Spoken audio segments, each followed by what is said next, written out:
Yeah, I would like to say something before you take it over and you do the anchoring at your end, Mr. Smith. So, since Dr. Sanjeev Mittal is still to join us, but I take this opportunity because it's already, the time is really going up, and to really work rightly with the time. And let me take this opportunity in this Augustine presence of such luminaries. I would like to welcome Dr. Sanjeev Mittal is about to be joining. He's tied up with something.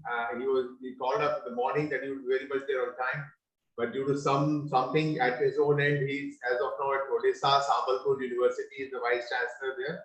So something must be, he must be tied up with something personal engagement or official. So keeping this in mind, in the meantime, let me take this honor of welcoming the ones who have already joined in. Dr. Yogesh Mishra, President of Delhi Management Association, and the Vice President of Thomas Assessments, Delhi. Welcome to us, Dr. Yogesh Mishra. It's been our honor that you are here today with us. And we also have the honor of Professor Dr. M.N. Hoda to be there with us. Thanks so muji Hoda Sahab. Hoda ji is the director of Bharatiya Vidyapeeth Institute. And it's my privilege to be part of you. Thank you so much, Dr. Hoda ji. I also have the privilege of having Professor Dr. Amita Dev, who is the Vice Chancellor of Indira Gandhi Technical University for Women, Delhi. And she would be our chief guest for tomorrow's function, which would be an offline event in the college. And I really welcome you, ma'am. Along with, I also have Mr. Alabel, who is the Dean of Dabre Tabor University, Ethiopia. He is our international guest today of the conference, and this is we have a lot of people, some others also, who are here. As of now, Dr. Sunil Kumar Khatri, who is the director of campus of MED University in Tashkent, and Mr. Getasio Nebreto, he will be joining us in the second technical session, who is also from the University of Dabre Tabor University, Ethiopia, along with Mr. Kinde Esa Mustafa, who is an associate professor at the same university in Ethiopia. So with this galaxy of people from the academics, we would get initiated very soon, and Mr. Schmidt will take it over. But in the meantime, we'll give some more time. And if I would wish that in the meantime, if Dr. Hoda, you would like to please say a few words, and enlighten all of us with your words of wisdom, which are always there like that. Please, sir. Good morning, everyone. Good morning, sir. Since last almost 18 months, and now if Indian context, you see close to 2 years, March 2020, almost mid of March, the entire India was disrupted, and since almost January, the entire world was disrupted because of the COVID-19. But that COVID-19 was taken up by entire academic fraternity as an opportunity, and many reports across the world have acknowledged that the teachers, particularly from India, which was earlier considered to be conservative while using technology, but have adopted to the change to that extent that now huge penetration of information technology is happening in day-to-day teaching, learning activities. And when I'm talking this program is also an example of that. Absolutely. I have that fortune of visiting CPJ multiple times. In fact, for the same program in the year 2020, I think I have visited the campus, and I was present just before the COVID, sir. Just correct. Correct. I was present in the campus in offline mode. Yes, offline is certainly because of being face-to-face is more effective, more useful. But if you consider the kind of the consumption of the resources and the time elapsed in traveling from one place to another place, and then the constraints, possibly this hybrid mode is the better approach. And that's how I say that around 60 years ago, Bashir Badr said that ये corona का जमाना है, ये corona का जमाना है, जरा संभल के रहना, जब तक न हो बहुत जरूरी घर के बाहर ना निकलना। तो फोर्थ वेव की दस्तक भी हमारे दरवाजे पे है। Many countries have started giving alarm that the fourth wave is about to hit to almost entire world. So this program, which have organized in a hybrid mode, all of you are sitting in the office, I could see, and we are sitting in our offices, are interacting. So the learning must continue, and that's how at all platforms I have been advocating that keep learning despite disruptions. Keep engaging fellow colleagues from different parts of the country and abroad for the purpose of teaching and learning. Because last year in the month of April, I read an international journal on psychiatry. Though I'm a student of computer science, but keep on reading other disciplines as well. Now we are talking of from interdisciplinary to cross-disciplinary to transdisciplinary. Now we are talking of multidisciplinary. So in that journal, I read an article written by a great psychiatric expert, one of the celebrity, and said that all pandemic has got 5 phases primarily. And the first phase is denial. Second phase is anger. And we saw when in January and February, the news started coming, even country like America, United States of America, started saying that no, this will only disrupt the people like China, will not disrupt the people in Europe and America, other parts. So they were in denial phase. Entire world was on denial phase. Even we Indians used to say, हम तो सड़क पे पानी पूरी और बाकी सब खाते पीते हैं, बर्गर खाते हैं, हमें क्या होना इस कोविड से. So the entire world was in denial phase. Then the next phase was the anger, that when people started realizing, yeah, the COVID is going to disrupt everything, so the people started showing anger. Why did China do all these kind of things which is going to disrupt everyone on the earth? So it started showing anger. And the third phase was the negotiation, bargaining, that let's start making bargain with the corona COVID kind of system and start developing a new protocol, a new system, so that partly offline, partly online, means a hybrid mode, and with new COVID protocol, COVID appropriate behaviors, etc., we continue our business, can we continue our day-to-day activities. So that was a bargain phase. And those people who successfully will not be in a position to bargain, for them the fourth phase was depression phase. And we have seen during the wave 1, during wave 2, how difficult time all of us have passed. And then when I read that particular article, that the fourth phase is depression, and of course the fifth phase was acceptance. So then I started talking on different platforms and started taking various professional societies together. I spoke on the platform of IEEE, the largest possible engineering sciences platform of the world, then IET, then Computer Society of India, and many other platforms. And we took people together and started conducting activities for the purpose of teaching, learning processes, for the purpose of enriching fellow professionals from different parts of the country and abroad, for the purpose of involving and engaging them into the activities. And thereby the purpose was that instead of allowing people to go after failure from bargaining to COVID situation, go into depression, let's ensure that without going into the depression, can they straight away come to the acceptance phase that yes, this is going to the new normal. And that's how we have been successful in doing that. And that's how I once again congratulate the entire organizer that they have also appreciated that requirement, and they are still continuing in hybrid mode, because that has become the time. These kind of activities will only ensure and facilitate people, that people are not going into the fourth phase that is considered as a depression phase, rather going straight away to the acceptance phase. And to that, as a student of computer science, we take pride that yes, computer science and IT would have been a greatest facilitator in this entire process. And that's how I keep on saying that lagi hai corona की पाबंदियां जरा संभल के रहना, लगी है corona की पाबंदियां जरा संभल के रहना, कोरोना की बेरियां गई नहीं है, देख देख कर चलना. तो कैंपसेस में हम आ रहे, पब्लिक प्लेटफॉर्म पे जा रहे, शहरों में जा रहे, बाजारों में जा रहे. Possibly if we take proper precaution, if we discipline ourselves under the COVID appropriate behavior, then we might successfully avoid, if not avoid, at least deal and manage the fourth wave, which is on the doorstep of every country now. So that's my message to all of you. That is my take on this, that now whatever we have practiced during the second wave and how we have saved ourselves, how we have facilitated and helped the humanity to be saved out of this largest and biggest possible disruption in entire century, that probably will be of use to everyone. And if we follow that in future also, that should become the norm. Otherwise the basic perception, वो सब गए, corona के जमाने गए, अब क्या, अब तो ठीक है, सब नॉर्मल हो गया.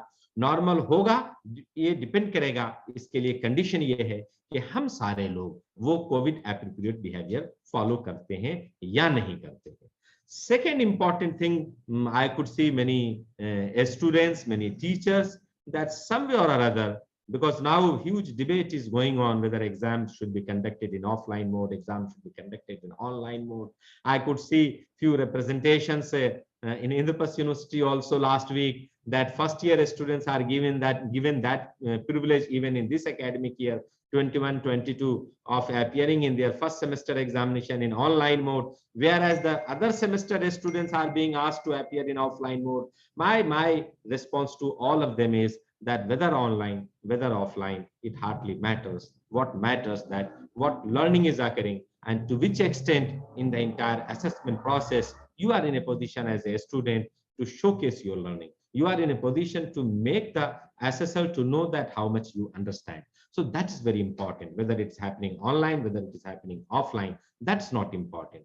So those who change with respect to time are only going to succeed. And that's how I keep on saying, probably those teachers who are listening me second time might be remembering that while I was talking in your auditorium, I said there is nothing constant in this world except change. Change is inevitable. And that's how I keep on saying, if we do not change ourselves in time, probably the changing ecosystem, the changing technological paradigm will change us. And if you agree with me, see, we keep on changing everything in around us.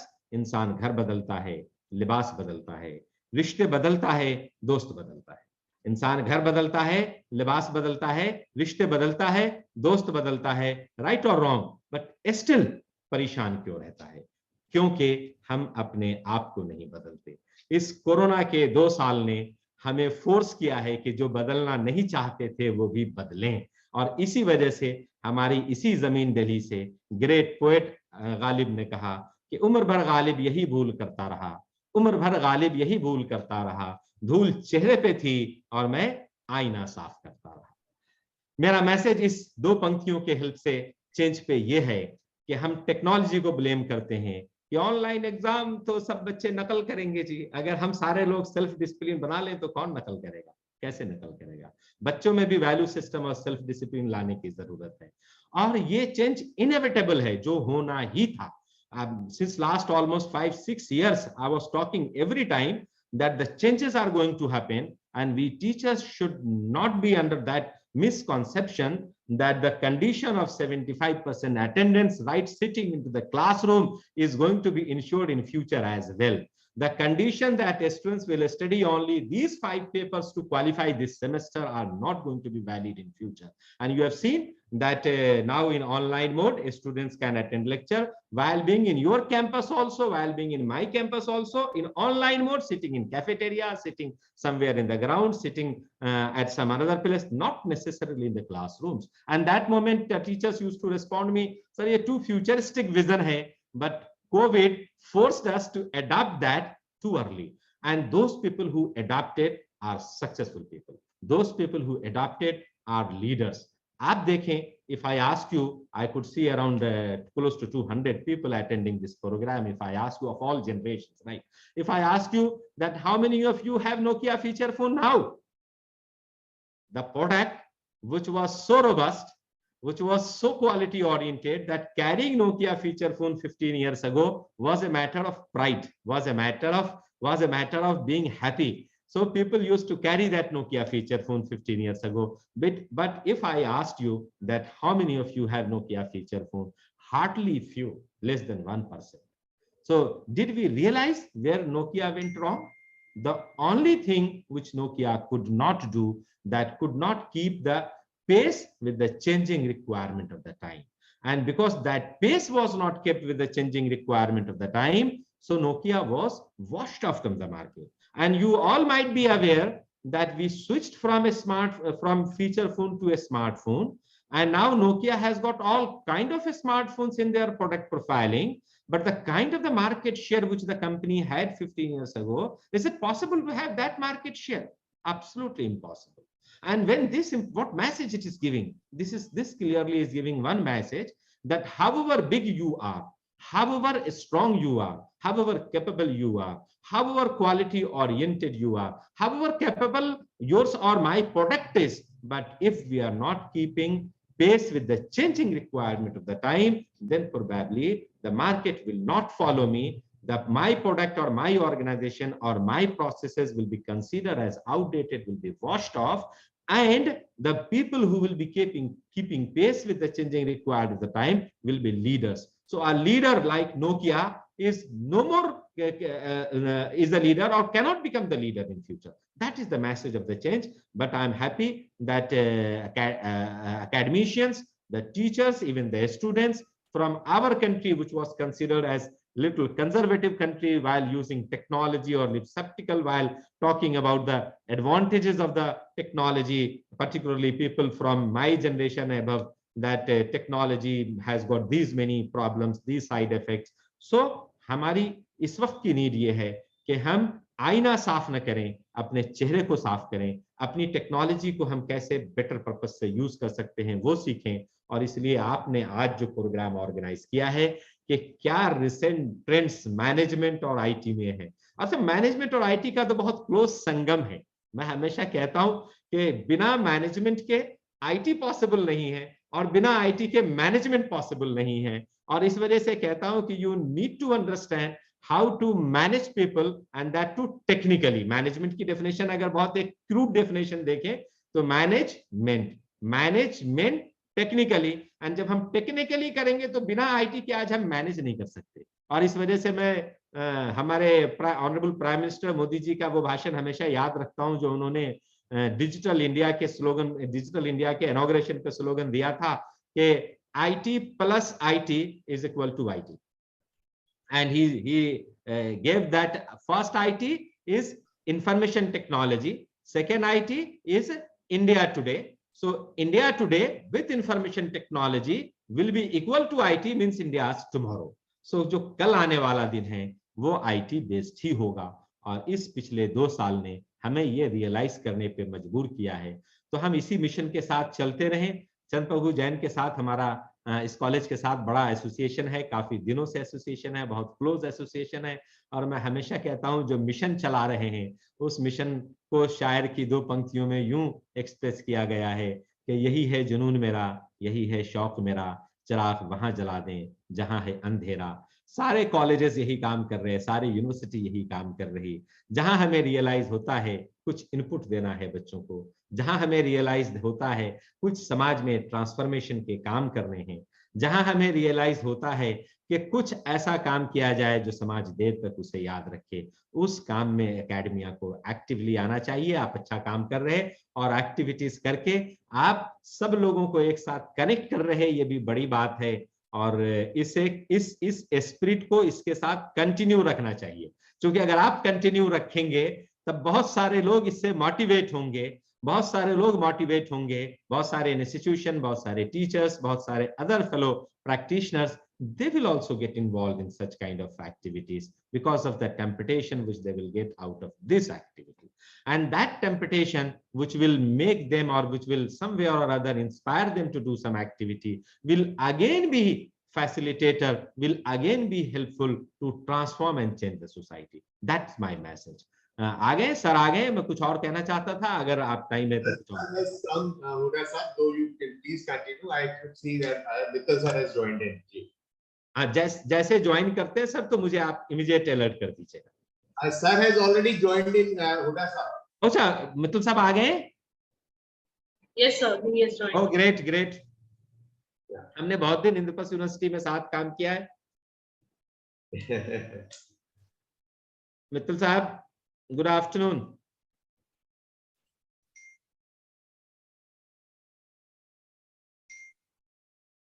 तो मैं सिर्फ चार पंक्तियां आपको last की concluding बताता हूं कि हम लोग जो भी काम कर रहे हैं वो अपने अपने डोमेन में करते रहना चाहिए। वजह यह है कि हमें कितना वक्त मिला है और कितना वक्त और मिलेगा ये हम में से किसी को पता नहीं है। कोविड के टाइम में मैंने 4 पंक्तियां अपनी लिखी थी कि कल न हम होंगे न कोई गिला होगा। हमें कितना वक्त मिला ये कुछ पता नहीं, और कल हम में से किसने कितने हमारे प्यारे अपने इस कोविड की पर्टिकुलरली सेकेंड वेव में हमारे आसपास से गुजर गए, हमसे उनका साथ छूट गया या उनसे हमारा साथ छूट गया। तो उस वक्त मैंने पंक्तियां लिखी थी, 4 पंक्तियां कि कल न हम होंगे न कोई गिला होगा, कल न हम होंगे न कोई गिला होगा, बस सिमटी हुई खट्टी मीठी यादों का एक सिलसिला होगा। कल न हम होंगे न कोई गिला होगा, बस सिमटी हुई खट्टी मीठी यादों का एक सिलसिला होगा। जो भी वक्त मिला है आओ कुछ अच्छा कर गुजरें, जो भी वक्त मिला है आओ कुछ अच्छा कर गुजरें, न जाने कल क्या तकदीर का फैसला होगा। तो जो भी हम सबके पास टाइम मिला है अपने अपने स्फीयर में, उस स्फीयर में कुछ अच्छा करें। जो लोग याद रखेंगे वही हमारी याद रह जाएगी और हम सब एक दिन सब जाएंगे। तो बहुत वक्त कम है, काम बहुत ज्यादा है, उस हिसाब से काम को आगे बढ़ाएं। Thank you so much. Yeah, thank you so much, Hoda Saab. It's always a pleasure listening to you and sharing. You know, when you share your views, it looks absolutely the views coming from our own inner self. It's a very good feeling, a very genuine feeling. Thank you so much, Hoda Saab. Now that the chief guest for today for the inaugural and the first technical session, Dr. Sanjeev Mittal has since joined in, and we already are there with the presence of the Augustine presence of Dr. Yogesh Mishra and Mr. Alabel from Ethiopia. May I ask Ms. Ishmeet to kindly get the program started, which is our 8th Management and IT Inter-College Fest Marketing 2022, under the aegis of which we are organizing our online international conference today. Yeah, Ms. Ishmeet, please. Thank you. Okay, sir. Thank you so much. Thank you, Huda, sir. A very warm good morning to one and all present right here. I, Ishmeet Kaur, faculty CPJ College of Higher Studies and School of Law, am delighted and honored to welcome you all for celebrating the innovative spirits of by means of Marketech 2022. Our college 8th Management and Information Technology Fest of the Management, Commerce and IT Department on the theme Advanced Practices of Management and Information Technology. At the outset, we are honored with the gracious presence of our chief guest, Dr. Sanjeev Mittal, sir, Vice Chancellor, Sambalpur University, Odisha, and Ex-Director, Academic Affairs, GGSIPU University. So we welcome you. Now, Thank you. Yes. Our guest of honor and keynote speaker for technical session 1, Dr. Yogesh Mishra, sir, President, Delhi Management Association and Vice President, Thomas Assessment Delhi. So we are honored to welcome you. Moving on, today we have our session chair for technical session 1, Dr. Yabidal, but due to some health issues, sir could not join us today. So now, sir could not join us today. Now we are expecting our next guest, Mr. Abibil, Vice Dean, Business and Economics College, Dabir Tabul University, Ethiopia. So we are honored to welcome you for the today's session chair as a technical session 1. As guest of honor and keynote speaker for the next technical session, Professor Dr. M.N. Huda, Director, Bharatiya Vidya Institution, Delhi. So we are honored to welcome you. Our session chair for technical session 2, Dr. Sunil Kumar Khatri, sir, Director, MIT University, Campus in Tashkent. So we are honored to welcome you. And our next guest for the ceremony of valedictory session, Mr. K.E. Dean, Assistant Professor for Tabir University, Tabir Tashkent University, and Mr. Gestio Nibrupe for Associate Professor of Dabir Tabur University. So CPJ feels privileged to have all of you among for today's event. Moving on, we are honored with the presence of Dr. Abhishek Jain, General Secretary, Mr. Yugank Chaturvedi, Director Journal, Mr. Sridhi Mehta, Registrar CPJ College, Dr. Ashutosh Agarwal, Director CPJ College, Dr. Neha Mittal Bhaskar, Dean Management Commerce in IT, Dr. Amit Kumar Jain, Deputy Director, School of Law, and Dr. Shalini Tyagi, Dean, School of Law. On behalf of CPJ College of Higher Studies and School of Law, we welcome you all and all our students and faculties from various colleges who have joined our 8th Marketing Technical Fest of Management, Commerce, and IT department of our college. And we once again welcome you all wholeheartedly and sure that next coming day of fest will remain memorable for all of us. In the year 2007, Chandraprabhu Jain College of Higher Studies got established by a respected chairman, Sir Shri Subhash Chandra Jain, with management and IT courses, and the School of Law commenced from 2008. The college has still now produced 10 batches of graduate, more than 10 batches of graduate students since 2014. And we are organizing a marketing and technical fest, as we are believe that all the developments of the student is must, along with the academic part. And this year, we are hosting Marketing 2020. Our 8th Marketing Technical Fest on the theme Advanced Practices in Management and Information Technology. The college organized our first Marketing and Technical Fest in 2014. From then, every year we emphasize it on various themes that require the intention and the vision of it. All these fests were a grand success, and attendees of numerous leading personalities and luminaries from the field of management and IT, and also many students who participated and lead management and from an IT college and universities all over across the world. Keeping in the tradition, the intellectual of the students' knowledge and way of thinking, this year CPJ is focusing on the theme of advanced practices in management and information technology, as it is strategic road to the map guide of the world to achieve the goal of a sustainable development and prosperity. Advanced practices in management and information technology is a line of inclusive development for the United Nations to integrate the students and standard of principle of human rights, practitioners, and non-discrimination and its accountability. The comprehensive vision of the National Development Plan is to make the world a place of its choices to live, work, raise families, and for the businesses. The theme advocates our youth to realize their responsibilities toward their country, for the importance of education, and in the innovative way about the responsibilities and accountability when the youth will determine the change outside that will create advanced practices in management, information, and technology. On this note, we once again welcome you all on the Marketing 2020, 8th Management and IT Technology Fest. In these 2 days, we hope our journey will be focusing on the various events that will bring a unique marketing skills and brand building, advertising insights, and technical skills for one and all.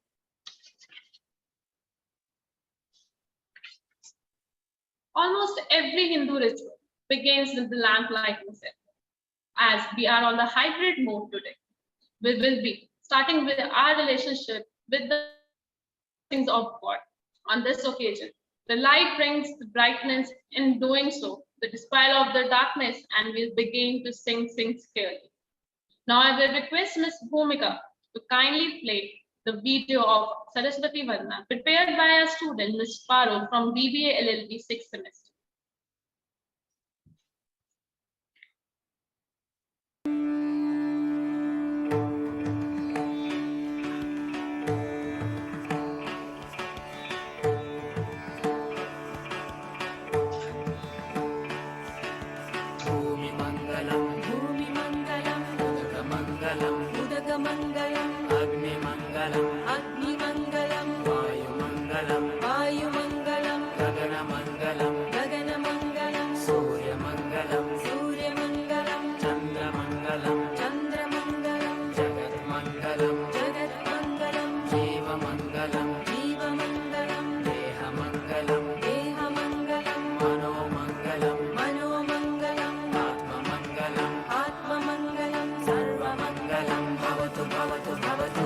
Sarva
It was indeed a beautiful performance by our student, Ms. Parul. Thank you, Parul. It was really beautiful.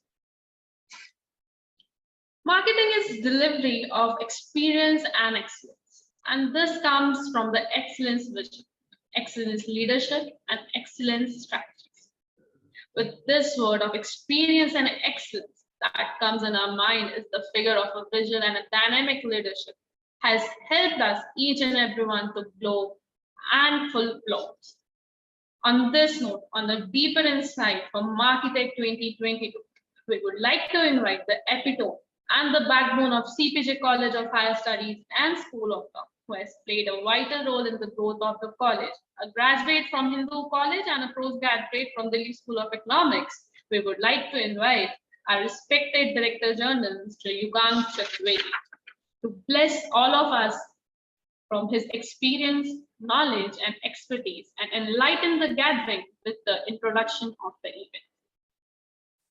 Vice sir. Yeah, thank you so much, Ms. Ishmeet. It's an honor to be back again. And as I've already said, I've already informally welcomed our honorary guest for today. Now that Sanjeev Mittal is very much there. Namaskar, Sanjeev ji, and welcome to you.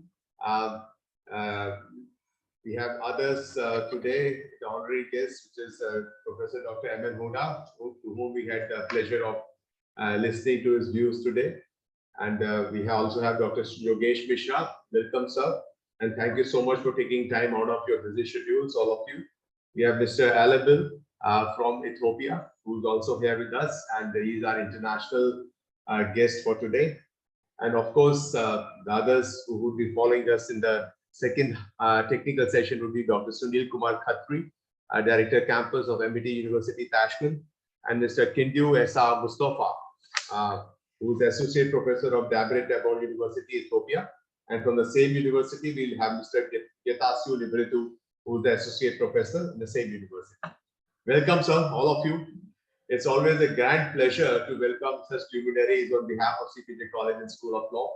I, as Director General, take this pleasure of welcoming you once over again, and no two doubts about it, as we have been going through our rich tradition of organizing such festivals, which we feel that definitely is a must, because not just academics, but certain things which one goes through a practical exposure and goes through a complete working, once it gives a very different feel altogether.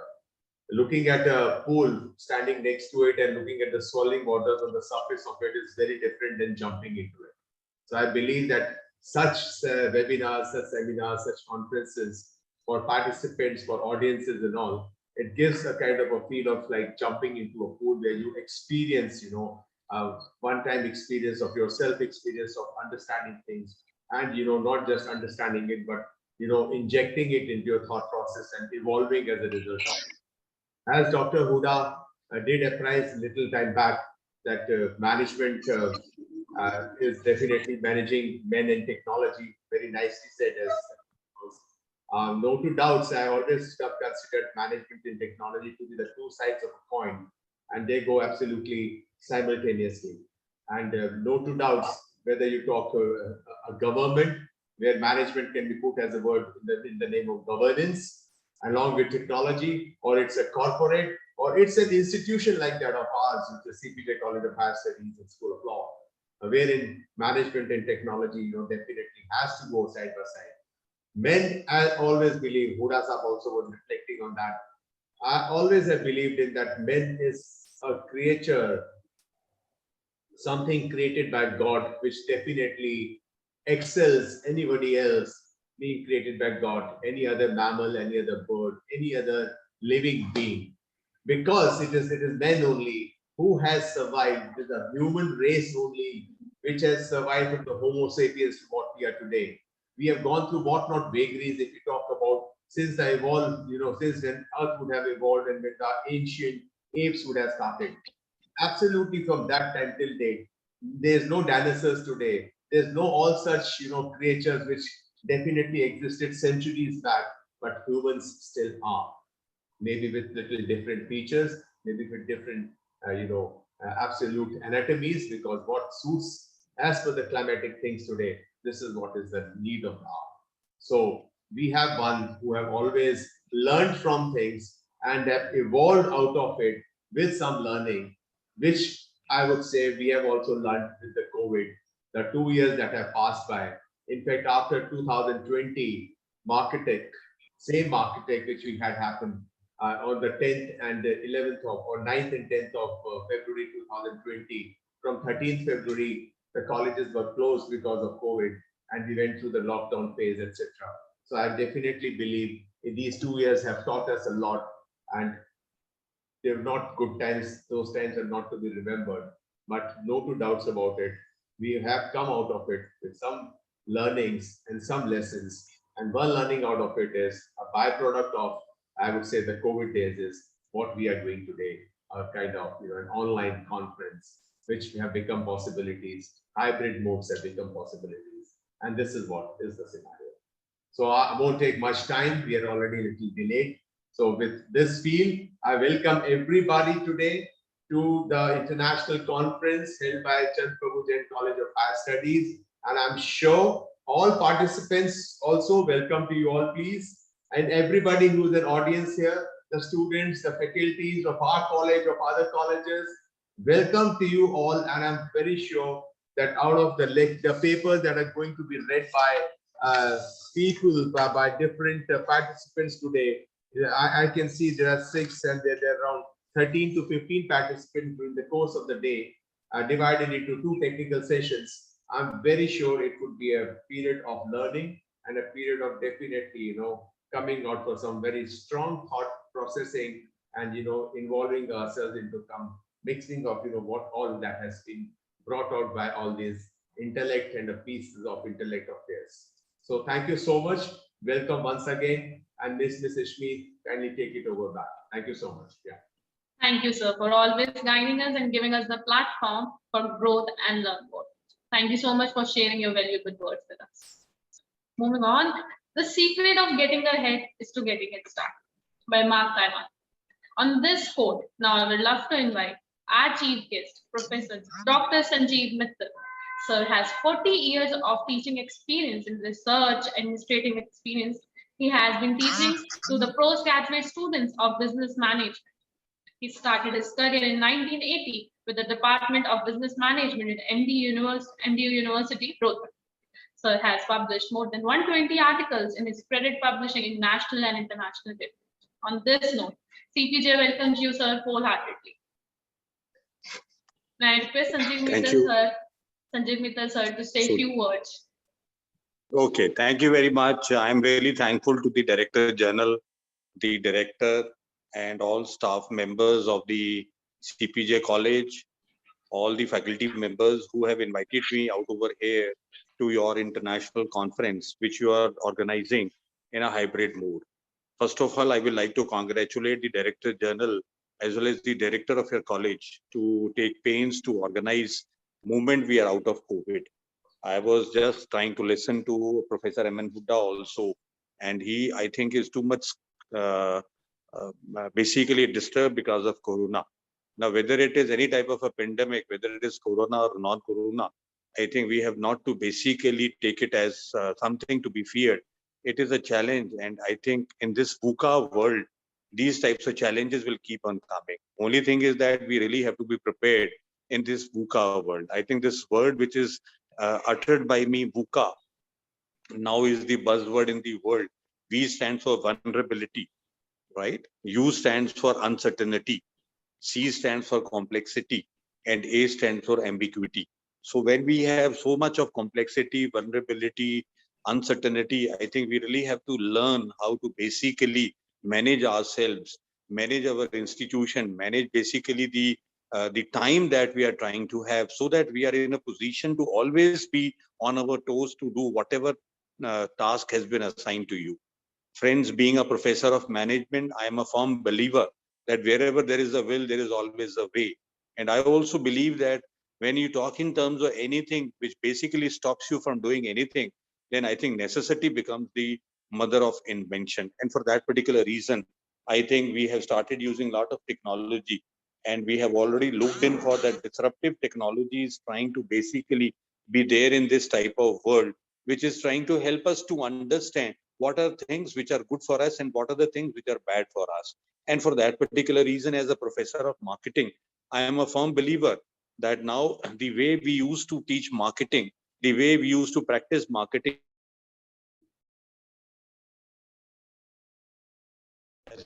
online marketing. And when we talk in terms of retail, we are trying to talk in terms of e-tailing. When we talk in terms of HR, we are trying to talk in terms of digital HR. So I think everywhere we are trying to use this technology, and that is how exactly every if it is marketing, we say martech. If it is finance, we say fintech. If it is HR, we are trying to talk in terms of analytics, HR analytics. And that is how exactly I think technology is coming in a big way in every type of a field. And therefore, a lot of changes you can see out over here in this field of marketing. So if you really, as an organization, as an institution, if you really want to be successful in the field of marketing, I firmly believe that we have to learn the ABCs of marketing. What are these A's of marketing? I normally say 4 A's of marketing. The first A is called as awareness. Whatever is your product, whatever organization, institution you are, create awareness about it. Second, we are trying to talk in terms of is nothing but called as availability. Whether the things which we want to market, whether they are easily available, whether if they are not available, I think then we are again missing on that part. And the third A, if we try to look in for, is nothing but called as affordability. So whatever type of prices we are trying to have, whether we are trying to make the product affordable, even if it is in terms of the courses that we are trying to offer, if they are affordable, if they're accessible, if the people are aware of, I think you will be in a position to create a market for them. And the last one, if I try to talk in terms of acceptability, the product that you launch over there in the market, be it a physical product, online product, or it is anything in terms of service, I think we really have to look in for what? That the product should be available in the market. People go to the market and say, okay, fine, do you have MOOC courses? And if we are not running the MOOC courses, I think something is unavailable, and therefore we'll be losing customers because of that. So these 4 A's of marketing are very, very important. And to all these A's of marketing, friends, we have to have 100%. Because 100% multiply by 100 and again multiply by 100 and again multiply by 100, you will get 100% results. But if any one of these A's is 25% or 50%, your result will go down. So therefore, first very important thing in marketing is that create awareness. So whether it is through digital media or it is through social platforms, or I think all those types of say the print medias, they basically have taken a backstage. So we are now using lot of electronic medias. So these changes in the field of marketing have to be mastered by us. What is B? I think if we talk in terms of B, the first B that we have to master is the behavior of the consumer. If you don't understand the behavior, why the consumer will buy, when the consumer will buy, at what price the consumer will buy, from where the consumer will buy, I think these types of behavioral questions have to be understood by us as a marketeer. Second B is called as brand. Anything that you want to market have to have a brand, friends. If you don't have a brand, I think it will be difficult for the consumer to remember it, difficult for the consumer to ask for it. There'll be no repeat buying. Wo dena, kya dena, wo dena. So if you don't have a brand, friends, I think everything becomes what immortal, and we really have to have something called as tangible. So give it a name, give it an identity, and try to create an identity which is different from that of what the competitors. And that is how exactly branding is very important. And if we try to look in for the third type of a B, it is nothing but in terms of what type of buying formula. We have to give a reason to the buyer why the buyer should buy from us. And for that particular reason, your buying formula should be very clear. And you have to create a reason. And if you are trying to look in for any type of a product and see its advertisement, you will find marketer is giving a reason, right? Mummy, mummy, bhook lagi. And what the mummy says, bas beta, 2 minutes. 2 minutes mein kya ban payega? I think it is nothing but called as what Maggie. So yeah, I think Maggie has got this tagline. It has created a revolution, friends. And we could see there's a huge chunk of market just because of this slogan, mummy, mummy, bhook lagi.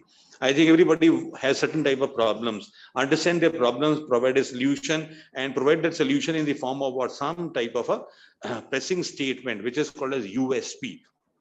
And if you have that USP, you can position your brand in the market. I think you are giving a reason to whom, to the buyer, why he should go for your product as compared to the product of the competitor. If you talk in terms of C, I think the whole C's in the marketing arena has changed. The first C is nothing but called as co-create. What is co-create? Give this opportunity to the buyer that, okay, fine, you tell us your specifications, will create a product for you. And that is how exactly, if you can create a product by involving the customer, by involving the supplier, by involving all the stakeholders, take my word for granted that you will have the best product in the world. So offer this co-creation facility. Dell was the first in computers line to offer this co-creation facility. And as a result of that, whatever specifications were needed by a consumer, they used to spell out over there to the Dell, and therefore Dell back at their Bangalore plant used to what? Convert those specifications into a product and used to offer a customized product. So this co-creation results in customization, which is very, very important to a customer. And that is how exactly we can always win over the hearts of the customer, by understanding the wavelength of the customer. The second C, if we try to look in for, is nothing but called as communitize. Communitize means what?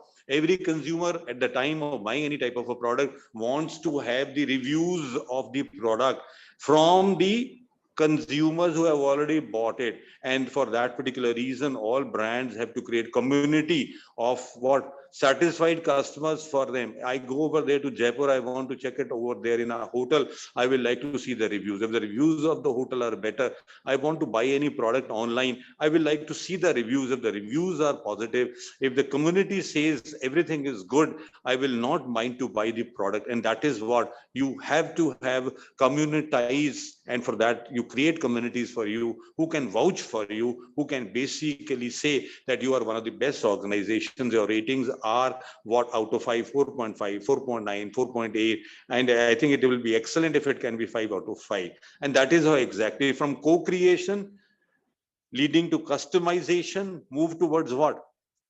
Communitize, in terms of having positive reviews, because everything has become online. We are trying to talk of a digital world, and for that particular reason, see what things digitally are basically looked in by the consumer, what are the aspirations of the consumer. The third C, if we try to talk, is nothing but called as connect. Try to have a connect with the consumer, try to have lot of feedback from the consumer, involve the consumer in product making, try to have more and more suggestions from the consumer, try to involve him, try to reward him. And if you can do it, if you can have that type of connect, take my word for granted, you can be one of the best marketer in this world, because you can create relationship with whom? With your customer. And I think most of the companies, whether it is in the retail or it is in the air or it is any type of services business or product business, are always into relationship marketing by practicing 3 important strategies, which we have already understood. One is called as what?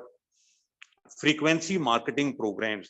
You ask the consumer to buy your products, your brands frequently, and every additional purchase allow the consumer for additional rewards in terms of bonus. And this is what exactly the consumer wants.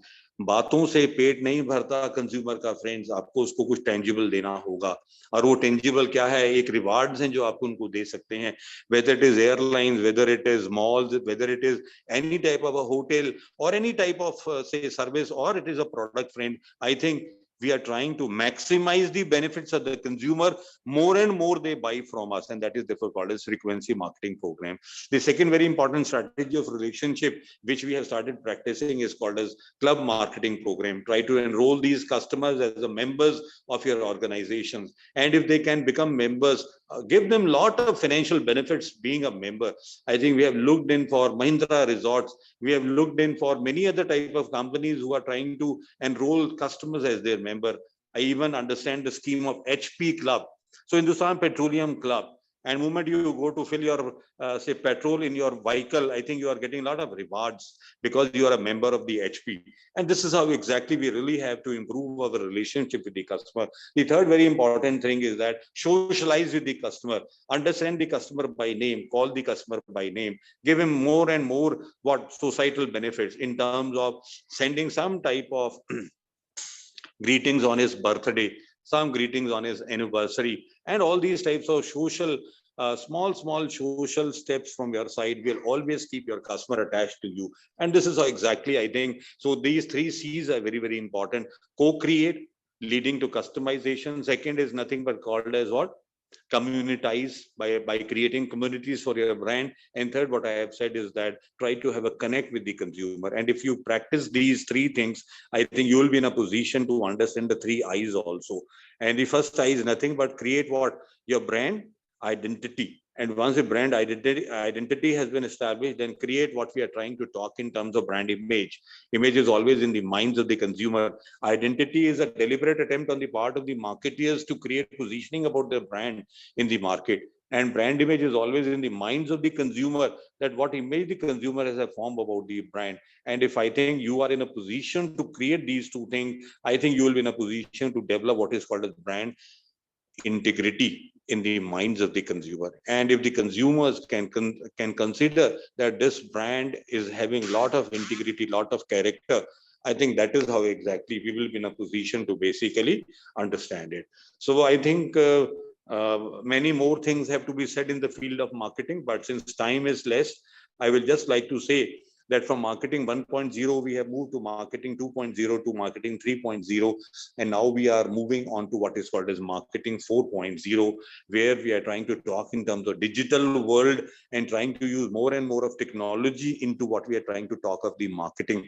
I think the whatever logistics we are trying to have, now we are moving into e-logistics. We are trying to talk of marketing, we are moving into e-marketing, retail into e-retailing, service into e-servicing. I think that is how exactly everything is now becoming digital, so that it becomes easily accessible to whom? To all the consumers. I do not know how much time I have to speak, but I think if time is running out, I will stop over here. And once again, congratulate CPJ Institute for organizing an international conference, where we are even looking in for that. There are international speakers as well as international participants who are participating. And I hope that deliberations which are going to be held out of the technical sessions are definitely going to help you out, and therefore bring lot of contribution to the pool of knowledge. And I think I'm a firm believer of one simple thing, that if you believe in yourself, friends, you can do wonders in this world. So always be a firm believer about what? Having a faith in your own self. And for that particular reason, always try to have a positive attitude. When I joined over here as a vice chancellor, I was not having an experience. And moment I joined, people did not accept me, and there was 42 days of long strike against me. But then I accepted it as a challenge. My wife was also against me. आप जहां भी जाते हो झगड़े हो जाते हैं. I said no problems. झगड़े हो जाएंगे, but इन लोगों को समझ में आ जाएगा. And after 42 days, what happened? Everybody came, started touching my feet. Sir 42 दिन का तनख्वाह दे दो. मैंने कहा जीवन के अंदर ये ध्यान रखना, यही पीरियड का तनख्वाह नहीं मिलेगा. और आज उनको ये एहसास हो गया है कि अगर हमें काम करना है तभी हम आगे बढ़ेंगे, अगर काम नहीं करेंगे तो शायद इस यूनिवर्सिटी के अंदर उनका किसी तरह से कोई भी स्टेबिलिटी नहीं है। So I think what we really need to understand is that हमें उतना ही स्ट्रांग होना है और उतना ही अंदर से क्या है बहुत ही हम्बल होना है, right? From outside you should look very very strong as hard as nut, but from inside try to be as soft as what any type of citrus fruit. And with these types of what skills in you, these types of habits in you, these types of what characteristics in you, I think nobody can stop you from going to greater heights. So thank you once again for inviting me out over here. And there was some technical problem, that is why there was a delay in joining. So with these few words, I hand over the mic to the organizers with the hope that many more good things are going to happen today because of this international conference. Thank you. Thank you so much, sir. Just as said, if we believe in ourselves, we can do wonders. On this note, I thank sir for his words of wisdom. Moving on with the quote, I will start. Observe good faith and justice towards all the nation. Cultivate peace and harmony with all. Buddha said. On this note, I will love to invite the guest of honor of today, Dr. Yogesh Mishra, President, Delhi Management Association, and Vice President at Thomas Assessment Delhi. As Sir has been visited 65 countries for presenting his independent global assessment provider from Thomas International, Sir has did his schooling from St. Xavier's, Delhi, graduation from Hindu College of Delhi University, and postgraduate in management from Pune University. He has done advanced management from IIM Ahmedabad and doctorate studies from BIT in Misra. To share his visionary words with all of us, let's welcome Sir for today. Sir, CPJ welcomes you wholeheartedly. Now I will love to invite Sir to say a few words.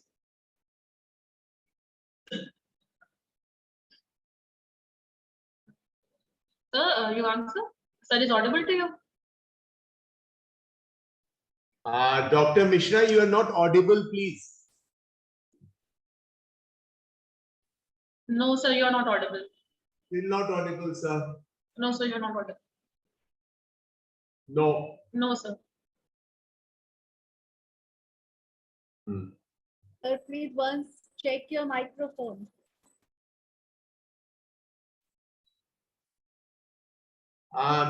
Dr. Mishra, kindly unmute yourself, but when you are unmuting also, after that also we cannot hear you. No, we cannot hear you.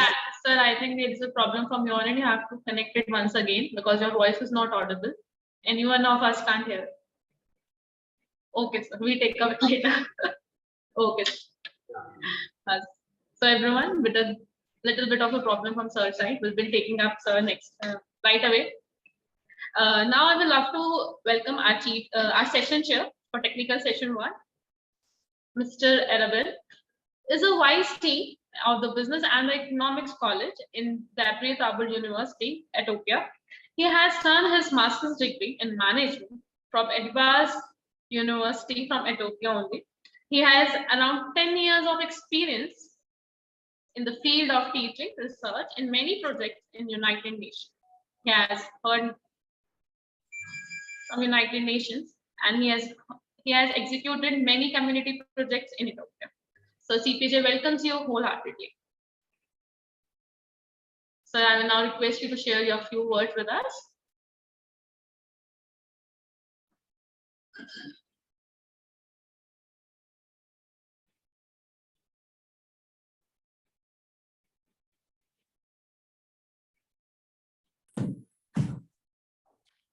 Mr. Alabil, can you hear us? We would request you to kindly please share a few words with us. Yes. Yeah, please. Is that audible? Yeah, we can hear you. Yes. Okay. Thank you for giving me this chance. I am Alabil from Ethiopia, the Vice Dean of College of Business and Economics. And again, I would like to say simply thank you for giving me this chance to participate in your session. And I hope that we'll meet again again for the different seminars, proposals with your college. Yeah. And I would like to thank simply the organizers, the session organizers, this event organizers. And I would like to thank simply those Indians, those are found in Ethiopia. There are many Indians, I think, by the way, in Ethiopia, in different higher institutions. And they are simply highly committed with their jobs and careers, and they initiate us to participate in different sessions. I have been participated, by the way, after 2 weeks in the Day of Women Days, March 7, I think, March in Women Days, and participate in one of simply the events that has been hosted by one of the institutions in your country, India. So I hope that we will share many issues with your institutions or colleges in terms of culture, not only simply, I think the culture, the technology, and the other values cannot be shared by one. It is not responsible by the ambassadors and the embassies. So we have to be responsible to share the values, the cultures, and the technology. I really appreciate simply the culture of Indians. They are simply, they are conservative in their culture, but they are simply progressive in technology, economic development, and other aspects. So we wanted to share simply your philosophy in the context of Ethiopia. So I hope that simply we will engage with you. And I think the topics was like simply the issues that are stated simply programmed by scheduled by your plan here. I think we will have simply a very interesting session. I think we have around five issues that have been six issues that we will discuss simply.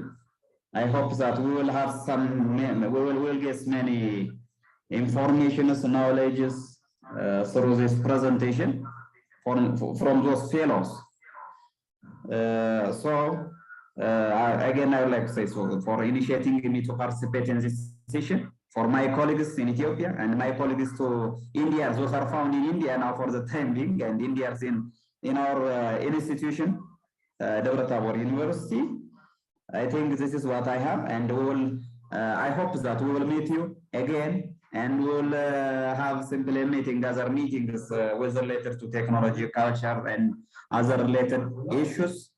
This is what I have for the time being, and I will participate again. I will have some comments, issues at the end of the session. Thank you very much, anyways. Thank you so much, Mr. Alandar. Is your university in Addis Ababa? I have graduated in Addis Ababa University in master's program, but for the time being, I am working in Dawlat Tabor University. All right, great. Thank you so much. Thank you so much for being with us. Me too, sir. Thank you so much, sir. Thank you so much for sharing your words with us.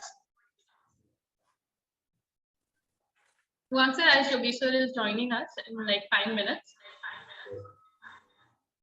So let's so for 5 minutes. So let's start with the opening, or shall we wait for the sir? Joining in 5 minutes. Yes, so Yogesh sir, Dr. Yogesh is joining us in 5 minutes. Okay. Yes.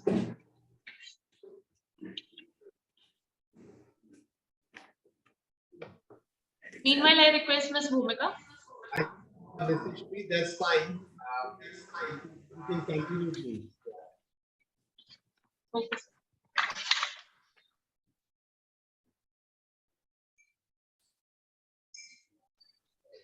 Sir, as we have to open the session, so I think we should wait for sir for 5 minutes. And I request Ms. Bhumika to kindly play the market activity for all of us.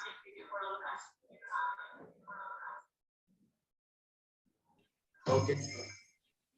Ms. Bhumika? Right, ma'am.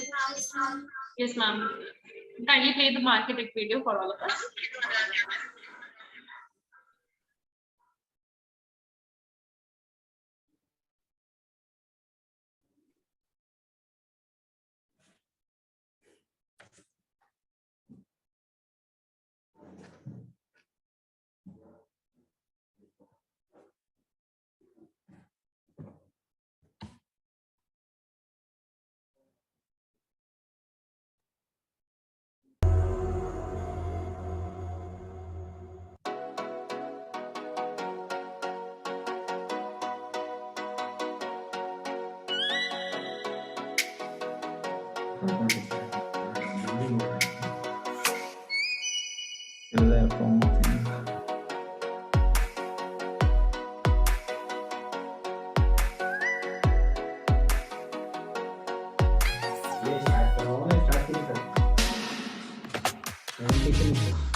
The name of you, present in the name of Allah? In the name of what?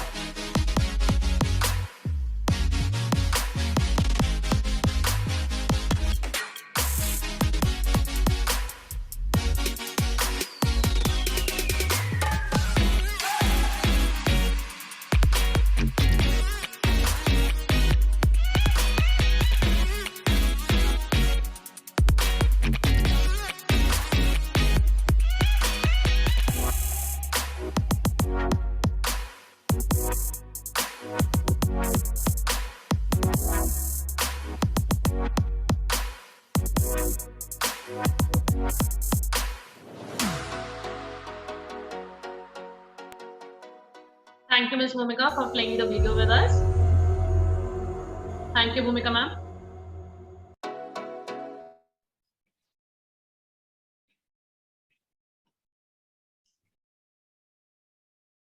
It's our honor that today international conference has our honorary guests who are stationed outside the India also.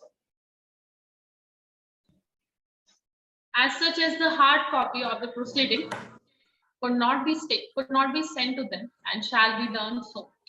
Now may I request our chief guest from Delhi, Dr. M.N. Hooda, with our Director General, Mr. Yugank Chaturvedi, our General Secretary, Sir, Dr. Abhishek Jain, our Director, Sir, Dr. Ashutosh Agarwal, our Dean for Management, Comments and IT, Dr. Neha Mittal Bhaskar, to kindly hold the hard copy of the proceeding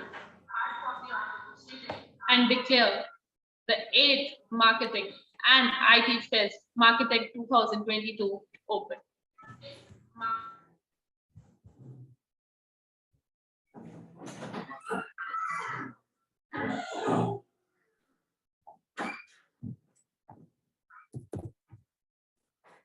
Yeah, we declare it open.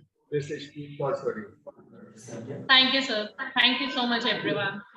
We feel pride in announcing the inauguration of the Marketech 2022, and the events are scheduled for today. As on this note, I once again thanks everyone, Dr. Sanjeev Mittal, sir, Dr. Yogesh, Mr. Alabel, and all our dignitaries for giving us time from their busy schedules and bless us with the valuable insight. Innovation is the change that unlocks the new wealth. On this note, now I shall open the event Marketech 2020. We will be soon starting with the technical session 1 in next 5 minutes. All participants to go kindly take a note of it.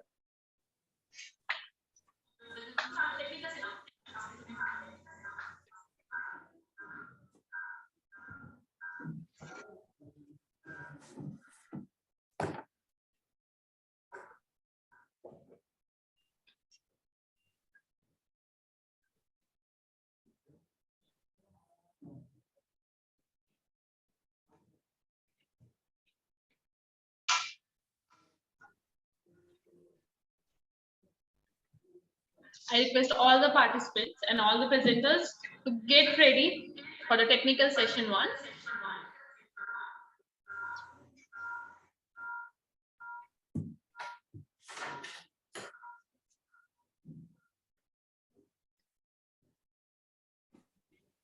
As for the technical session 1.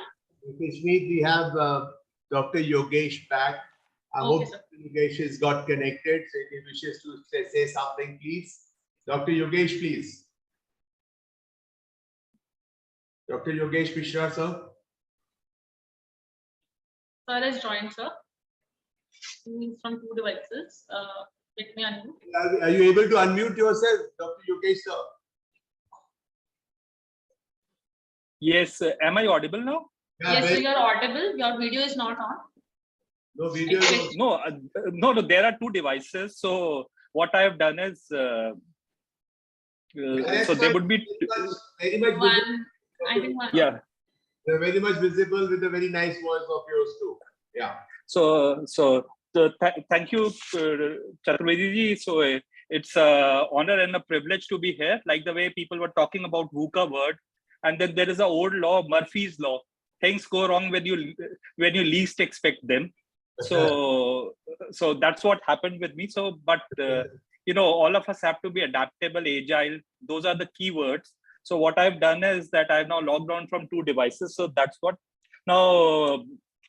So I'll keep it very short because I think I have to give another lecture. But the reason why, one of the things that I would like to tell everybody is that it's a great event that CPJ College is doing. It's always a privilege to listen to the professors and then come, because being from the industry, you know, I'm sure all of you are keen to go and start working, but when you go into the industry, you realize that you will miss these days. Your days and your learning is not only classroom, but lectures like these play an important part of learning. So in fact, in corporates, we say your classroom learning is only 10% of your learning and development. 20% comes from observing people, you know, listening to people, then 70% will come from doing on the job. So these seminars are a very important part because it helps you get distilled knowledge. So I was looking at this conference proceedings, which are there, wonderful papers, and you should look back and say that the 2 years that you spent because of COVID, there were a lot of disruptions. Make full use of whatever time is left, because your learning will be peer learning. You will not get your professors again who will be who are very forgiving. Also, you know, it was very nice. Dr. Huda talked about the grief cycle. We need to get out the grief cycle, and I looked at and I listened to what Dr. Sanjeev Mittal said. In fact, I would suggest that as a, you know, more from a practitioner's perspective, is you apply the ABC and the 3 I's that he talked about for you as a brand. Remember, another few months for the second year, and for the first year, maybe in a year's time, you will be out in the market. You are a product. You need to work on yourself and make sure that you become alluring. So how do you become attractive? Because there would be a lot of MBAs in the market. So make sure you upgrade yourself, sharpen your skills, so that you remain competitive in the market and be a lifelong learner. So with this, I'll keep this short, and I'd like to thank everybody once again. I wish all the best for this conference. Thank you very much. Thank you, sir. Thank you so much for sharing your valuable words with us, sir. Despite of the network issue, you tried best to join again, sir. We really thanks. Everyone, let's begin with the first day of the Marketing 2022 with the technical session 1. Now, Yogesh sir is also with us, and I really think the presenter hopes are really high. With a strong motivation, I wish everyone all the best. So, can I? So, what do? I speak again, or that's over? No, sir. No, sir. Thank you so much. And definitely, if you want to share something, you can share.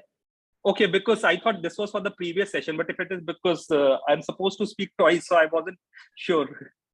No, sir. Actually, last time आपका नहीं हो पाया था.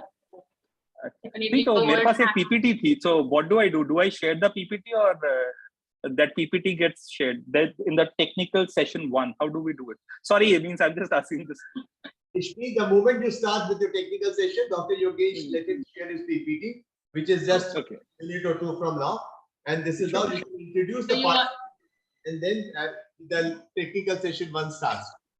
Okay. Yeah. You Thank you. Can Thank share. You are already the co-host. You have the share screen option. You can go over there and share your screen. Yeah, but what you can do is you can possibly start technically by getting everybody, introducing the people speakers, and then we'll do that like the way we do it. Sorry, because I got logged out. That's why.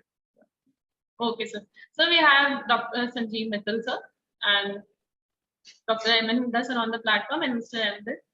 Everybody will be witnessing the session, technical session 1, and all our presenters are over there. So you can present your PPT. After that, we'll be start with our presenter 1. No, Ishmeet, you are not getting, please. Even Mishra ji is also saying the same thing. What I said, kindly, you can introduce the participants, the name of the participants who are going to be in technical session 1. Okay, sir. Would be giving, coming out with their papers. We have 5-6 participants, and introduce that who is going to be the keynote speaker and who will be the session chair, and this is how, and then the technical session starts. Yeah. Okay. Yeah, please.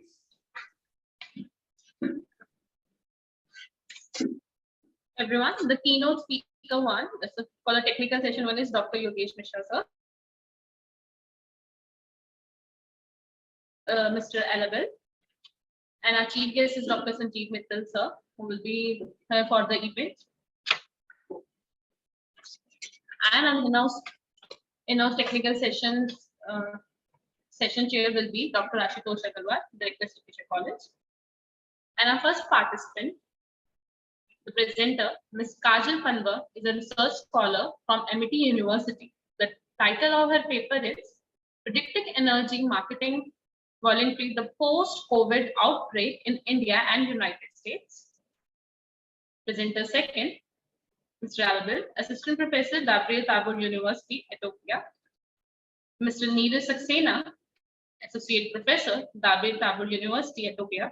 And Ms. Shruti Saxena, Associate Professor, Kumar Institute of Management.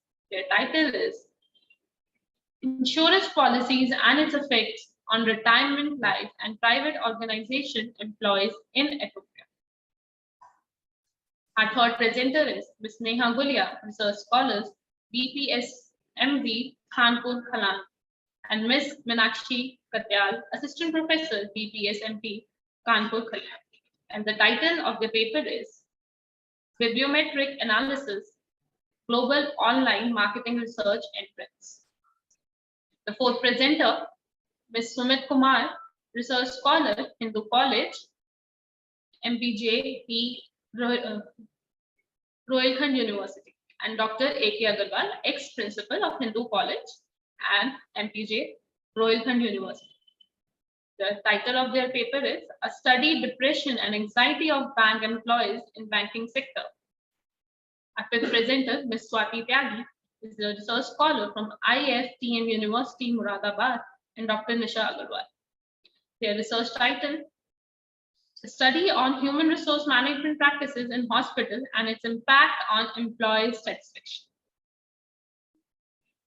And the last presenter for the day for technical session 1, Ms. Preeti Mittal, research scholar, Manakrishna University, and Dr. Anish Singh, associate professor, Manakrishna University. And the title of paper is Happiness at the Workplace and Organizations, Citizenship Behavior, Emerging Contracts of the Positivity Psychology in Human Resource Management. With this note, I request Sir, let's start with the PPT. Thank you, Ishmi. Good afternoon once again. So it's an honor and privilege to be the keynote speaker. I've seen the papers. So it's also a daunting task. So, I come from a field of management consultancy, and when we do MBA, we take a specialization in terms of marketing. We take a specialization in terms of IT, in HR, in finance, supply chain. Like the way the previous speakers had said in the opening session, that IT is also now an enabler. You don't have finance, you have fintech, etc. Similarly, when you start working, you need to also be aware of the macro picture and how things are going to happen. So I'll be honest, 2 years, 1 week ago, if somebody would have told me that I would have been sitting in a conference using Zoom, I would have said, not for me, definitely. But in the last so many years, 2 years, I've only been on Zoom. In fact, to an extent that, webinars have become part and parcel of our life.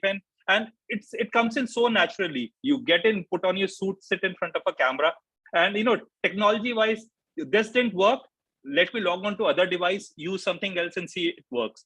So the world is changing and nobody can predict. So a lot of those 2 years, 5 years plan, etc., they're good, but we need to learn and adapt. So this again, the lockdown, government right now in India is saying that we'll do away with, except probably for masks. But again, those dark clouds are again back. China, if you look at even Europe, etc., the vaccine dose 1, 2, I thought we were over. Then you have this booster shots. There is dead demand destruction. Yes, Russia-Ukraine war. It's almost a month now. The world economies have been shrinking. There is an estimate that Indian economy, because of this war, may shrink by 2%, because we are, though we are looking at a base effect, the 2000 last financial year, it was small. Volatility in crude prices. Now, can you believe just 2 years ago, around this time, crude had for the first time hit actually zero and actually negative. The demand had fallen down, that people did not have space to store crude. From that, it actually went up to 140. So that's the kind of volatility that you are looking at. Businesses, what if there is another lockdown? What if we don't get revenues? Expenses still remain there. Recovery, whether it would be immediate V-shaped recovery or a W-shaped recovery, or whether it would be, people are saying it's a K-shaped recovery. Some segments, people who are rich would continue to grow, richer people who are poor, and whether it is going to be uniform or whether it is going to be sectorial. Now, with all these things, my particular thing is that what is most important for all of us is, and we had Huda Saab, he talked about the brief cycle, where it is denial, anger, negotiation, etc. So I personally feel that as organization, some of the most important things are, we need to have empathy. It has taught us ability to put ourselves in somebody else's shoes. There has to be compassion, and there has to be gratitude. The very fact that we are here and some of our colleagues are not here. So these are some of the most important factors for not only surviving, but also thriving. Now, when you look at it from a societal perspective, people talked about marketing. Now, the concept of families is shrinking. You have got now nuclear families, single child. I know a lot of couples who have decided double income, no kids. So again, how do we look at the word? We have this conference going on. How many of you, if you put a update on Facebook or YouTube, will wait for a week, a month, for somebody to give it a like? possibly if that were to happen, half of the world would get into depression, because in it's instant gratification. Every time you upload something, you look back and say how many people have liked it, uploaded. And consumers, students, all of you are looking at only positive strokes. Digitalization, we have become cashless. All of us use, pay cash, and speechless. We communicate using messengers. I was reading a research paper which said that traditionally this Maslow's hierarchy, and you move up to self-actualization, it has led to skips in Maslow's hierarchy. Another thing which has surprisingly come is that when we were young, we were taught, get your house made, get your car, you have arrived.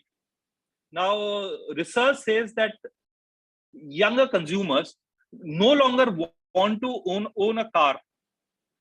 They do not want to spend money on consumer goods, and it's very difficult. They are fine using shared resources. So that non-ownership mentality. All of us know about online shopping aggregators, gig economy, which actually came in as a challenge. People who were put off work in 2008 and 9. Now it is a measure of freedom. I know of a lot of people who are saying, I don't want to go back and join office. What do we do? A lot of the students would have the same thing: cloud mobility, availability of data, and then Moore's law, the computing power doubles every year, artificial learning, machine learning, blockchain, you have crypto, virtual reality, augmented reality, metaverse. I just read that government is trying to have a conference in metaverse. Never heard of things. And this COVID precipitated the move from digitization to digitalization. A lot of people were busy, happy, moving their physical data into spreadsheets, etc. But now, how many of us go to banks? We don't. We carry our banks with us. The consumer expectation, the employee expectations, all of them have changed. And it is in this word that we, as when we look at employers or even people, the professors, we need to look at how well do we deal with millennials and how well do we deal with Gen Z. People like us typically, used to have one career. Now, the latest generation, they have portfolio of careers. So they may have multiple careers in their whole life. And it is said that the whole thing of learn, earn, then retire will no longer be there. There was a time you had done your BA, you get a job, life is set. Now, the kind of jobs that are there now weren't even there when I started working. And I'm sure in another 5 years, the change is only going to increase. So, this, since I come from the corporate, I thought that, because there are going to be a lot of students. And so let me put the corporate perspective over here that, when we look at hiring, what is it that we look at from the perspective of the students? We look back and say, if there is a candidate, what is the probability of this person's being successful in our organization as a leader? Will they cope in stressful situations? Because work by itself is stressful. Do they have a strong work ethic? It no longer is going to be a college. We will measure you by your deliverables. It doesn't matter where you are, but would you deliver? If you commit, you have to deliver. Would they be comfortable with unknown? Are they open to new ways of working? How do they deal with difficult conversations? Do they face it or do they shirk away from it? Will they thrive in a competitive environment? Because, finally, there are targets to be met. And what leadership training would they benefit from eventually? So those are, some of the key things that we look at from a corporate perspective. Now, again, I was looking at a research, and what we found was that there were 6 broad qualities that make people successful. And the first one still remains conscientiousness, which is taking responsibility, going about and saying, if you have told me to do it, it will get done. Second in this word is what we said is adjustment. How do we adjust? How do we cope? Third is being curious. Do I look back do I have a childlike curiosity and see why is this thing happening? Or do I accept things just like that? The fourth is, what is my risk approach? We would want people to take risk. Fifth is, I as a head cannot say that I will know everything. There will be ambiguity. The very fact that we will accept that I will not know everything is the first thing. And then say, we will discover, I will ask people, and there is no shame in even asking youngsters, be it reverse mentoring. And the sixth quality, obviously, if you have to grow, you need to be competitive. But again, in the circle, that's at the sixth place. So we looked at and we found that these were the six things. So still, conscientiousness, taking responsibility is the most important. Adjustment, curiosity, risk approach, ambiguity, acceptance, and also having that competitive spirit to succeed. Now, when you as students in second year and some of you who are in first year, you would look at all these papers, people come, you look back and, I look at and say that some years markets would be good. You will have a lot of jobs. Some years, there would be dearth of jobs in the market. It's a function of demand and supply. But how ready are you? So I personally find this concept of ikigai very useful. So wherein, we look back and say, what is it that you love? That becomes your passion. Also look at what is it that the world loves, needs. That becomes the mission. What is it that you are good at? Choose that as your profession. And what you can be paid for, that again is very important. Look at it as your vocation. And if you are lucky to have an intersection, this looks like a complex Venn diagram, you would be lucky. Or, to put it simply, if the job is this square and this oval or this circle is the person, a lot of times you would look back and say that, let me take a job, any job, because, I've spent money on my graduation, but, you would have a problem. Find out a job wherein the competencies that you have, the skills that you have would be utilized.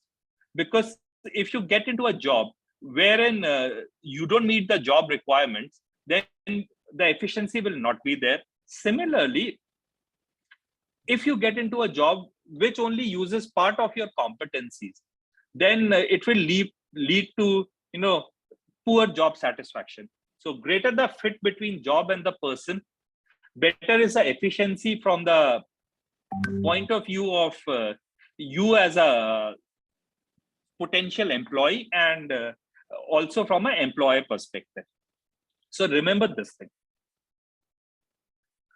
Remember that your degree, this degree that you get is a mere driving license. In fact, a lot of companies are even doing away with this requirement of a degree, and they are saying that it doesn't matter if a person has the person has the technical skills. We have been having this debate on forums. Is a formal degree important? I for a fact believe that degrees are important. Not degrees, learning is important because college gives you that kind of conceptual clarity. It gives you valuable life lessons. You learn from people, alumni, but you can't rest on your laurels. Be a lifelong learner. Be technological savvy. Be curious and be agile. When you move into corporates, the days of how we measure you by your 8-hour performance is gone. We will give you the work. Wherever you are, can you deliver it? Being result oriented is very important. You will be working with people. So teamwork, collaboration becomes important. Also, in youngsters, what I want to tell you is have this mindset of abundance. everything is possible. For every problem, there are always n+1 solutions. N solution are the number of solutions that you have tried, and that +1 solution is the one that you haven't tried, which will give you the result. Typically, I also add to it that what organizations are looking for is the owner mindset, not an employee mindset. An employee who's always looking at what is the increment that I will get. We are looking at, can you take ownership? Can you take accountability? If you can, if you look at some of the startups which are there, India has got over 12 unicorns, billion-dollar companies, and in it the employees are getting richer. So do you have a owner mindset, or do you just want to have a 9-to-5 job? That again is a different thing that we are looking at. So finally, I'd like to tell you, be it marketing, be it sales, everything finally boils down to behavior. We can have a best strategy, what needs to be done. We may look back and drill it down, the KRAs, KPIs, the milestones, how it needs to be done. But who would do it? That who would do it is you. So, you need to control your behavior. You need to look at your attitude. Have that positive attitude, because your attitude controls your behavior. The kind of behavior that you will demonstrate will breed the same kind of behavior. We have a choice. That's what I tell everybody. Your parents don't force you to do anything. Your teachers don't force you. Finally, it is you who chooses. You choose your own behavior, and you can use your behavior to be successful and or to be unsuccessful. So choose wisely. Look at the word, make the best of this conference, learn from all the speakers who are there, and remember, you will never lose. You will win or you will learn. So with this, I like to end my keynote address. I'll once again like to thank CPJ College of Higher Studies and your Director General, Mr. Chaturvedi, and all of you for having me here. Thank you very much. Thank you so much. Thank you so much, Mr. Mishra, Dr. Mishra. Yeah, thank you so much.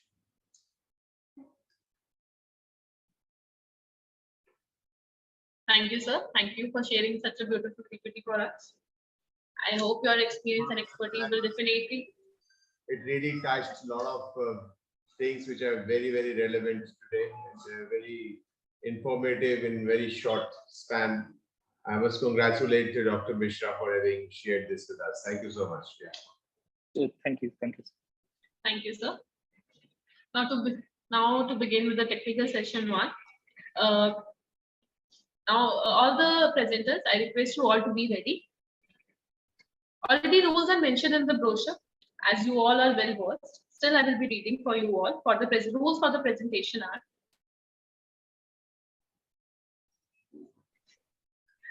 every presenter will get maximum 10 minutes for the paper presentation. Kindly follow the time limits. Minimum time duration for a paper presentation will be about 7 to 8 minutes. There will be a buzzer at 9 minutes as an alarm to the candidate that he and she has to wind up the presentation in next 1 minute. You all are required to turn on your cameras during the paper presentation.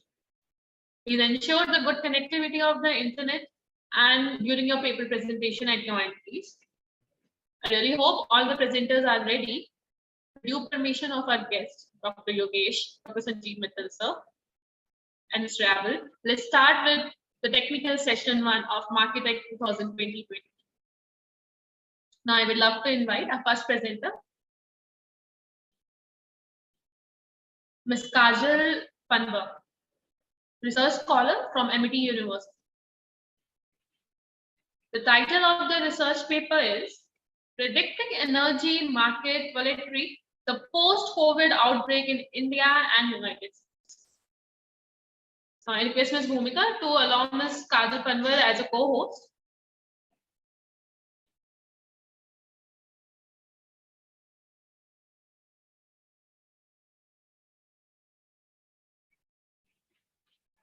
Ms. Kajal, kindly unmute yourself.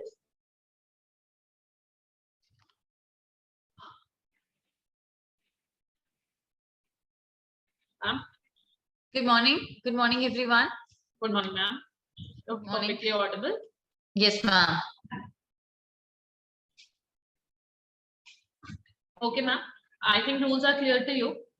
Yes, ma'am. You will be having the 10 minutes Yes, ma'am. for your research paper, and you have to finally wind it up. And we will be giving a buzzer at 9 minutes. It's the last Okay. indication that you have to wind it up for the next minute. Okay. So all Yes, the very ma'am. best, ma'am. Thank Kindly you. start. All judges to take note. She is Ms. Kajal Panwa, and her title of research paper is Predicting Energy Marketing Volatility, the Post-COVID Outbreak in India and United States. All the best, ma'am. Kindly start. Ma'am, how can I share my screen?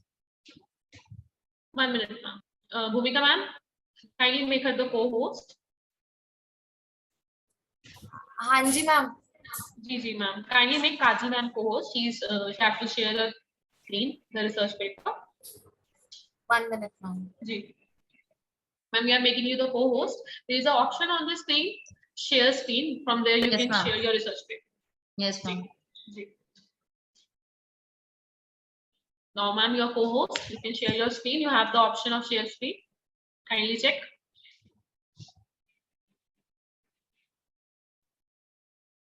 Buzzer team to kindly note the time starts right away. All the best, ma'am. Good afternoon, everyone. Today I am here to present the paper on predicting energy market volatility post-COVID outbreak in India and US. The agenda of presentations. Volatility has emerged as a major concern in the energy industry over the previous 2 decades. Energy prices are clearly the most volatile of all the commodity prices such as crude oil, natural gas, coal, etc. On the index that accessed total power, India placed 4th in the Asian Pacific area. COVID-19 has introduced different aspects of working of energy market. There are various events that shows the volatility of pricing in energy market is increasing. The energy market has been found highly volatile due to drop of demand and consumption during the COVID period. As mentioned by Dr. Yogesh Mishra about the COVID situation in India, 2007 oil and gas companies has bankrupted due to COVID-19. Since 20s, the energy market has been characterized by extreme volatility with changes in prices. These prices variation causes consumers and producers to be hesitate. According to Bernick, 1983, this uncertainty is causing investors and market players to postpone the investment. In this long term, this delay investment leads to inefficient resources allocation. Since energy compositions is made up of wide range of sector, the volatility in this market is a major matter of concern to all the government of any country. The motivation behind this study, the entire world faces the tremendous negative activities, impact of COVID at the stock market. Sorry, ma'am.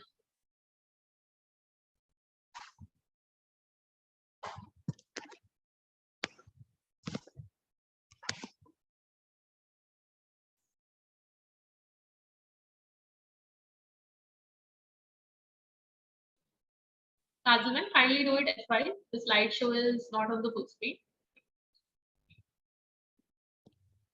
Ma'am, is it visible? Yeah, it's visible. The stock market, as a stock market, exchange is one of the barometer in economy. It also got affected. In this COVID outbreak, there is a decline of energy demand and consumption impacted by energy sector. Specifically, the industry intensity, future productivity, and competence were generally impacted by tremendous impact of abrupt financial and economic events on the energy market, making the risk management of energy market a critical concern for current enterprises. Hence, this has motivated us to conduct a study on this topic. The data and econometric model. The research is based on the prices of natural gas and crude oil on the basis of India and USA. The daily commodity prices for period of March 2019 to January 31st, 2020 were retrieved from the investing.com. RStudio software is employed to estimate and volatility. forecast volatility. The pricing volatility model were developed using GARCH and eGARCH. The GARCH is a statistical model technique used to help predict the volatility of the return on financial assets. The GARCH is appropriately for the time series data where the variance of the error term is seriously correlated following the autoregressive average process. The GARCH is useful to assess risk and expected return from the assets that exhibit clustering period of volatility in returns. The first we talk about descriptive statistics. The total sample released daily return of 495. It entails, in descriptive statistics, entails the minimum, maximum, mean, and some standard deviation skewness and kurtosis and Jag-Bera test. It has observed that highest volatility is observed in USA crude oil, that is 51.67, followed by USA natural gas, that is 45.59. India natural gas, that is 43.90, and India crude oil, which is 40.47. Among all the four commodities, USA and India crude oil has shown the negative skewness, which is minus 3.04 and minus 0.94 respectively, which depicts a symmetric nature exists between the two. Kurtosis, which are used to measure the financial risk, reveal that the majority of return has high kurtosis ranging from 2.69 to 45.24, indicating a liquidative distribution, with an exception of Indian natural gas that has mitigated distribution. Skewness and kurtosis indicated a rejection of normalcy in distribution as demonstrated by Jag-Bera test. The p-value is less than 0.05, rejects the null hypothesis of regular distribution data. Displays the change in the log of daily closing prices of indices of 4 selected commodities. And figure 2 depicts the changes in return on daily basis closing price as a result of volatility clustering. The clustering of volatility has been depicted using the time varying graphs by selected commodities, and significant events have been recorded depicted in figures B1, B2, B3, B4. Obviously, the big changes are followed by big changes, positive or negative, and small changes are followed by small changes. The next talk is about the ARCH and LM test. The table 1.1 represent the verdict of Dickey-Fuller test to analyze in the stability and effect of ARCH to study and reliance the most of the current returns and lagged returns. Dickey-Fuller test demonstrates that all the series of return in COVID outbreak period are static and integrated. The ARCH test is used to decide an existence of the effect of ARCH. It is deduced that effect of ARCH is present in all the three frames, which require the further volatility study. The p-value of ARCH coefficient A1 is less than 0.5, which is less than the level of significances that rejected the null hypothesis that there is no ARCH effect. The results are consistently across all the commodities, indicating that the whole series is experiencing the effect of ARCH. The result of asymmetric and asymmetric volatility of energy market commodity depicted in table 1.1 and table 1.2. There is no denying the prevalence of short-term and long-term volatility for commodities in energy market. The eGARCH results indicated that short-run symmetric across marketplace indicated by term ARCH A1 and for all the commodities in both the countries. It is said that the energy market exhibits disproportionate short-term volatility but no long-term volatility. Asymmetric short-term volatility suggested that unfavorable news created volatility in short-term. As a result of Robertness results, it can be assumed that model of GARCH 1.1 is appropriate and asymmetric and symmetric volatility finding are further classified.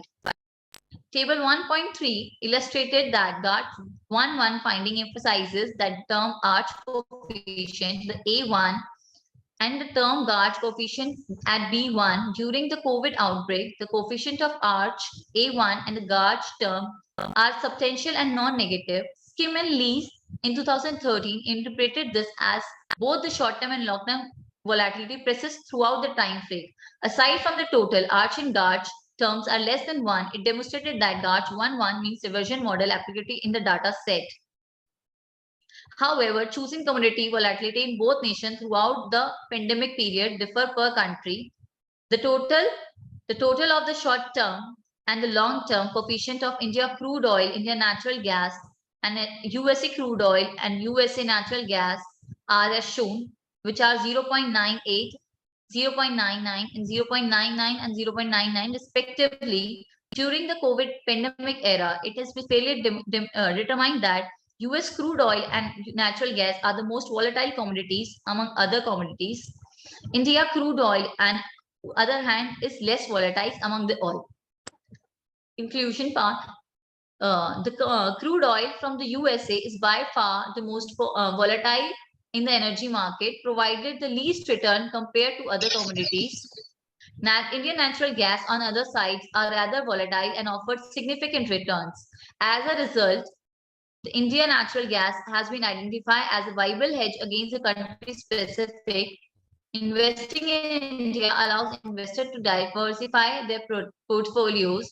The volatility model reveals that market have both short-term and long-term volatility, but asymmetric present only in the short term.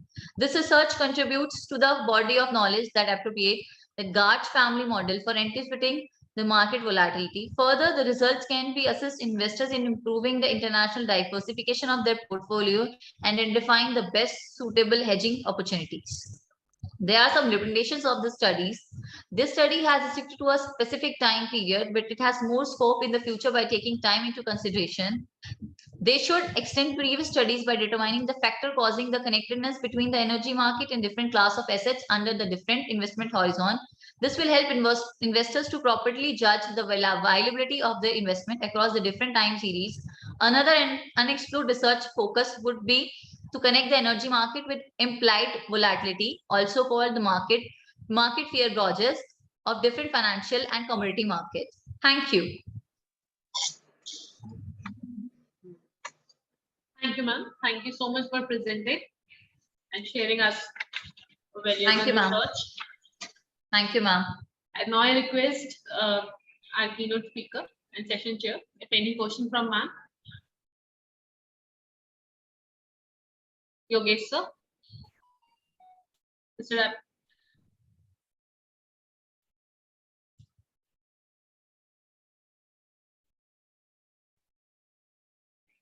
Am I audible? Yes, ma'am, audible.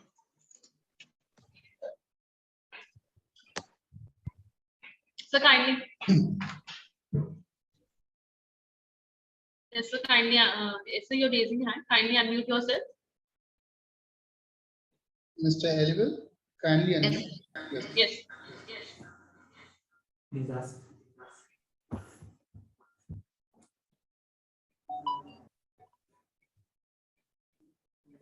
Yes, sir. Sorry. Yes, sir. Mr. Elable, kindly ask. Okay. Thank you for this presentation, which is entitled in predicting the energy market volatility. Thank you. What have some comments or discussions or questions in the slide? I expect from your market, I think the concept by itself is simply market volatility. It's simply somewhat Yes, sir. broad. I think it is audible. Sorry. Yes, sir, it's audible. My comment or question is simply, I expect simply a yearly fluctuation. I think we have been 2 years, which is Yes. COVID-19. Yes, sir. Yes, sir. I expect some figures which starts from 2019 up to now. Some figures, the changes of those crude oil. I think your main focus simply is a crude oil fluctuation of market Yes. starting from COVID-19. Yes, sir. And again, for the time being, the crude oil is simply highly affected by the Russian and Ukraine war, the Russian and Ukraine war. But we are suffering by those wars. And again, I expect like simply what seems like the financial markets, stock markets, I expect from your presentation, but I didn't see. The stock market was the stock market is starting from that we have been suffered by COVID-19 in the year before 2 years. stock market, commodity, but the crude oil, of course, you can simply the crude oil source of, but I appreciate your presentation, short, precise, and on-time presentation. Thank you, sir. So actually, it's my first paper. So I didn't done much on this. Yes, sir.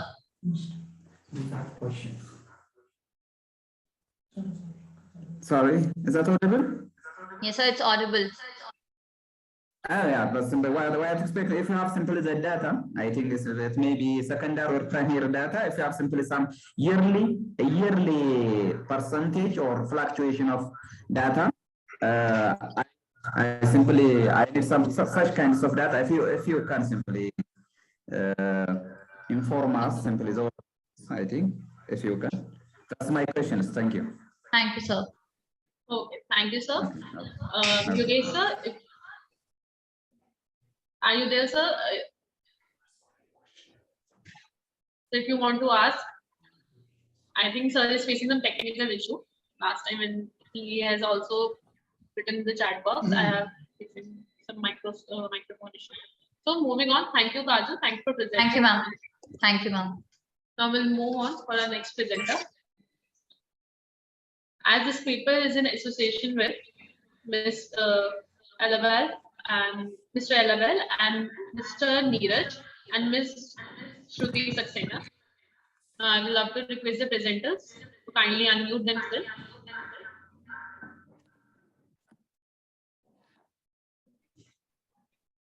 Mr. Neeraj, you are the co-host. Yes, madam. Kindly turn on your camera and kindly unmute yourself. And Ms. Shruti Saxena. Yes.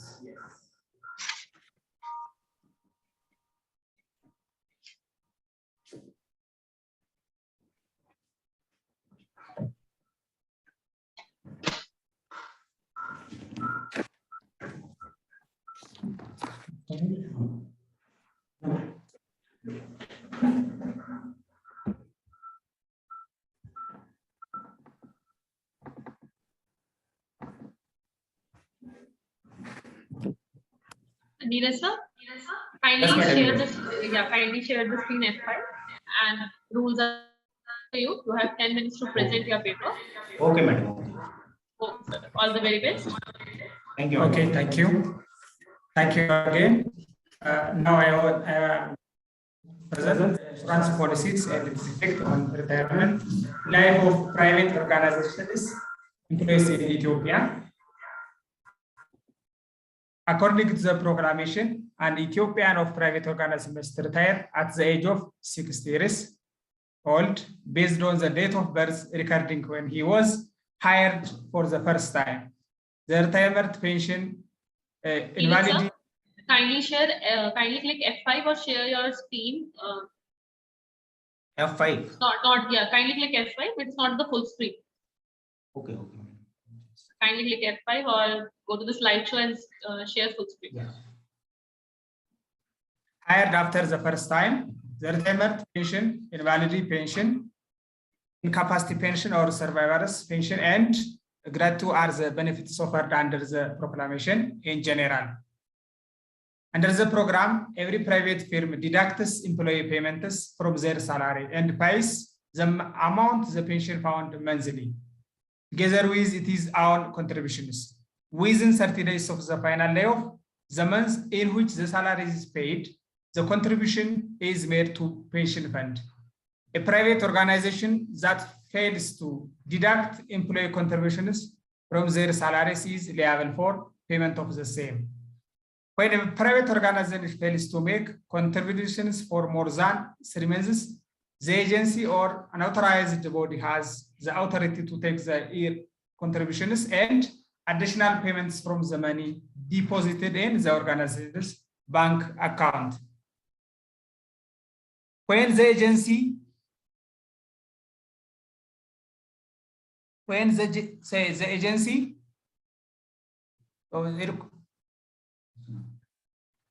body requested, any bank is required to deduct the amount of contributions to be collected from the private organization account and pay it to the agency of the delegated body without delay.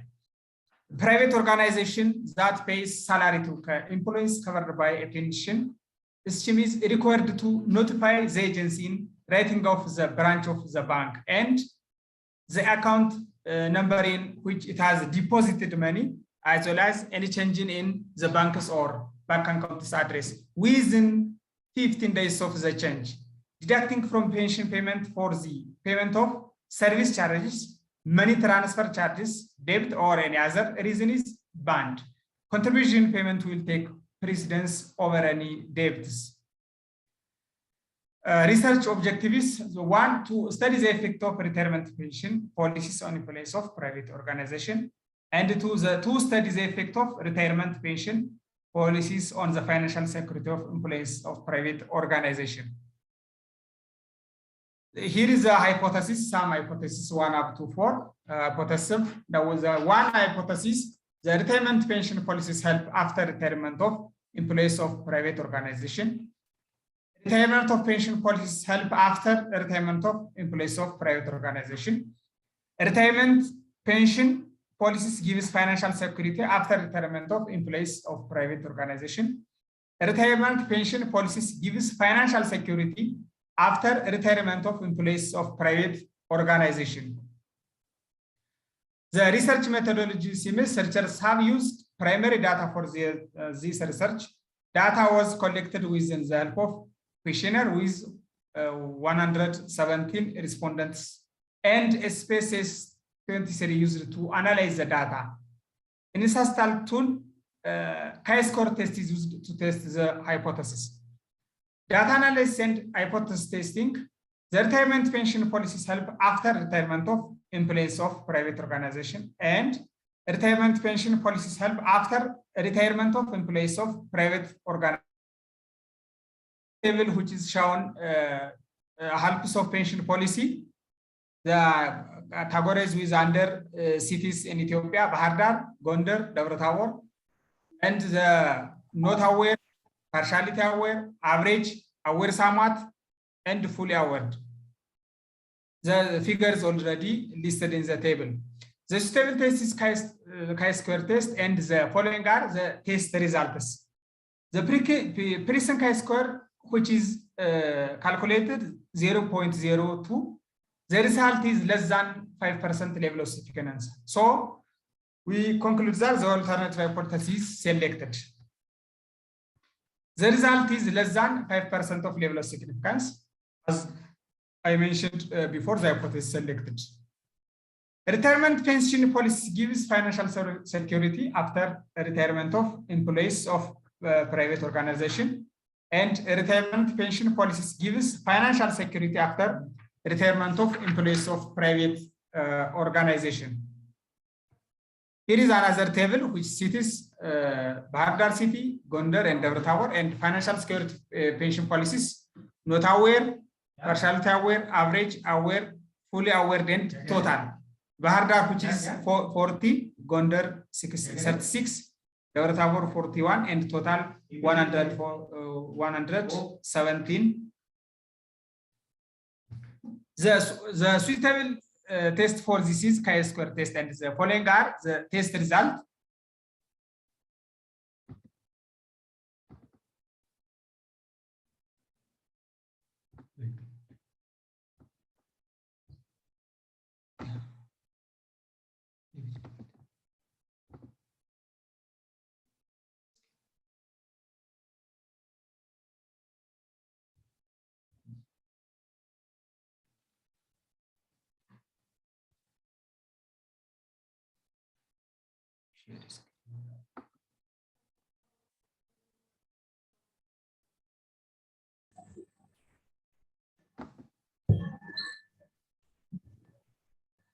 So you may please continue.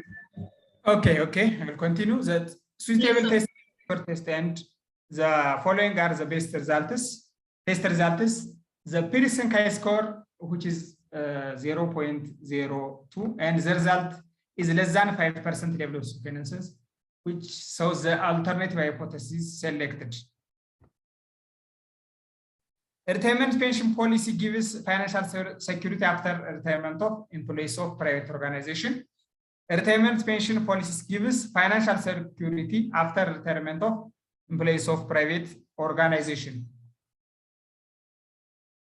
Which is another table which shows the financial security of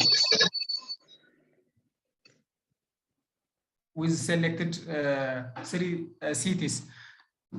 The suitable test is chi-square test, and the following are the test results.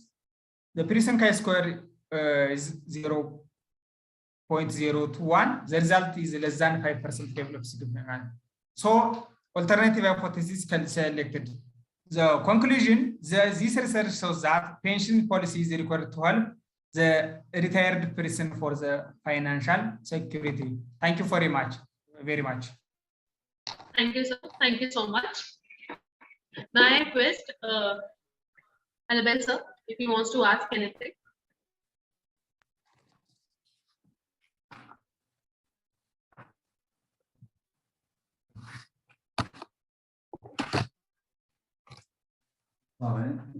Is that audible?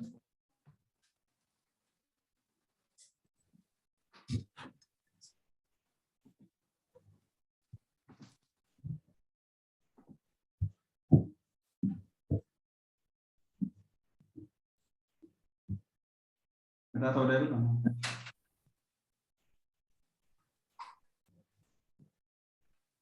Mr. Schmidt, I think we should move on.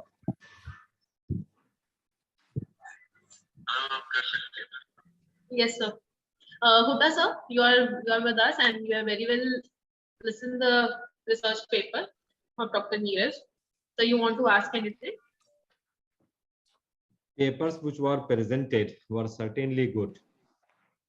What I wanted to point out here, because I have listened both the presentations, that now time has come to understand that the researches which are connected to the problems of day-to-day life will generate more value addition to the society.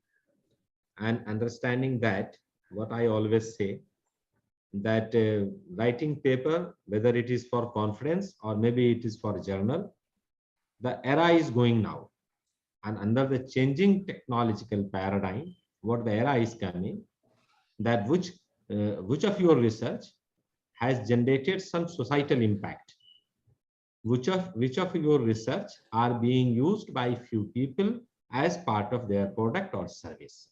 I'm not even talking only patent, because the patent activity has taken shape in last few years and probably a decade from now may continue. But I'm futuristic of saying that the way now just writing papers, putting it in shape of some publication, could be a journal, could be a conference proceeding, might have a good library, might be a good library record, having good shelf life, but actually the society is not going to get benefited out of that. And unless our research creates an impact in the society by means of product or services, the value of actual value will not come, actual translational value will not come. And that's how we keep on saying that now we should engage ourselves into translational research.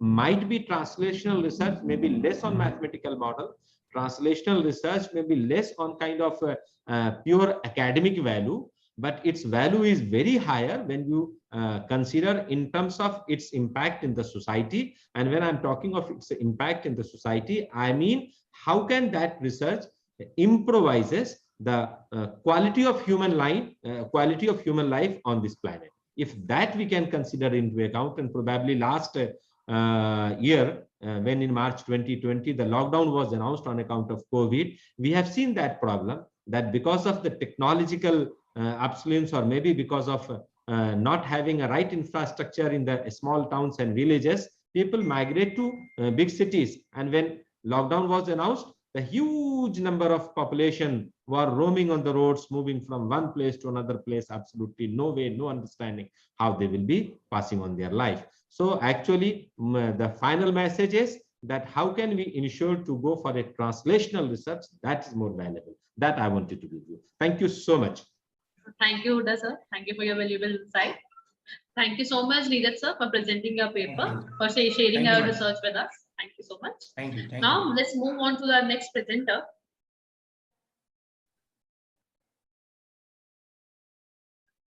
Our next presenter for the evening is Ms. Neha Gulia, research scholar, BPSMB, Kanpur, and Dr. Meenakshi Khatyar. And their research paper title is Bibliometric Analysis, Global Online Marketing Research Trends. Neha ma'am? Yes, And Meenakshi, ma'am. Good afternoon, ma'am. Good afternoon. And all the best, ma'am, for presenting your paper. Your Thank you, time ma'am. is, you have 10 minutes. Kindly take it. Okay, All, ma'am. all the best. Thank you, ma'am.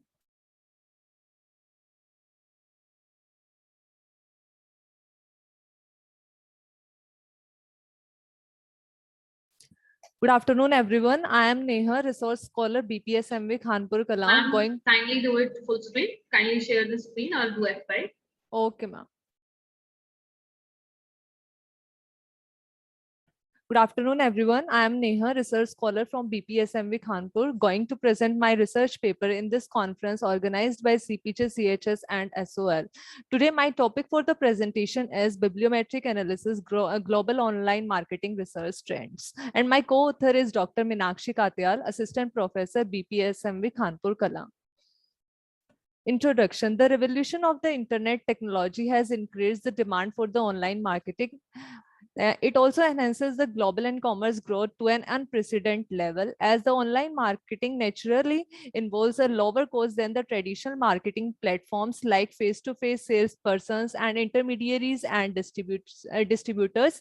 Many organizations start to adopt the online marketing trend, increase their customer base globally.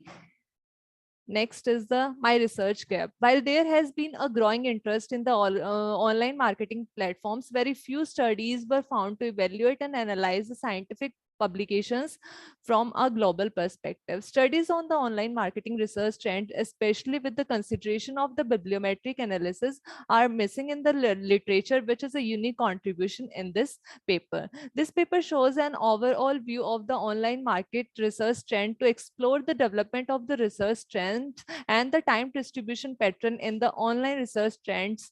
The most productive author, most productive institution, most productive journal, most used keywords, and the most productive publisher. Now the objectives of the study. The goal of the study is to look the time distribution pattern of the online journal article. The second one is to determine which journal are the most productive. The next is the goal is to identify the most productive institute or the universities which has contributed to the online marketing research trends. Next is to determine the most influential author who has contributed most of the papers on this topic or the theme. Next is to determine which country contributed most on the online market research trends, and the last is to determine the most influential publisher on the online market research trends. Next is the data sources and the search strategy. The Web of Science was used for the data mining in the present study, one of the most comprehensive peer-reviewed research repository in the social science is the Web of Science. In this study, the following search query is used, like the online marketing, affiliate marketing, e-marketing, or the electronic marketing. And the time is between the 1989 and 2021. All the research papers between this time, 1989 and 2021, are used in this research. The collected data was analyzed using the bibliometric technique. Bibliometric is a branch of library and information science that uses the quantitative methods to study the bibliometric data. Bibliometric study have been used in the literature to assess the importance of the topic, the contribution of the journal, the most productive authors, the most productive universities, and the most productive nations. Next is the result. The most productive publication year. Top 5 years the top 5 years are shown on the screen, in which the highest number of the documents on the global online marketing research trends was published. The first one is the 2021. In 2021, 177 documents are published on the global online marketing research trends. Next is the 2019. 145 documents were published in 2019 on the global global online marketing research trends. And in 2020, 132 documents were published on the global online marketing research trends. In 2018, 116 documents were published, and in 2017, 93 documents were published. Next is the most productive country. The 5 countries publishing the highest number of the documents on the global online marketing research trend. These are the 5 countries which has published the most of the papers on the global online marketing research trends. The first one is the USA. USA has published 263 documents on the global marketing research trends. And at the position second is the China, publishing the 117 documents on the global online marketing research trends. Next is the UK, publishing the 92 documents on the global online marketing research trends. And at the fourth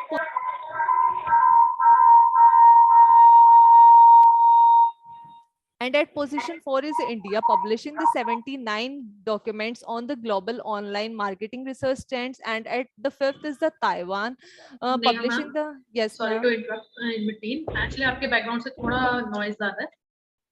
एक second ma'am. Ji.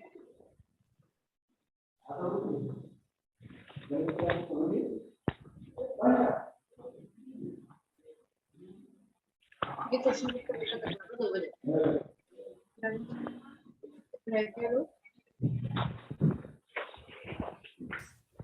And at the 5th position is the Taiwan, publishing the 68 documents on the global online marketing research trends. Next is the most productive institute. Top 5 universities publishing the highest number of the documents on the theme. At the position 1 is the University of California system, publishing the 21 articles on the global online marketing research trends. At the position second is the Egyptian Knowledge Bank, publishing the 16 article or the documents on the global online marketing research trends. And at the position 3 is the State University System of Florida, publishing the 15 documents on the global online marketing research trends. At number 4th is the California State University System, publishing the 14 documents on the global online marketing research trends. And at 5th is the BUES, publishing the 13 documents on the global online marketing research trends. Next is the most productive journal. These are the top 5 journals which has published the highest number of the documents on the theme, or you can say on the global online marketing research trends. At number 1 is the International Journal of Online Marketing. This journal has published 89 documents on the global online marketing research trend. At number 2 is the Information Technology People, publishing the 18 documents on the theme. At number 3 is the Journal of Research in Interactive Marketing, publishing the 17 documents on the theme. And at number 4 is the Journal of the Business Research, publishing the 15 documents on the global online marketing research trends. Next is the most influential author. These are the top 5 authors publishing the highest number of the documents on the global online marketing research trend. The first one is the Low R, publishing the 18 documents or written the 18 documents on the theme. And the next one is the Mackie TK, publishing the 7 documents on the global online marketing research trend. And at the number 3 is the Maragon M, publishing the 6 document on the theme. And at number 4 is Sekira B, publishing the 6 documents on the theme. And at the 5th position is Waters EJ, publishing the 5 documents on the theme. Next is the most productive publisher. These are the topmost publishers who have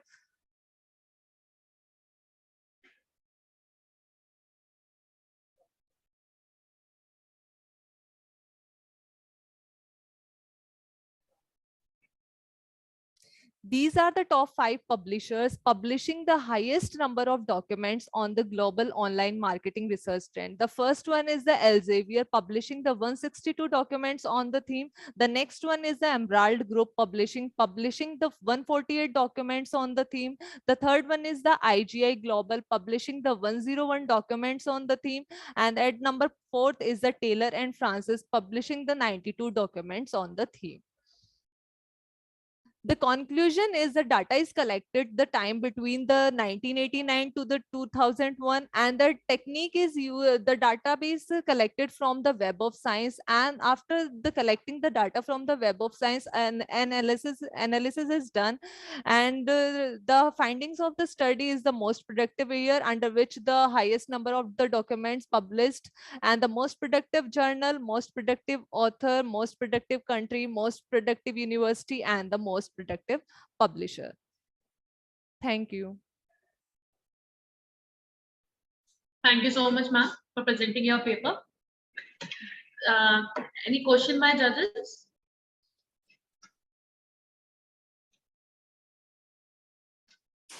Elabel, sir. That's all. If you want to ask anything. Yes, sir, you're audible. You're audible. Okay. Okay, thank you. I have one question. Yes. Yes, sir. It is simply thanks to Corona, we are highly engaged in technology, especially in marketing, digital marketing. We are engaging in globally as a market, digital marketing. Okay, sir. What I need is simply through that simply if you have some sort of data in your hand, or primary or secondary, the challenges of those the marketing from the literatures or the journals. If you have seen simply many, you have seen, I think, I hope many journals which is published in globally, whether related to online marketing research. So if you have some challenges that worlds are faced in global online marketing, if you have some data in your hand, of course we have aggressively looking simply. Sorry, is that audible?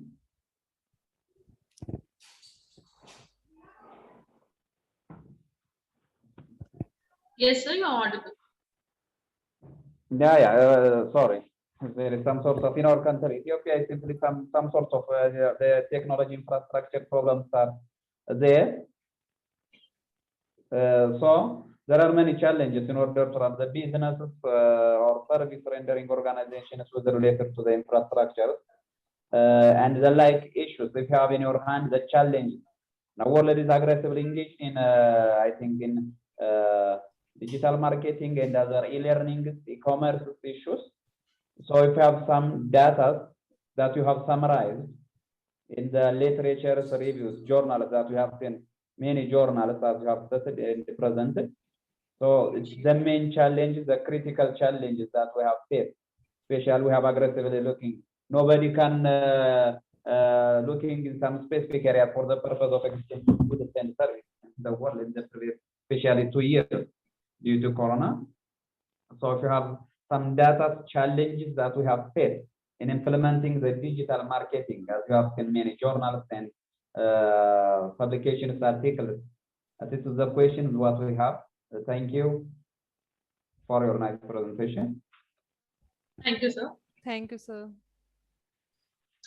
Thank you, ma'am, for presenting your research with us. Thank you so much. Now moving on to the next presenter of the day. Now I'll love to invite our next presenter, Mr. Sumit Kumar, research scholar, Hindu College, and MPJ, Rohilkhand University, and Dr. A.K. Agarwal. The title of their research paper is A Study of a Depression and Anxiety of a Bank Employee in Banking Sector, Public and Private. I request Mr. Sumit Kumar and Mr. A.K. Agarwal, sir, to get ready. Hello. Sumit Kumar, sir, you are now host. Yes. Kindly share your research with us, and rules are clear. You have 10 minutes to present. My voice is coming? Yes, Hello? so your voice is coming. I request you to kindly turn on your video.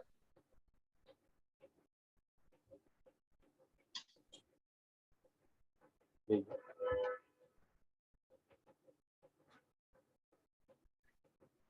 Sir, I request you again to kindly start your video. Please.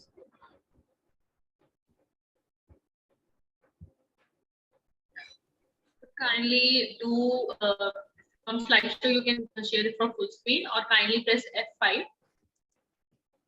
Thank you, madam. Thank you so much, sir. All the very best. Thank you. Judges, kindly take a note. This is our presenter fourth of the day, Mr. Sumit Kumar. I'm feeling glad to attend this platform for presenting my research paper, a study of depression and anxiety of bank employees in banking sector, public and private bank. By Sumit Kumar, research scholar from MJP University, Bareilly.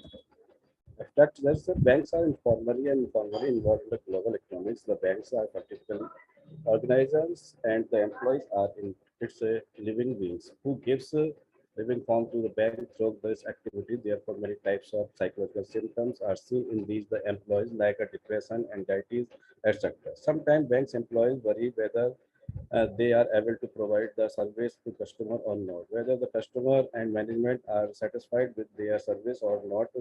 That is why bank employees feel themselves with a mental problem like a depression and anxiety.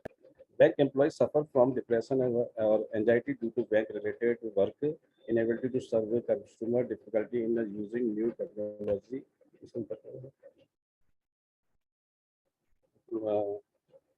Anxiety, if not elevated, can lead to generally is the despair, of depressive and anxiety affected human behavior, relative the emotions.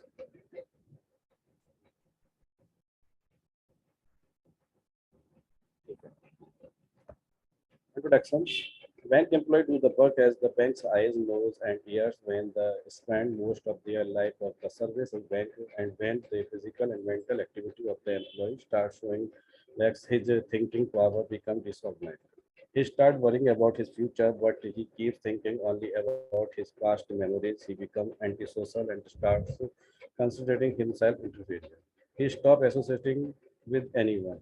If this happens, then he even thinks a committed suicide. This situation becomes the most severe state of depression. When the atmosphere of fear is created, the bank employee he does the not work diligently and his effect his work styles. For this purpose, I read some research papers and articles and books. Some are here. Review of literature. Federal Supreme. He conducted research to find out the depressive factor that determined the profitability of the banking sector in Asia, Korea in his search, divided in 3 and 4 parts. And Sanjay and Weizen and Wang Axner in this research, he large private industry, China, the factor of depression and stress. You have included the 13 private companies in your research. And it is clear for the research that there is a strong relationship between personal factor and environmental factor. When Derricks and Calvin 2017 studies the effect of depression and anxiety on survival, their research, and Ms. Devra Lerner research and Rachel Mercer 2000 studied the effect of depression on the functions. And Kim Manjunath and Shirley, the problem or the dystonia depression, you selected 2 types of people in your research. One who does yoga along with his work and other employee who is in his official work. As a result, you have proved that the person employee who does not yoga, they suffer from depression. Randy Blazer 2005 studied the employee working in old age, clarified that the problem of depression affected the most of in this age.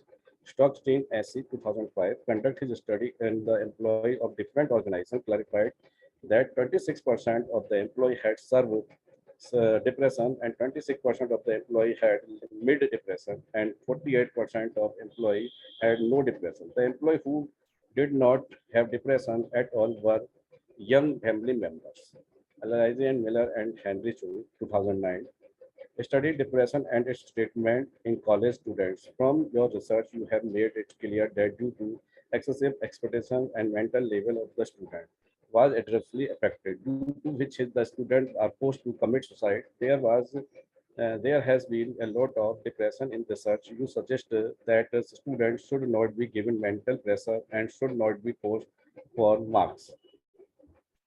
Research objectives. I selected some objective for this research to study the depression of male and female employees working in private bank, to study the anxiety of male and female employees working in private bank, to study the depression of male and female employees working in a private bank, to study the anxiety of male and female employees working in a public bank, and to study the correlation between depression, anxiety of male and female employees jointly working in public and private sector banks.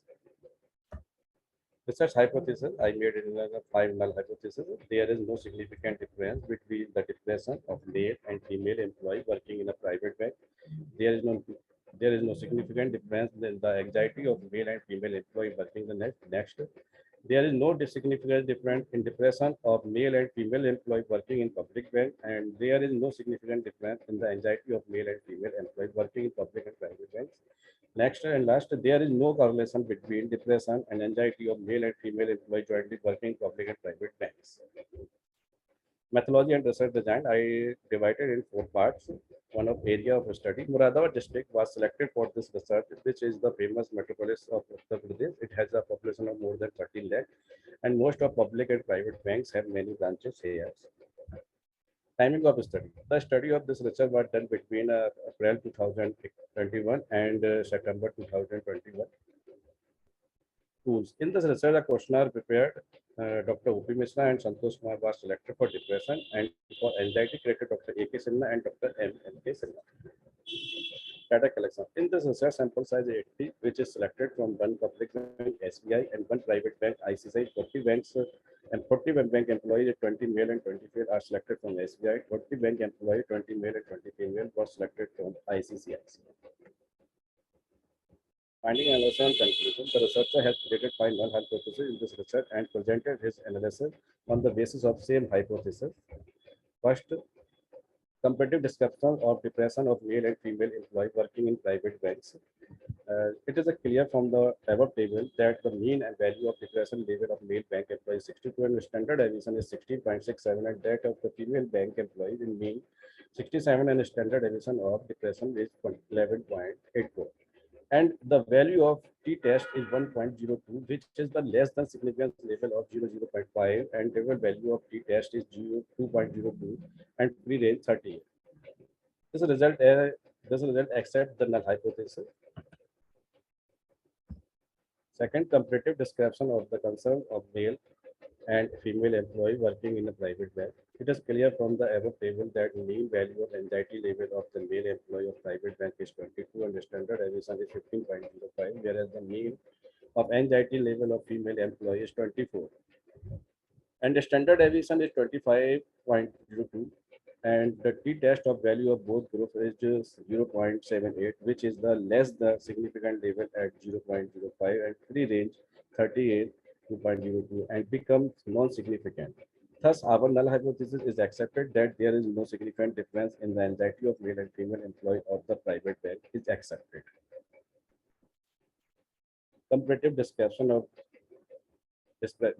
depression of male and female employee of public bank. It is clear from the above table that the mean value of depression level of male public bank is 54.87, standard deviation is 11.22, while that of female employee is depression level is 55.89, and the standard deviation is 24.3. The value of P known as between the two groups is 0.32, which is less than the significant level is 0.05, and the table value of P test 2.02 on the freedom sum 38. On this basis, it will be said to be the effective, due to which our null hypothesis is proved and accepted.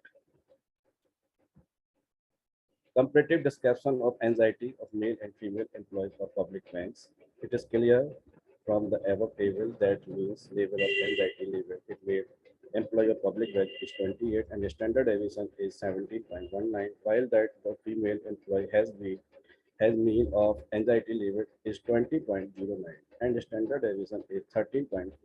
The value of P between the two groups is 1.90, which is less than the significance level of 0.05 and table value of t-test 2.02 at 38 phases. Non-significant from this conclusion, we have null hypothesis that is no difference between male and female employee of public bank is accepted.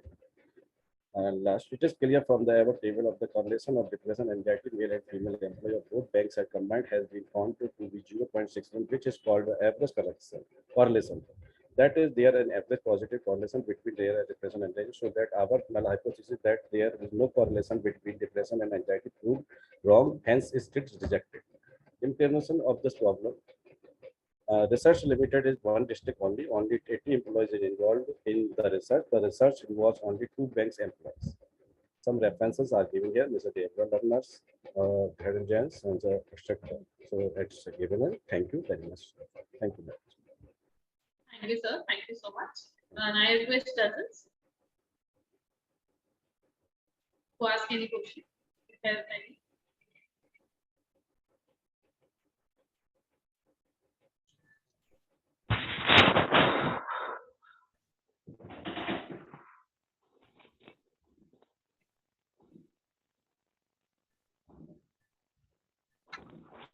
Sorry, is that audible?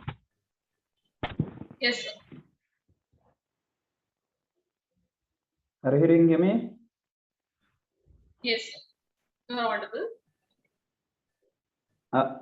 Okay, I have one question for the presenter.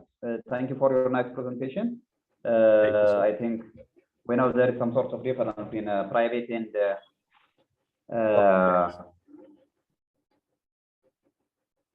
Private and public banks. Government banks. I know, but any suggestion or that what the main some comments or suggestions that you see so from the main literature and reviews in order to reduce, if it is possible, remove the anxiety and depression in the bank employees. If you have seen from many journals and articles, this is my question. Thank you. Thank you. Thank you, sir. Thank you so much, sir, for sharing your research with us. Thank And all you. the best for Thank the you. Thank Thank you. Thank you, Annabelle, sir. Now moving on for our next presenter of the day. The next presenter is Miss Swati Tyagi, Research Scholar, ISTM University, Muradabad, and Dr. Mishra Agarwal. The title of their paper is Study of Human Resource Management Practices in Hospital and its Impact on Employee Sectors, Employee Satisfaction. I request Ms. Swati Tyagi to kindly start.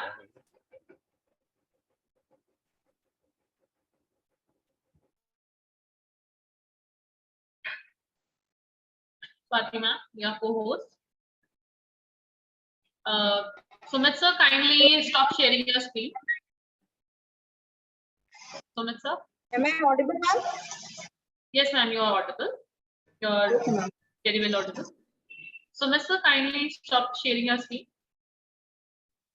Yes. Now perfect. Swati ma'am, you know the rules. You have 10 minutes to present your paper. On 9 minutes, the buzzer will be rung as to give the indication. Last 1 minute is left, and you have to wind up. So all the very best. You can share your screen. I'm unable to share my PPT. Can you just share the PPT on my behalf? Ma'am, you are the co-host. You can share by clicking on the options. Share I am screen. the co-host. Yeah. Co-host can That share. I can see. Yeah, you can click on the share screen option. Share screen pe click kariye ma'am.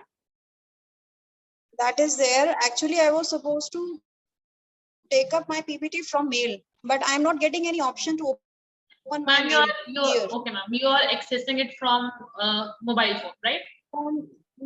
Yeah, ma'am. I'm accessing it from my mobile only. Okay, do one thing. I have made the PPT. Miss Swati, do one thing.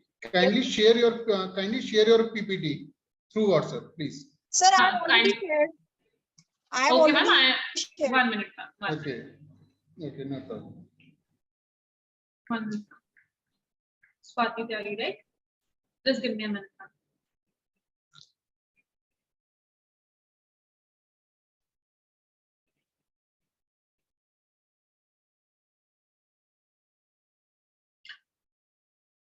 Swati ma'am, kindly share your PPT on WhatsApp. I have message on the group. I share your PPT on screen. Give me time, ma'am.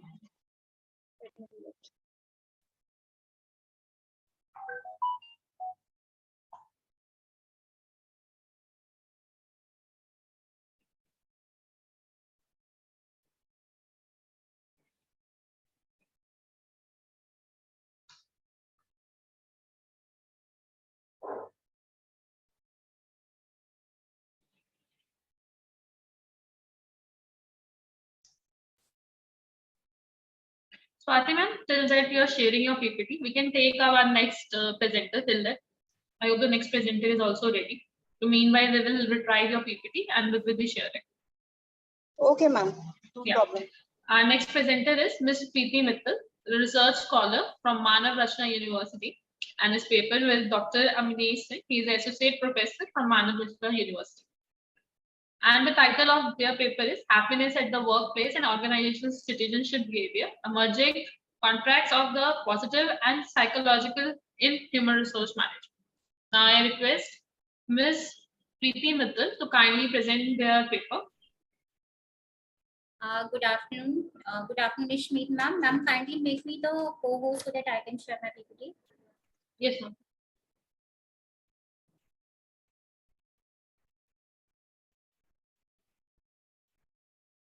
Ma'am, your co-host now.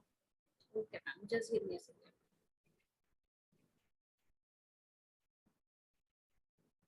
Ishmeet ma'am, just confirm me once. Is it visible to visible? Yes, ma'am. Yes, ma'am. It's visible. And all the best, ma'am. Thank you, ma'am. Good afternoon, everyone. Good afternoon, one and all present over here on the platform, all the senior dignitaries, my co-fellows, and the audience. Myself, Ms. Preeti Mittal, a research scholar at Manav Rachna University, Faridabad.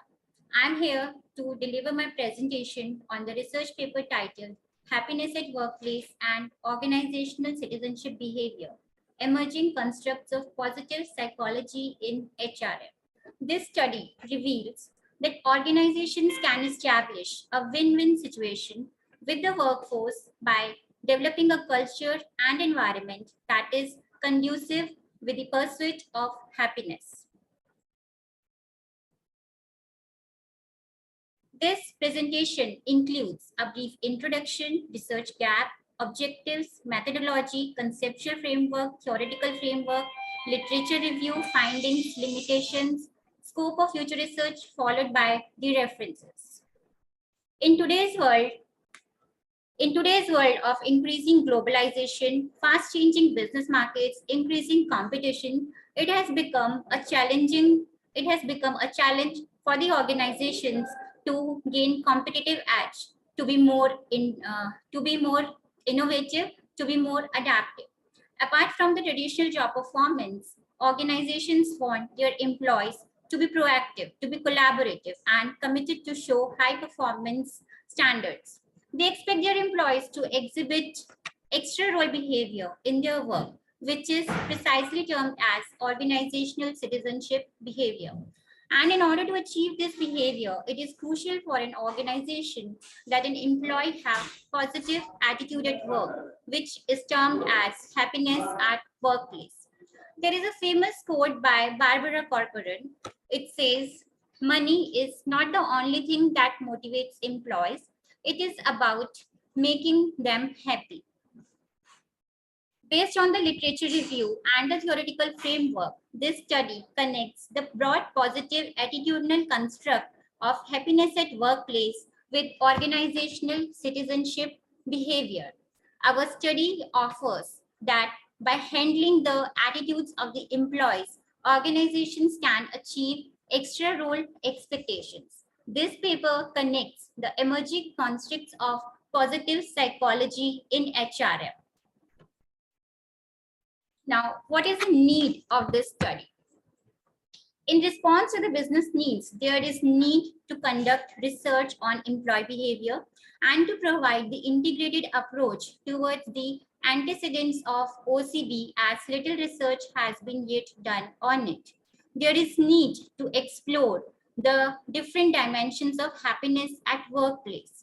Due to the emerging importance of happiness and behavior and the lack of research in this field, there is need to establish a unified theoretical framework to guide researchers into attitudinal and behavioral literature. As such, the objectives of this study are, firstly, to explore the factors that affect OCB of the employees at workplace, to explore the different dimensions through which happiness at workplace can be measured, to examine the relationship between organizational citizenship behavior and happiness at workplace. Methodology used in this research is the establishment of theoretical framework, and conceptual framework of the variables based upon the literature review and the cross-sectional studies. Happiness at workplace, in the terms of the Fisher, can be defined as happy feelings towards the job itself, that is job engagement, happy feelings towards the job characteristics, that is job satisfaction, happy feelings towards the organization as a whole, that is effective organizational commitment. Now, due to the paucity of the time, I won't be elaborating on these elements. The detailed description of these elements can be inferred from my research paper. Moving on to the next conceptual framework of the organizational citizenship behavior. Now, what it is? When employees voluntarily assist other employees in their work, when they show altruism, when they motivate their co-workers and avoid issues in the workplace, that is when they show courtesy, when they accept less than the ideal conditions and show sportsmanship, when they participate and devote themselves to the organization and exhibit the nature of civic virtue, when they voluntarily go above and beyond what is required, that is conscientiousness, then we can say that organizational citizenship behavior is being exhibited. In terms of, in the definition of the organ, we can say it is a discretionary behavior pattern that are not expressly rewarded by the official reward system, but it contributes to the organization's overall effectiveness.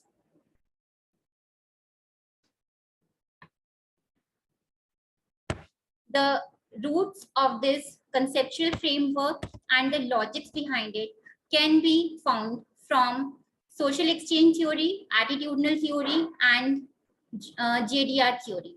Again, I won't be, due to the paucity of the time, I won't be going into the details of this. Same can be inferred from the research paper. Now, coming to the findings that we have gone through by reviewing the literature review. The cross-sectional studies from extensive literature review implies that happy employees have better workplace results in comparison to those who are less happy.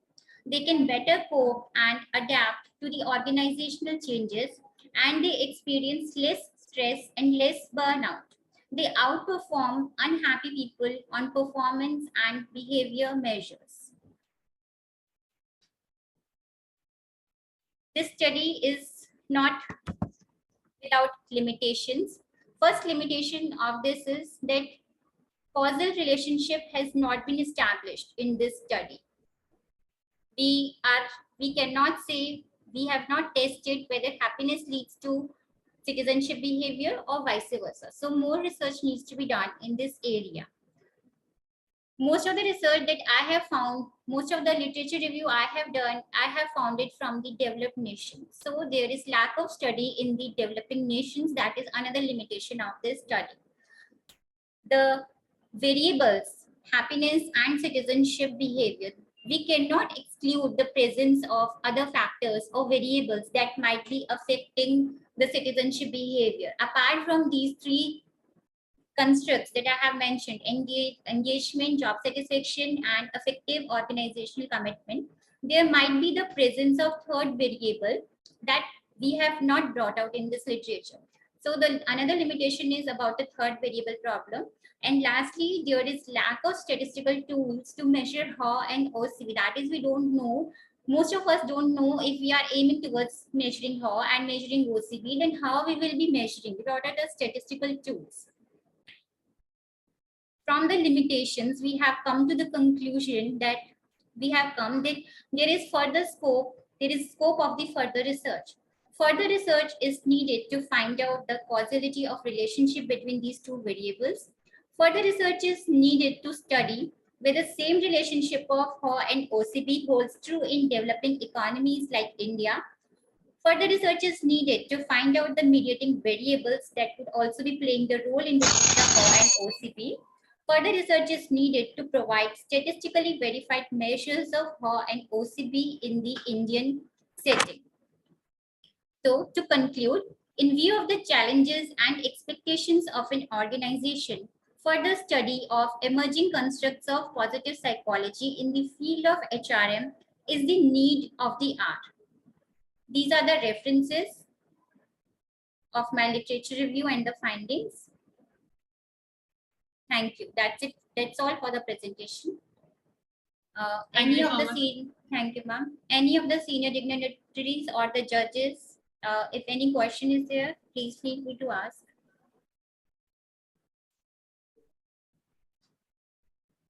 Yes, sir. Good afternoon, sir.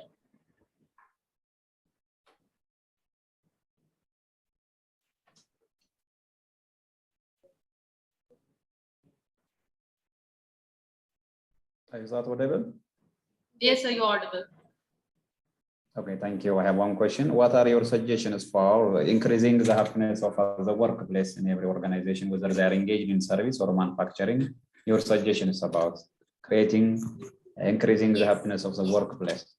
Yes, actually, first of all, we need to measure the happiness at workplace. And for that, I have given 3 constructs like engagement, satisfaction, and effective organizational commitment. So to measure this, first of all, we need to develop the scales, Likert scales, and we do need to survey. We need to ask. Then we will be seeing where we are lacking, because this we have got through the literature review that happiness, of course, happiness, that is the positive attitude that will lead to the citizenship behavior. So हमें क्या करना है? we need to increase the happiness at workplace. So engagement, that how a person feels engaged, feels passionate about the job that he does.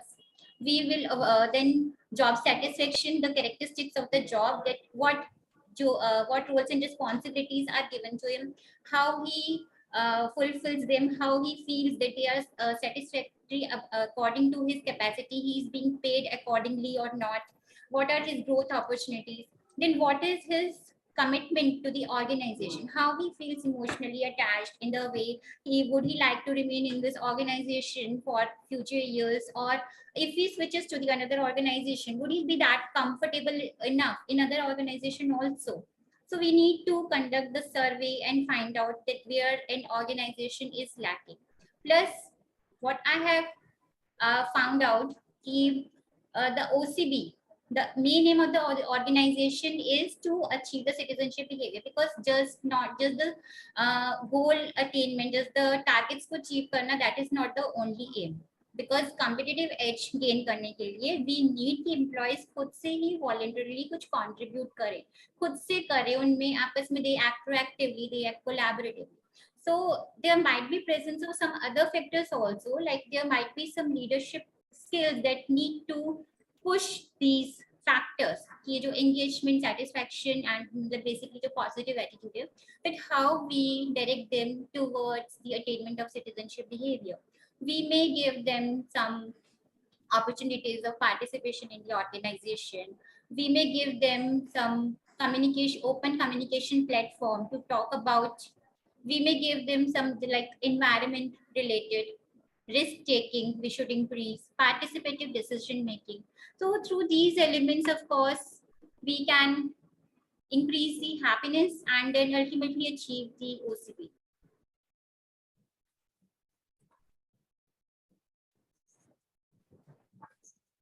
Yes, please. Thank you, ma'am.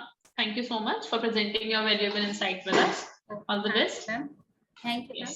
Sir, anything else or is it done? No, ma'am. Thank you. Okay, ma'am. Fine. Let's move on for our move on. Thank you, sir. Miss Swati is the presenter. Ma'am, your PPT will be shared by Miss Bhumika now. Now I request Swati ma'am to kindly turn on their cameras. Your co-host ma'am, kindly turn on your camera. Okay. Bhumika ma'am, kindly share Swati ma'am's PPT. Swati ma'am, you're not visible. But I shared my screen, ma'am. Vivekanand has rightly said that education is the manifestation of the divine. Has been played. Yeah. Swati ma'am, you're visible and perfectly audible too. Bhumika ma'am, kindly share the screen. Or else I should share.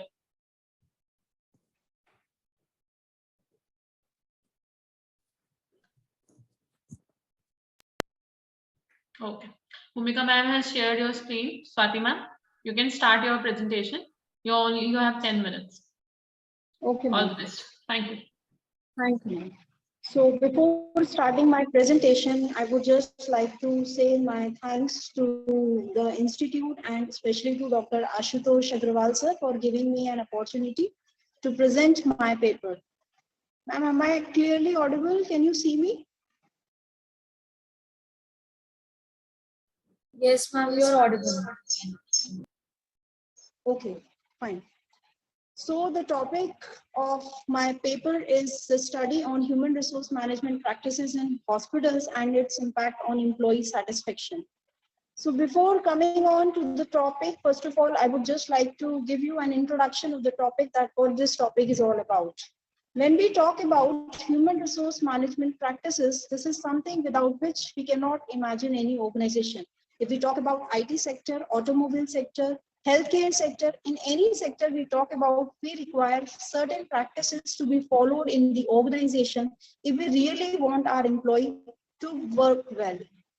So if we want them to be highly satisfied, then we have to ensure that human resource management practices are executed in a very good way, in a very smooth way, so that they can perform well.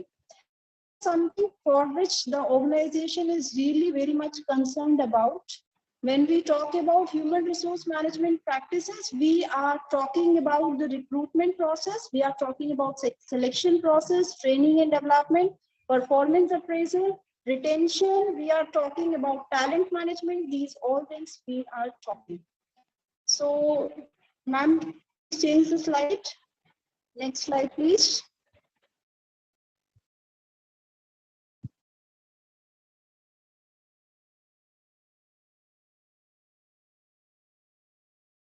Ma'am, have you changed the slide?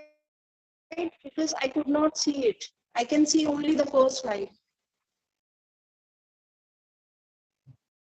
Ma'am, it's changed from my end.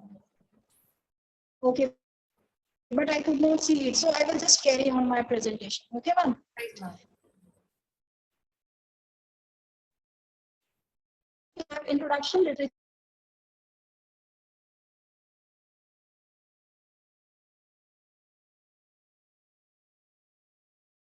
So introduction, when we are talking about the employees are happy and they are having the sense of belongingness in the organization. And if the employees are not satisfied, then they feel like to switch from that very organization. They look for various options which are available to them. And the reason behind is sometimes the recruitment is not done in a very good way. Like we have not put the right person at the right job as per the interest of the employee, as per the competency of the employee. He has not got that job. Then in that case also he feels likes to switch from that very organization.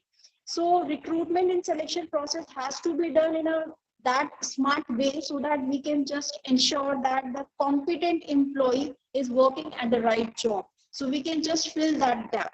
When we talk about various companies, they are just focusing on team building activities, which will help in strengthening the employee association in work-related settings.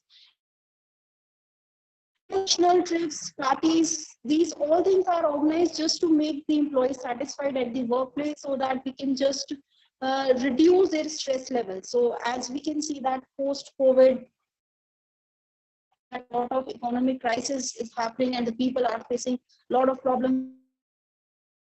If the people are having job, they do.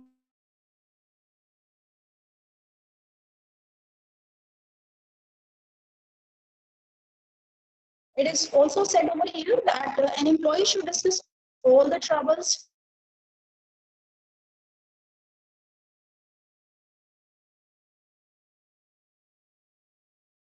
facing certain difficulties, then they should feel like to come up and discuss their problems.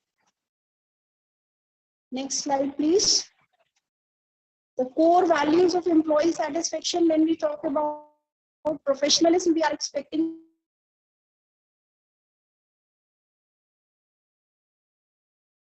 ethical, strategic mindedness, things are required. Next slide, please. HRM practices, when we talk about fair evaluation system is to be there, performance linked bonuses or incentives are to be offered, open book management style. Open book management style here means that if the employees are really having certain innovative ideas, creativity is there, then they should be invited there. Suggestions should be invited and it should be executed. So this is open book management style, which has to be there. Coaching and development, if the employees are lacking certain skills, then coaching has to be given. Employee retention has to be ensured in the organization. Access to knowledge and tools, like organization should focus on career development, career progression, and career succession also. So these things has to be ensured. Succession planning should be there. Onboarding process, compensation, benefits, creating favorable working conditions. So if these things are ensured in the organization, then definitely employee will feel satisfied. And if the employee will feel satisfied, then only he can give his 100%. If we talk about healthcare sector, this is something where we require a lot of commitment from the side of employees. And the study which I have taken over here is the paramedical staff, that what is their mindset and how much they are satisfied with the working style of the organization. So in the healthcare sector, if we are not focusing on the level of satisfaction of the employees, then definitely we could not expect to deliver the best services to the patients, those who have a lot of sufferings. So in that case, we need to ensure these things. Literature review, I have reviewed various papers also before working on this particular paper, and the detailed things I have mentioned in my research paper. Here I have not mentioned things very much in detail. Moving on to the objectives of the study. Ma'am, please change the slide. Objectives of the study, when I talk about, I have taken 3 objectives of the studies. Number 1 is to determine the level of employee satisfaction as a result of the hospital's HR practices.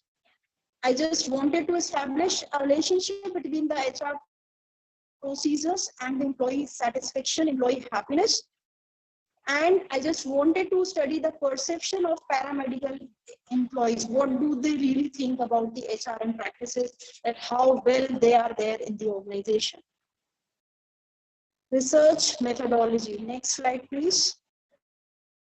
The study was conducted in Gurugram and the sample unit is paramedical staff. As I have already mentioned, data was collected through both the sources, primary as well as secondary. Primary data through the questionnaire, through interviews, and the survey was conducted. And the statistical tools, when I talk about, I have taken mean and standard deviation.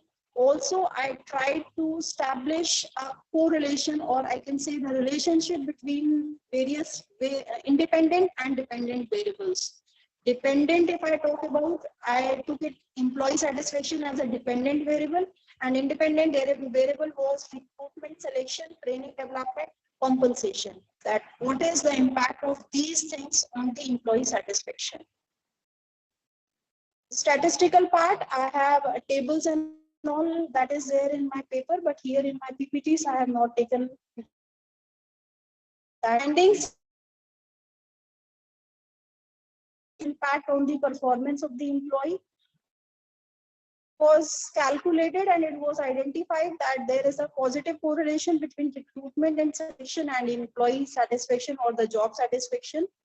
Employee of the hospital agreed freedom to take initiative, like if they were coming up with certain initiative or innovative ideas, and they were motivated for that.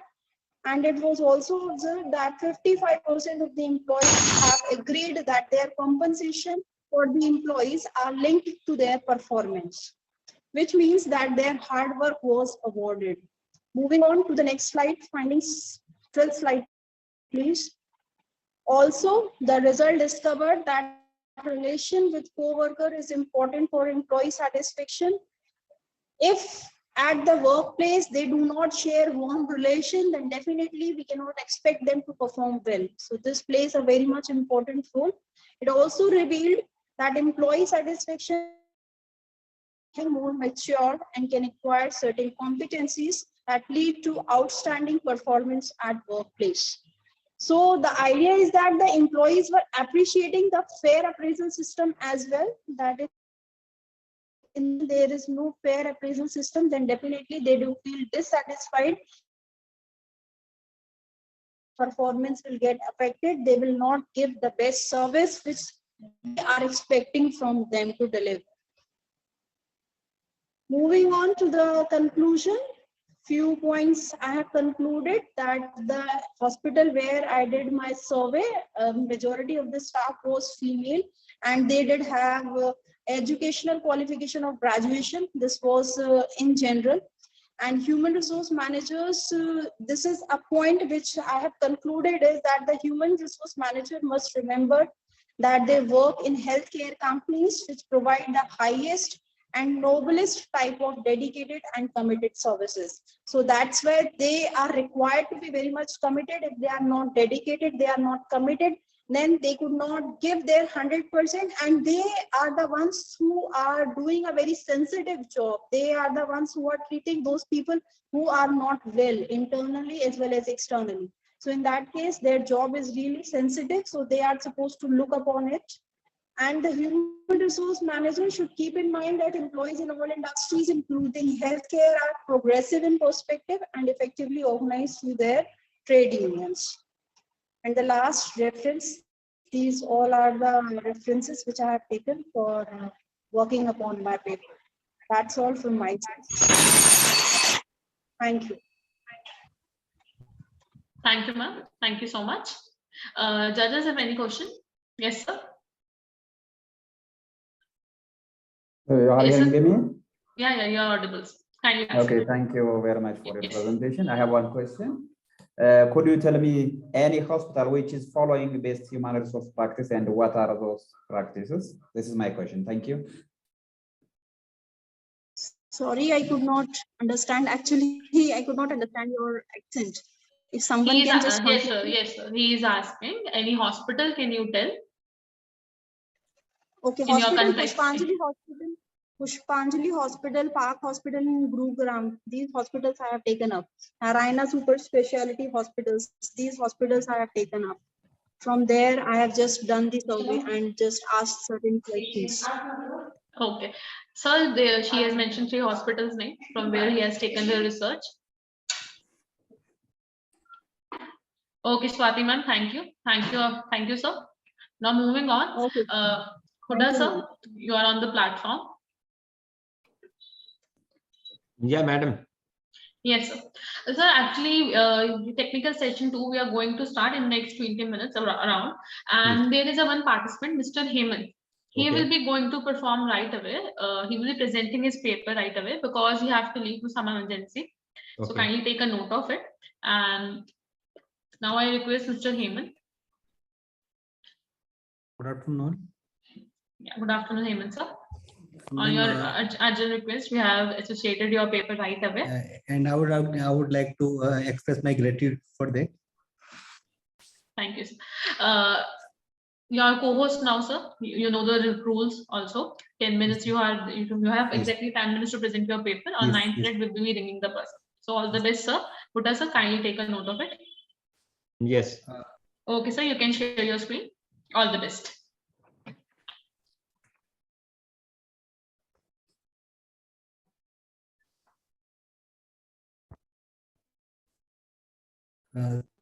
Is the screen visible, sir?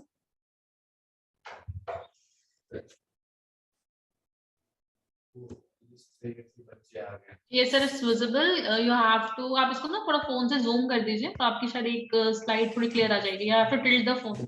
You can tilt your phone.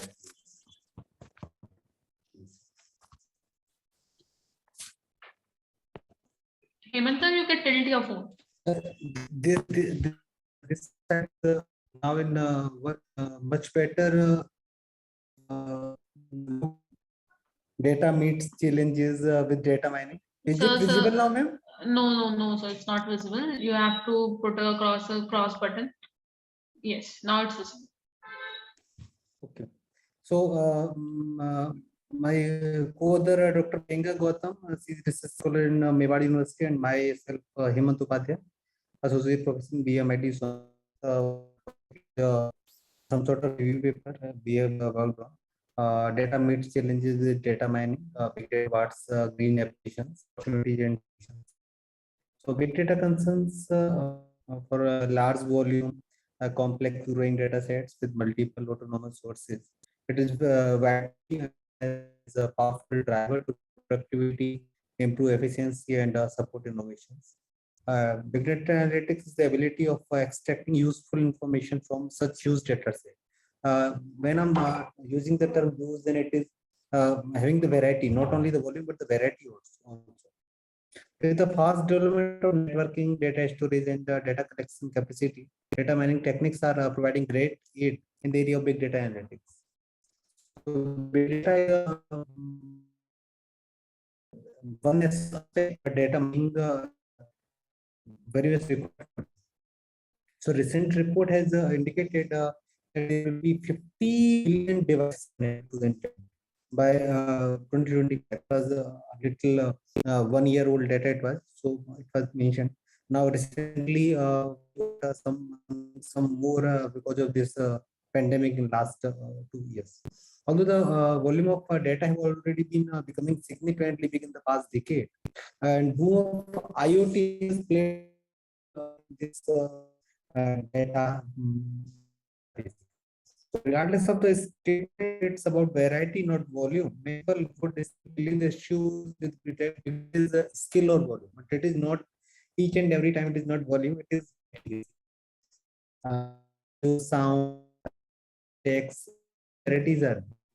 So objective of data mining basically is energy efficiency. This what applications, building, industry, vehicles, infrastructure, the sustainability in which resources, recyclability, waste-free, environment is also green ICT is also required, and applications in the case of sustainability, sustainable applications.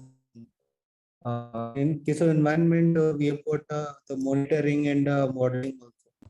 Now we are coming to the data mining. It attempts to implement facilitate the extraction of meaningful information, knowledge, the unstructured mining extracts pattern, change, association, and abilities with large data sets. It is an iterative process that involves data pre-processing, searching for the patterns, knowledge evolution, and so many such critical issues. So it is often domain and application dependent. However, several techniques developed in the context of one application or the domain can be applied to the other also. But generally, it is domain generally. So the objective in data mining over and potentially correlations and patterns in the existing data. So there are basically two primary goals. Prediction, that is involving the use of some variables or fields in the database to predict the unknown or future value. And another is about description, is focusing on finding the human interpretable patterns describing the data. And there are a few steps in technical profile of that we are going a little bit. That to develop an understanding of the application for the end for achieving the end goal, and the target data to be used for the discovery, and the cleaning and pre-processing of the data is also a very important tool in this data mining. And ultimately, we have to reduce the number of variables and find the invariant representations of data if it is possible. Now, data already discussed in, so it has been defined at the bottom for a data set. Conventionally, data are there, and it is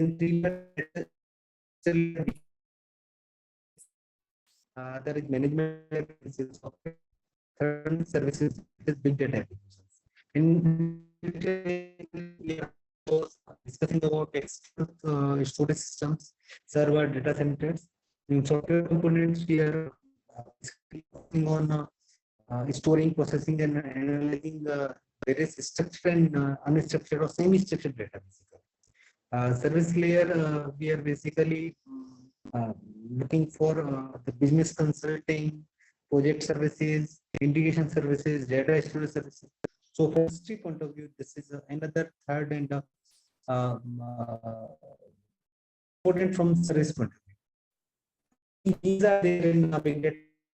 One is volume and that is other one is velocity. So for volume, we can say right also for semi-structured also, and for velocity basically not only for big data but for the processes. So for time limited processes, big data should be value. For the environmental issues, applications for big data basically, technologies can harm the environment. It is a big issue.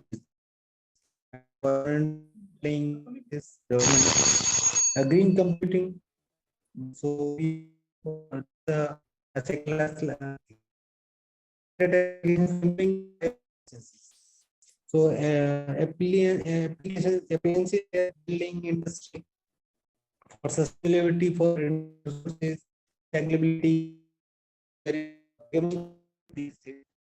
So, these are such challenges we are looking from paper.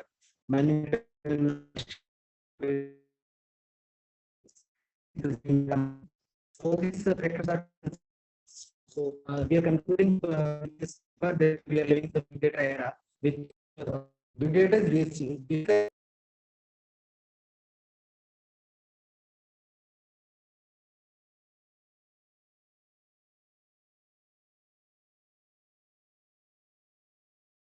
Sir, I think Hemant sir has disconnected.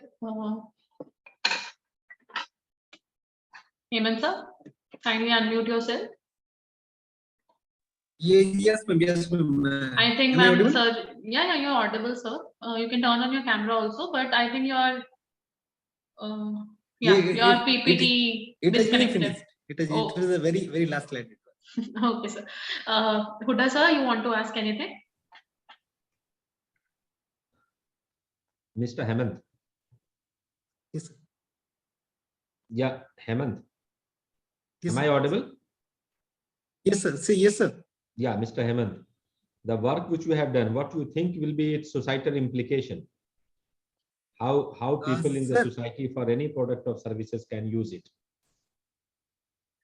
Sir, for green ICT, for environmental point of view, we are considering it for the whosoever policy maker in our country or it may be globally. So in this field of big data mining, they are to look the things from that perspectives. So our focus is to emphasize or to put the notice on that particular point.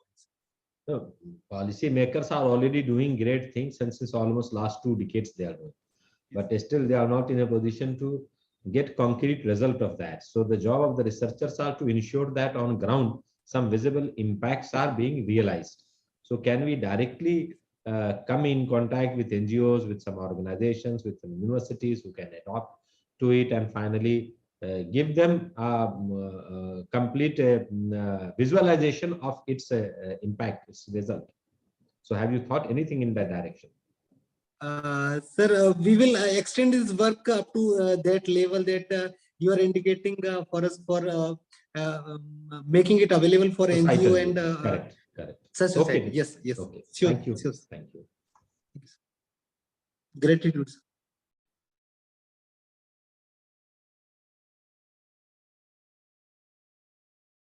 Over to you, madam. Hello, I'm audible? Yeah. Okay. This was the last presenter from the technical session 2. As on urgent request, we have made in non-technical session 1. On this note, I would love to thank all our presenters for giving us your valuable time and putting forward to share your valuable research with us. On this note, on behalf of CPJ College of Higher Studies and School of Law, I will love to express my deepest gratitude to our Chief Guest, Dr. Sanjeev Mittal, sir, Yogesh, sir, and Mr. Anubis for being with us throughout the session and sparing your valuable time with all of us. On this platform, I would love to thank all the presenters for presenting their studies on this spot. Thank you everyone for your valuable time and efforts. Now I will get back to you all by a short break for technical session 2. I will love to inform that announcement of the best paper award will be done after technical session 2 in validatory session today at 4 p.m. So everyone, we are taking a break for 10 to 15 minutes and will be resuming for technical session 2 with honorable chief guest and keynote speaker and session chair. So looking forward for that. Thank you so much and please be with us.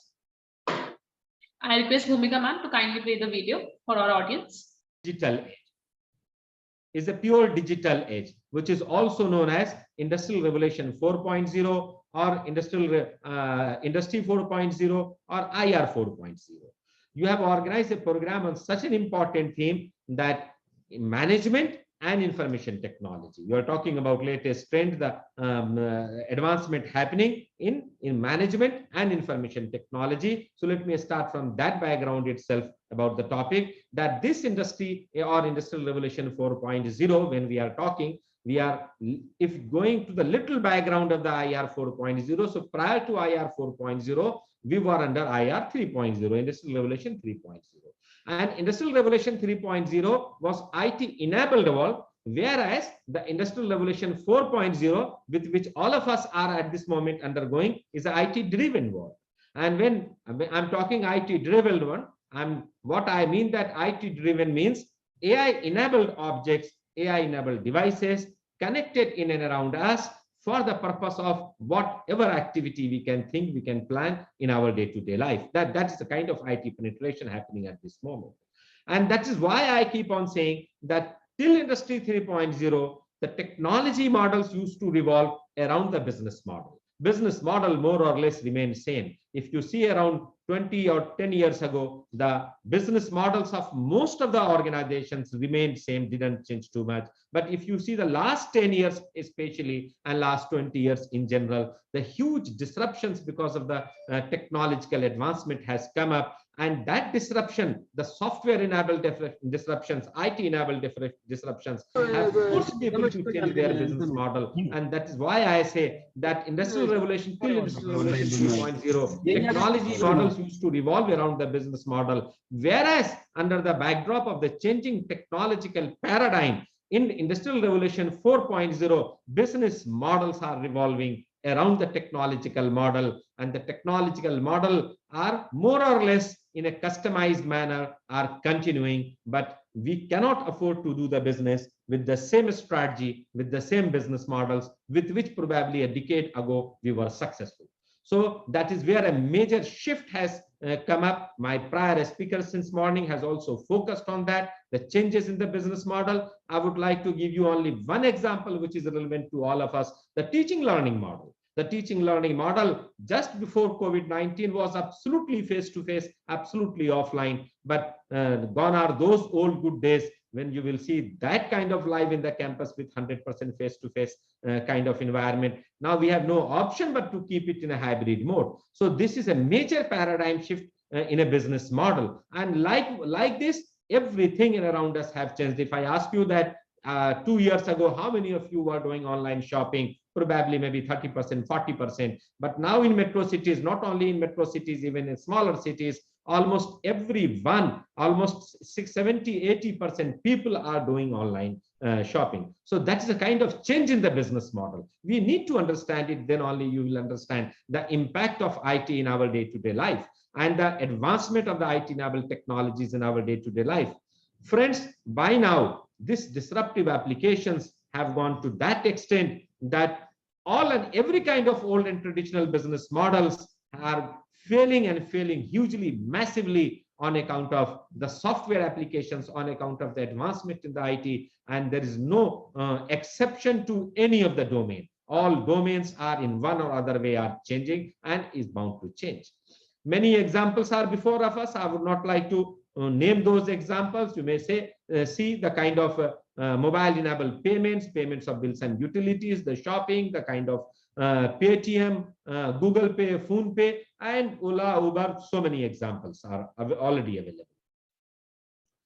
Friends, being from the academic world, all of us are also supposed to be futuristic, adaptive to the changes proactively, as education is not going to be an exception to this changing technological paradigm of Industrial Revolution 4.0, where I said that the business model is massively changing and changing every coming day. And hence, if we do not change our teaching learning processes, if we do not adapt to the changes happening in this domain, possibly our existing teaching learning process will be redundant, will be obsolete in a big manner, and then possibly will be having no students in the campus. And that is why we need to change constantly, and the change is very important. Please also note that gone are old good days when we used to say that big fishes eat the smaller one. हम हमेशा कहते थे बड़ी मछली छोटी मछली को खा जाती है. वो ज़माने गए. Now the fast will beat the slow, not the big will beat the small. And that's how in 21st century, that is a pure digital age, we fundamentally believe that gone are the old good days of old definition of educated people, which is written in the books of the government records, and which says that if you can read, write, and speak, you are considered as educated. Now, those definitions are not correct. The digital age definition of educated people will be that if you can learn, unlearn, and relearn. That's the new model. That's the new paradigm. Learn, unlearn, and relearn. My dear friends, in the forced backdrop of COVID-19, blended learning with flipped classroom concepts, presently heavily dominated by online and digital learning, is taking shape. This Zoom-based meeting or team-based meeting or maybe Cisco WebEx-based meeting are example of that particular process. But within that process, we need to find out that how can we better innovate it, how can we better be more creative to make these online sessions as fruitful and as good as possible. That is the challenge before all of us, right? And friends, if we see that changes which is happening in the back at a much faster pace in the backdrop of COVID-19, few changes I would like to sensitize to all of you. One example of Nokia I had already given in the morning. So what happened to Nokia? Exactly in the same way going to happen to almost all traditional business models. Kodak, Yahoo, that Android, non-Android feature phones, etc. are examples of that kind of products or services which didn't adapt to the changes upfront. Next important shift which is happening, that artificial intelligence, which earlier used to be considered AI, which earlier used to be considered as a technology of elite or as a technology heavily dominated by engineering domain, is possibly changing the entire mindset, and probably artificial intelligence in tomorrow's time are going to be a technology for everyone. And that's how, irrespective of the branch of education, irrespective of the walk of life. So that's how I keep saying that AI will become omnipresent in every walk of life. Even as on date, if you work with IBM Watson, this IBM Watson, despite all constraints, is so versatile that at one end it facilitates a housewife to cook a delicious food with the help of the support system which is have, and at the same time the same software facilitates a lawyer to prepare and present the case in the court. At one end it facilitates a medical professional to diagnose and treat the patient, then the same software at the other end facilitates a town planner to design in a smart city. That's the kind of diversity, that's the kind of veracity of this software application with the help of artificial intelligence. My dear friends, advanced researches in the areas of large-scale genomic sequencing coupled with AI in general and machine learning and deep learning in particular, or machine learning enabled technologies in particular, will make every one of us the CEO of our own health. And for 90% plus problems, we may not need to visit to any doctor. That sensitization in many of the countries have already started taking place, because the AI enabled system will give us all kind of suggestions and rule-based recommendations, and with which we will be treated without going to a doctor. Next important trend which is happening is in the domain of virtual reality and augmentation.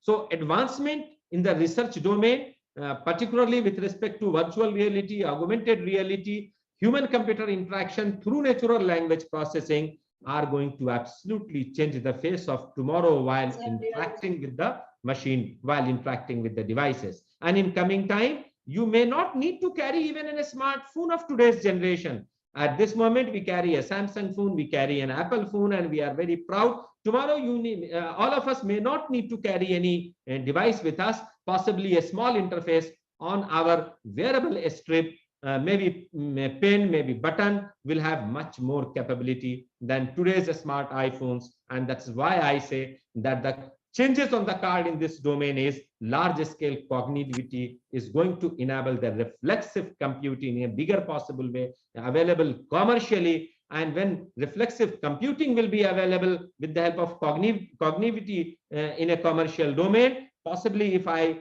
just think that I have to dial to Mola Sahab and the call will be established to Mola Sahab. If I just think that I should watch Aaj Tak, the Aaj Tak channel will be available to me. That kind of computing arena is going to come in coming days. Next important innovation, which is going to transform the entire world with the help of the IT and IT enabled domain, of course, the management technologies at the back, that autonomous and driverless electric cars are going to be along one of the biggest killer technologies in a decade or so, which at least will disrupt 20 plus big business dimensions. So we need to be aware about this. So challenges are there. Technologies are also available, but all these technologies need to be taken into right spirit. And that is why in the morning I said that Umar Bhar Ghalib yahi bhool karta raha, धूल चेहरे पे थी और मैं आईना साफ करता रहा. So agar hame ye nahi karna, so we need to understand that there are many challenges before all of us in the backdrop of the changing technological paradigm. And we all researchers, we all technologists need to sit and understand that to which extent we can address to these challenges. And that's why I would like to, at this moment, briefly sensitize all of you that the purpose of researches which we are doing, because it is an international conference and many of the researchers are showcasing their research papers, showcasing their actual research which they have developed. So that research should be translational into the nature and focus on such challenging issues which in some or other way should transform, which in some or other way should touch the common people on the ground. And unless that our research touches the common man on the ground, possibly the transformation or impact of the technology which we perceive or which we plan will not come. And if it doesn't come, that research might be having a good library value, might be having a good shelf life, but will be of no use. So friends, in the last century, due to tremendous amount of industrialization, natural resources are significantly strained. At the same time, the societal needs have increased by manyfold and are still increasing and will continue to increase. The population of the world is also increasing. As per the studies by the international organizations, in next few decades, the world's population will rise by 50%. The energy requirement will also rise close to 100%. Electricity requirement is expected to rise by 300%. Food requirement is expected to rise by 200%. See the kind of the challenge, the magnitude of the challenge which we are going to face. And at the same time, the conventional natural resources are going to be down by 60 to 80%. And that is where where at all platforms, we are talking of sustainability, we are talking of we are talking of conserving resources, conserving energy, conserving everything for our next generation. The population that will be stressed even for an essential life elements like water will be up by 200% in coming one decade. It will be the responsibility of the future engineers and the technologists to find a sustainable solution to meet the needs of the growing world. Why I have spoken on these challenges? Because when my researchers are working, researchers should pay attention to these kind of environments. I was happy going through one of the presentation that green energy is the only way to move forward to make the world more sustainable or as sustainable as possible. Environmental sustainability will certainly play an important role in the future engineering, and future engineers have to find solutions to the problem of every segment of the society. And if we still continue doing research which is put in the library in form of books or in form of journal, are going to have no meaning to that paper. Possibly maybe a decade from now, the people may start telling you that how many papers you have published is immaterial.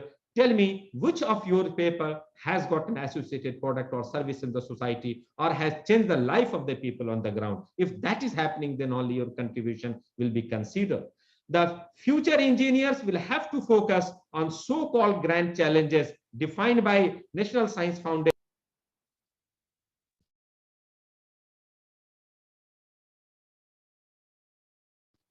Defined by National Science, am I audible?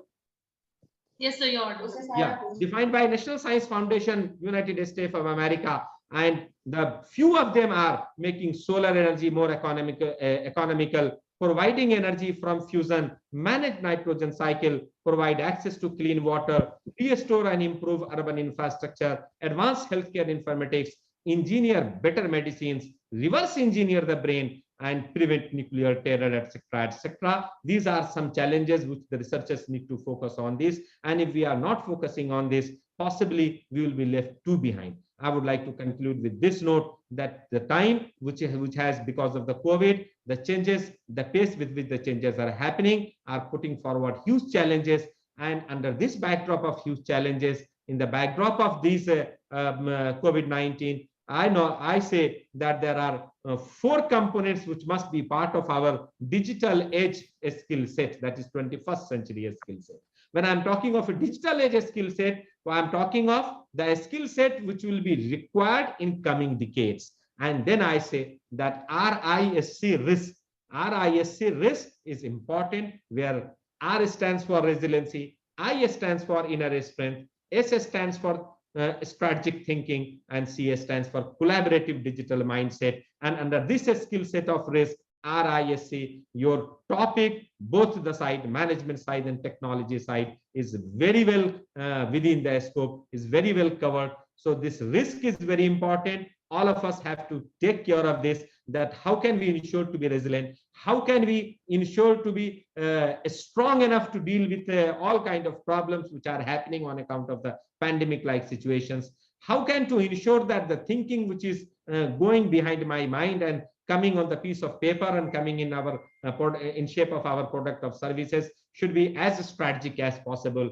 and how to collaborate with people across the world, because now when the digital technologies are available, collaboration is possible. So RISC is very important. This risk is important. And finally, when you are implementing this, let's implement with the passion with which the technology or with which the humanity demand from us. When I'm talking of implementing with the passion, I'm aware of the fact that many of you know what the passion is, and who else than you people will know the passion, that what the passion is, that the passion of all of you are visible since morning. So this passion is very important, and a big ghazal written by, again, the great poet of the last century, Bashir Badr. I would like to quote the 4 lines of that ghazal, that which very clearly simulate the passion. And he says that आंखों में रहा दिल में उतर कर नहीं देखा, आंखों में रहा दिल में उतर कर नहीं देखा, कश्ती के मुसाफिर ने समंदर नहीं देखा,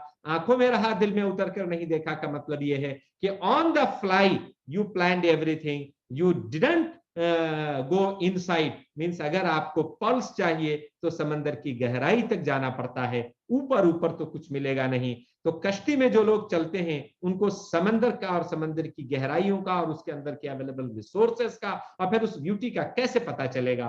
तो पोएट कहता है कि आंखों में रहा, अगर पैशन चाहिए तो अंदर की गहराई तक हमें समझना पड़ेगा कि आंखों में रहा दिल में उतर कर नहीं देखा, कश्ती के मुसाफिर ने समंदर नहीं देखा, जब से चला हूं मंजिल पे नजर है, रास्ते में कभी मील का पत्थर नहीं देखा। That is the kind of the passion which is required from the youth. That's the kind of the passion which is required of today's generation researcher. If that, with that passion we move ahead, possibly no milestone, no benchmark will be big. Everything can become a small. And my researchers, the young youth people, the young people can travel the untraveled path and can beat the unbeaten benchmark. And that is why I keep reminding people the quote of the Bill Gates, which around 4 decades ago he said, and I quote, "Except IT-based innovations, never before in the history any other innovation has offered promises of so much to so many in such a short span of time." And quote unquote. My dear friends, the final message, because there are many teachers, many students, many practitioners from the industry. So the final message to all my fellow teachers, to all parts of the country and abroad, which I wanted to give you, that yes, we need to prepare professionals from our academic institutions, from universities, but in the whole of preparing professionals, in the race of preparing professionals, let's not forget that the prime responsibility of we institutions are also to produce good human beings for the mankind, good citizens, and then finally good quality professionals. So our priority in our life before entire academic institutions will be that first our priority should be to produce good humans, then next good citizens, and then of course then quality professionals in whichever domain we are. And with this note, I would like to conclude that whatever process you have undertaken, this entire process of conducting conferences, conducting seminars, conducting knowledge dissemination sessions are a process to ensure how to bring light from darkness, how to bring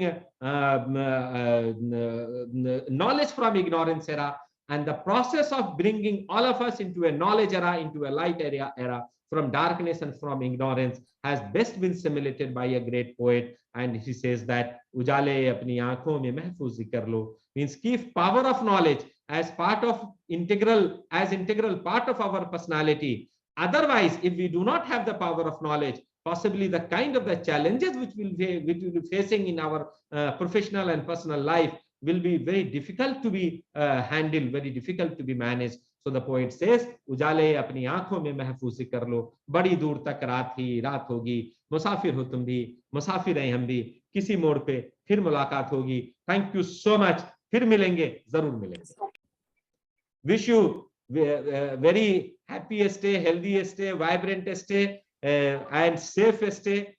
Follow all COVID appropriate behavior, all protocols to keep yourself safe, and say no to the 4th wave of COVID, which is knocking our door. Thank you so much, sir. Thank you so much. Thank you, sir. Thank you, sir. Thank you for sharing your valuable insight with all of us. Your words have already motivated our participants for the technical session. Now, moving on. Now, I'd love to invite our first presenter for the technical session 2. Committee rules. Mr. Schmidt, we have the presence of our guests from abroad, Mr. Kinje Esa Mustafa, Yes, sir. Professor of the Abrittabad University in Ethiopia, and Mr. Getasiu Nebretu, Associate Professor, Abrittabad University, Ethiopia. They both are very much there in the forum, and I welcome them on behalf of CPJ College of Higher Studies and School of Law, New Delhi, and absolute welcome to our international conference under the aegis of our 8th Management and IT Inter-College Festival, Marketing 2022, the first day of which is the international conference, which is going online. And we are honored to have your presence, Mr. I would say Mr. Kinde Esa Mustafa and Mr. Getafe Nebretu. Thank you so much for being with us. And of course, we would love to hear something from you. And kindly go ahead from here, Ms. Kishmit, please. Yeah. Okay. So we welcome you wholeheartedly. Now, moving on for the technical session, we will love to invite our first presenter. Our first presenter is Ms. Chandrika. She is a research scholar for Tumkur University. Her title of paper is Digital Transformation for Sustainable Business. Good evening, everyone. Yeah, ma'am, kindly turn on your video. Okay. Ma'am, am I audible? Yes, ma'am, you are audible. Kindly turn on your video. Yes, ma'am. You are co-host too. For once again, for technical session 2, I am reading the rules. Kindly take a note of it. Every presenter will get maximum 10 minutes to present the paper presentation. Kindly follow the time limits. Maximum time duration for the paper presentation is 7 minutes. There was a buzzer at 9 minutes as an alarm to alert the participant that she should wind up in 1 minute.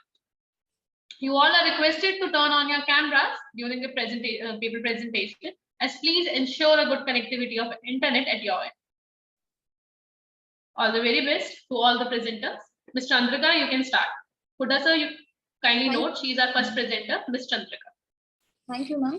All the best. Ma'am, you can share it from slideshow. You can go full screen. Otherwise, you can press F5. F5 is it?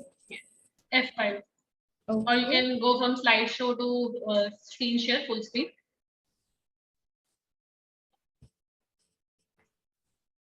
Your 10 minutes starts now. Yes, ma'am, it is usable, although, but it's better if you do it full screen. If comfortable, so it's okay. You can start with the presentation. Okay. As we are short with the time, kindly stick to the time limit. Yeah. Okay. Thank you. Good evening, everyone. Myself, Chandrika N, Research Scholar, Department of Studies and Research in Commerce, Tumkur University, Tumkur. Today, I'm here to present my research paper titled called Digital Transformation for Sustainable Business Growth. This paper has been prepared in collaboration with Dr. G. Sudarshan Reddy, Dean and Chairman, Department of Studies and Research in Commerce, Tumkur University, Tumkur. So before I start, I would like to give a brief introduction. Technology plays a pivotal role in business growth through revolutionary changes in the basics of business, processes, and models. It helps in efficient management of various business activities. Now we are not in the era of just using technology for doing the business, but we are in the era of digital revolution, which helps in solving business challenges. So the objectives of the paper is to understand the concept of digital transformation, need for digital transformation, elements of digital transformation, and its role in sustainable business growth. So what is this digital transformation nothing but? In simple words, using the technology in all the areas of business, fundamentally changing the way a business operates and delivers value to customers. So next one, need for digital transformation. First one is to reduces the cost of the business. It improves operational efficiency and productivity. It generates the competitive advantage for the company. It improves integration and internal cooperation. And lastly, business security. So these are some of the key elements of digital transformation. First one, the modification of existing business with digital technology, process digitization, introducing new business activities, supplier interaction, online presence, digital marketing, selling online, and customer interaction through digital technology. So the research design of the paper is case study method. The paper reviews the success story of 6 select companies which have adopted digital transformation and benefited. So these are that 6 companies. First one, Passport Seva, Bajaj Allianz Life Insurance, Kotak Mahindra Bank, Aldirams Food International, Microsoft, and Coca-Cola. So the government of India adopted digital in the government departments and moved towards e-governance to improve the delivery of public services. Passport Seva has been digitized under the National E-Governance Project. Prior to digitization, Passport Seva Kendras were providing passport-related services to 20 to 25,000 people per day, but with the help of digital transformation, they are able to serve nearly 50,000 people per day. So Tarun Jug, the Managing Director and Chief Executive Officer, Bajaj Allianz Life Insurance Company Limited, he says that their company has digitized many processes and operations. Life insurance sector saw a shortfall in new business premium collections in the March-June quarters 2020 due to COVID-19. This gave further push for digitization to insurance sector, and he believes that he says that Bajaj Allianz introduced 100% digital agency channel, which helps from recruiting insurance consultants to enabling them to get new customers on board. And now every activity of Bajaj Allianz is being taken place through digital platform. So the next one is the Kotak Mahindra Bank. They shared that their digital product G5, which seamlessly incorporates social networking platforms like Facebook and Twitter with normal banking. And they received a very supporting response from their customers. And the bank also tried to simplify the payments without compromising on security through innovative propositions like mail money and message money. In line with this, the bank launched KPay, a first of its kind social bank agnostic and real-time funds transfer platform, which received a positive response with over 20,000 customers started using it within the short span of time.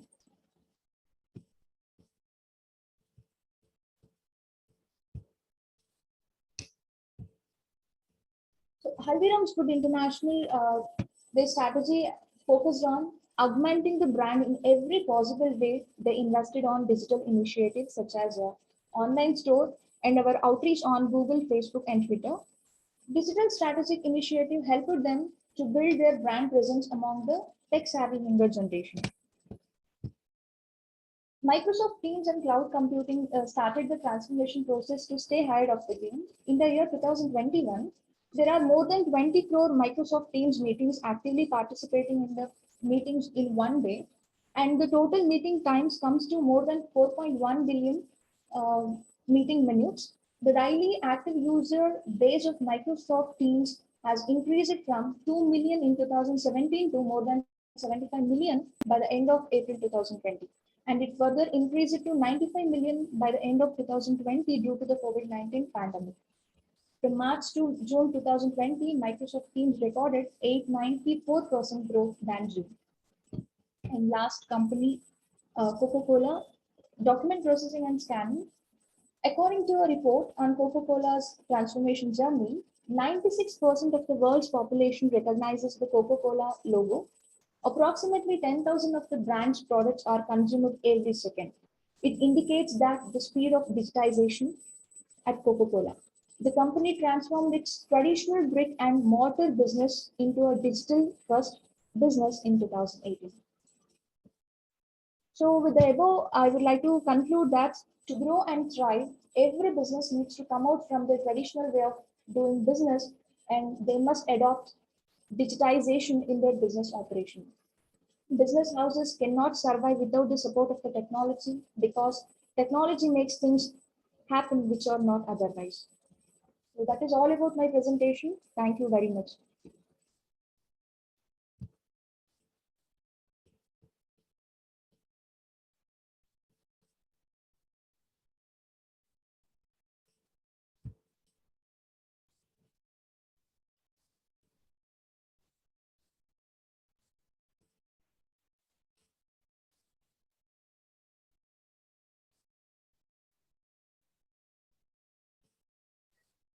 Chandrika ma'am, are you done?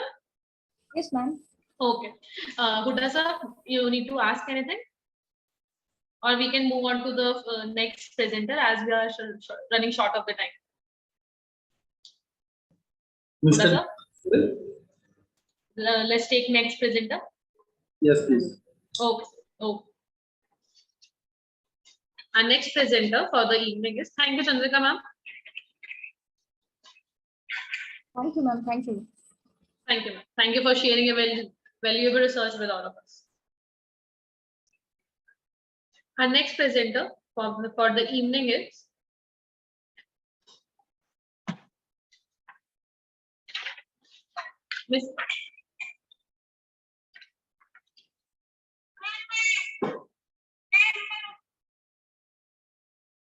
Miss Issa Bharti, PhD scholar, Center of Management, Jamia Millia Islamia, and Miss Divya Chauhan, student, Springdale School, Dholapur. The title of the paper is Economic Integration of Indo-Pacific. Issa Bharti, ma'am. I request Miss Issa Bharti, ma'am, to kindly. Yeah, hello everyone. Good evening. Yeah, ma'am, you're audible. All the best, ma'am. You know the rules. You have 10 minutes. Sure. Kindly wind up fast as we are running short of time. Sure. Okay, ma'am. Thank you so much. Huda sir, kindly take a note of it. Just a moment. I'm not able to present my screen as the host, as I'm not the co-host. Wait, ma'am. You will be co-host in a second. Bhumika, ma'am, I request you to kindly allow her to be a co-host. Yes, ma'am. Now your co-host, you have the option of screen share. Okay, ma'am. All the best. Thank you. Is my screen visible? Yes, ma'am, it's visible. All right. Good evening, everyone. I'm Itsa Bharti, a research scholar of Jamia Millia Islamia University. I will be presenting on the topic economic integration of Indo-Pacific, and I'll be sharing my insights on the like what it entails and what are the implications of the Indo-Pacific. So Indo-Pacific as a region has emerged as a new center of gravity with the increasing strategic importance for global trade, commerce, and security. Indo-Pacific, previously known as Indo-Asia Pacific, is the region that is widespread to the extent that it impacts multiple countries, hence introducing different perspectives. According to the United Nations, Indo-Pacific strategy includes every nation that it has alliance with: Australia, Japan, Korea, Philippines, and Thailand. As per the US, ASEAN is central to its vision of Indo-Pacific strategy. When we talk about Indian outlook, Indo-Pacific is far more than a strategy. It believes in maintaining security in the region, which runs from the eastern coast of Africa to the Pacific Island countries. The common point which holds every participant nation together is the rule-based international order. The Indo-Pacific has been the busiest maritime of all time, and it is home to some of the largest markets. To maintain peace and stability, a variety of forums such as bilateral, minilateral, and multilateral have popped up in responses to the shared objectives and issues. The outbreak of COVID-19, apart from helping the nations to identify the flaws in the Indo-Pacific, has also emerged the need for concrete actions to be taken to build resilience across sectors and strategies, as the pandemic is likely to have both short-term and long-term influence on the regional security. The research objectives are to study the India's evolving relationship in the Indo-Pacific, to study the Asians' point of view on Indo-Pacific, to study the impact of COVID-19 on the Indo-Pacific, to study UK's inclination towards the Indo-Pacific, which is also known as UK's tilt. The research methodology used for this particular is the qualitative research, and the instruments used for secondary data collections are journals, books, published papers, reports, and articles. First, India's role in the Indo-Pacific region. India's support for the region is rule-based, balanced, and maintains a stable trade environment. India's partnership in the Indo-Pacific can be classified into three groups. First is Quad, which is a group of 4 countries: Australia, India, Japan, and United States. The work of this group is to hold informal discussions on areas of mutual cooperation in the region. Second is ASEAN. India has stressed the importance of ASEAN in its Indo-Pacific strategy. It is an association of Southeast nations. Third is Western Indian Ocean. To enhance the defense partnership with the Western Indian Ocean, India has been in the process of building its relations with France by conducting joint patrols in the Indian Ocean. Second, ASEAN's outlook of Indo-Pacific. The major goal of a new outlook of ASEAN is to consolidate Asian centrality.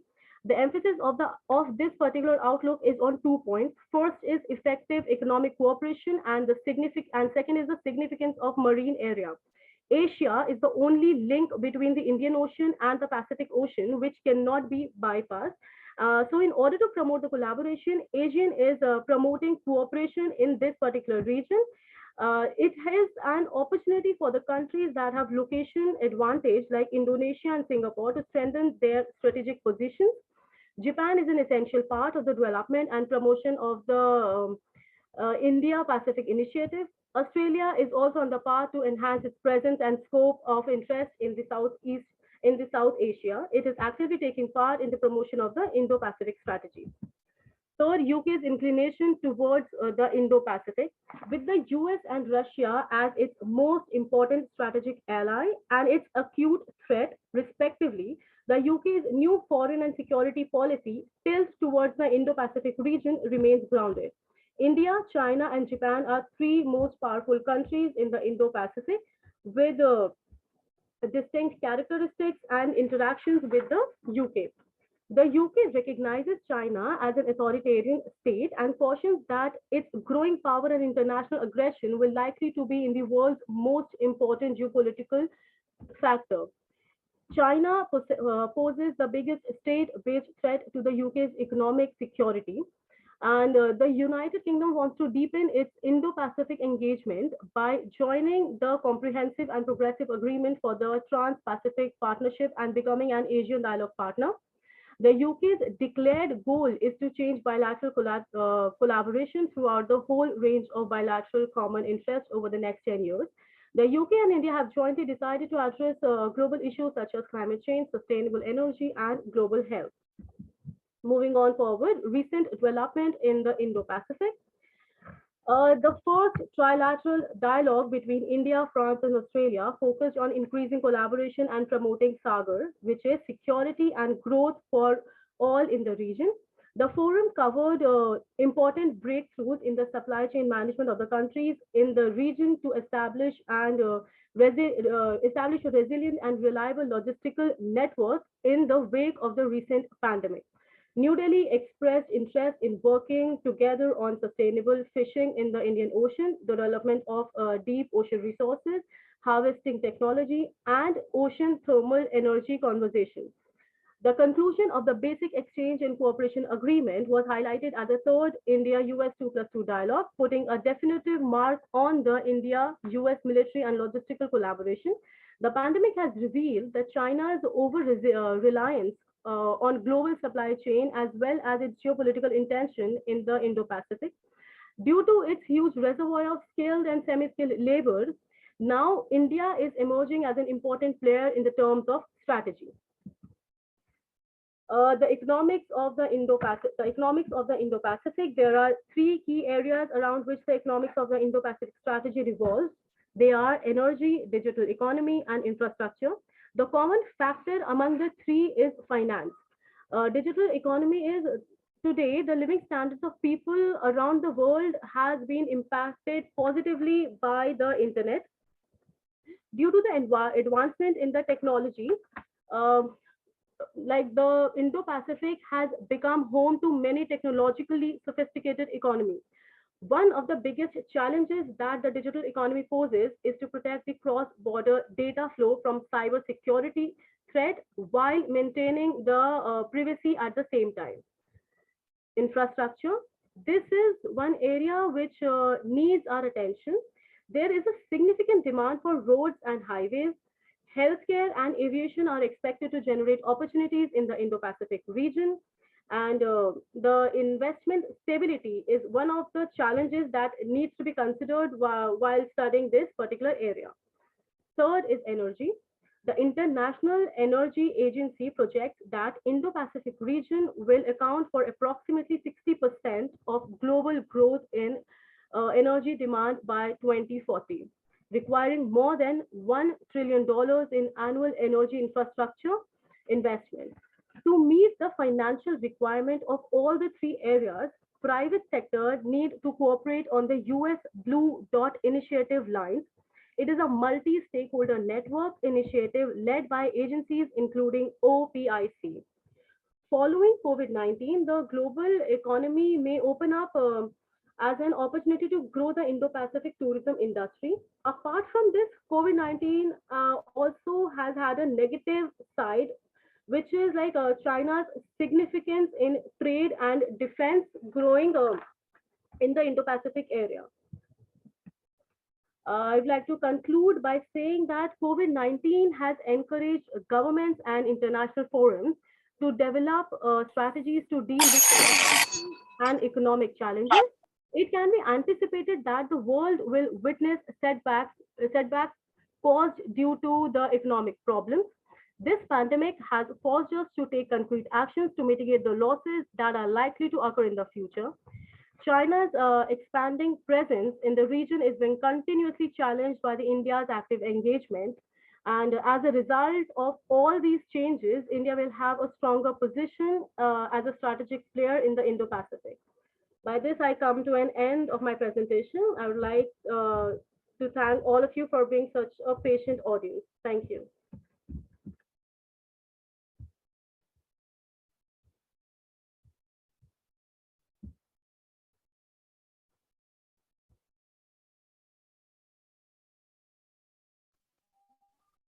Okay, thank you, Chandrika ma'am. Moving on to our next presenter of the evening. Sorry to interrupt, but I'm Itza. What? My name is Itza, not Chandrika. Sorry. My mistake. Thank you, ma'am, for your valuable insight and your research with us. Now we are moving on to our next presenter of the evening. Our next presenter is Miss Kavita. And Miss Kavita, Dr. Kavita Rani, Associate Professor, Institute of Management, MMDU, Ambala, Haryana, and her paper is on Interdisciplinary Research, Unavoidable for Good Research. Am I welcome you? Good afternoon, ma'am. Yeah, good afternoon, Kavita ma'am. Am I audible? Am I Yes, ma'am, audible? you're audible. Yes, ma'am, you're audible. Kindly turn on your video. Okay, ma'am. Ji. I'm in bus now. I'm traveling actually. Yes, ma'am. Actually, MMDU bus start by 4:30. I'm Alvina of MMDU. Okay. Can I start, ma'am? Yes, ma'am. Will you be sharing your research? I'm sharing. I'm sharing. Oh. Okay, ma'am. All the best. You have 10 minutes. Kindly cover it first. Thank you. Okay, ma'am. Thank you, ma'am. 1 minute, ma'am. Ma'am, screen is visible or not? Hello? Yes, ma'am. It's visible. Yes, it's visible. Okay, ma'am. I'm Dr. Kavita, Assistant Professor in MMDU Milan, Ambala. Am I audible, ma'am? Yes, ma'am. You're audible. Okay. So, topic for the presentation is interdisciplinary research, unavoidable for good research. I'll start by abstract. As we all know, interdisciplinary research is very important nowadays because every subject is interconnected with some other discipline. So we can't avoid for better research the importance of interdisciplinary research. So in this I will start in today's fast-changing world. The interdisciplinary research only me to solve the various problems in every aspect of life, whether it's economics, social, psychological, in the scenario of COVID, many research. Let us start with the introduction. So,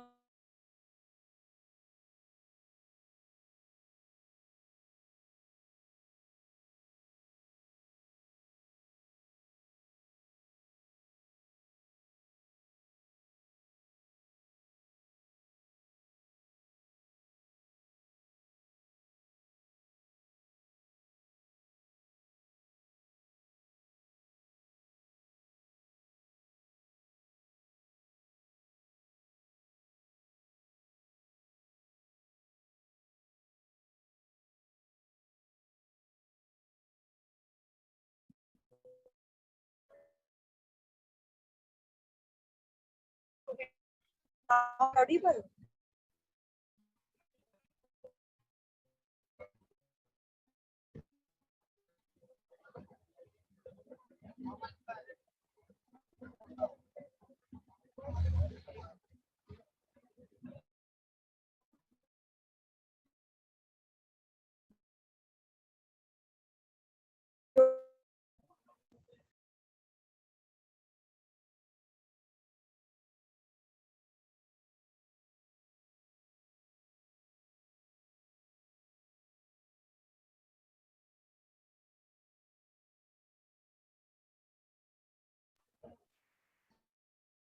Audible, ma'am. Hello.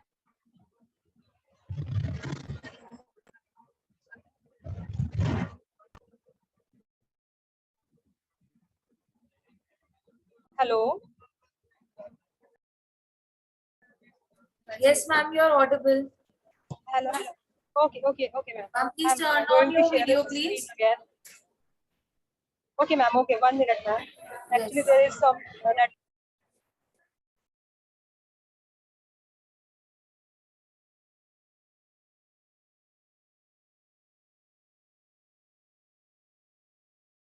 network issue.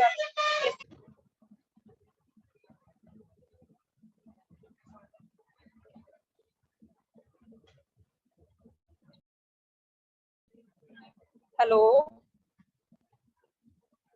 Yes, ma'am, you are audible.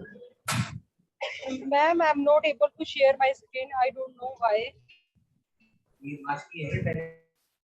Ishmeet ma'am.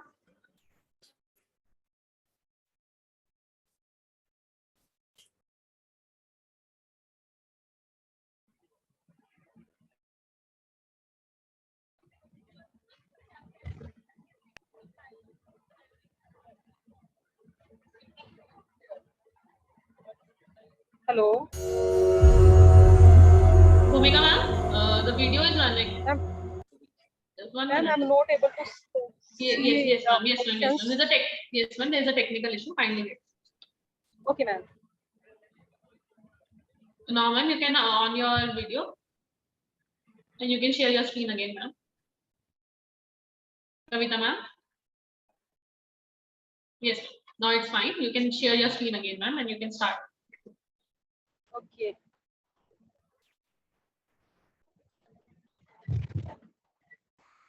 The option are not visible now.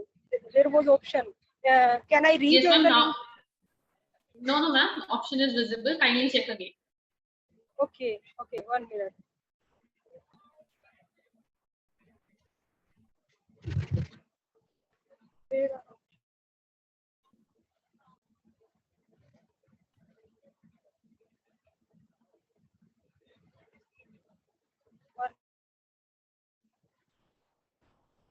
No, ma'am. Yes.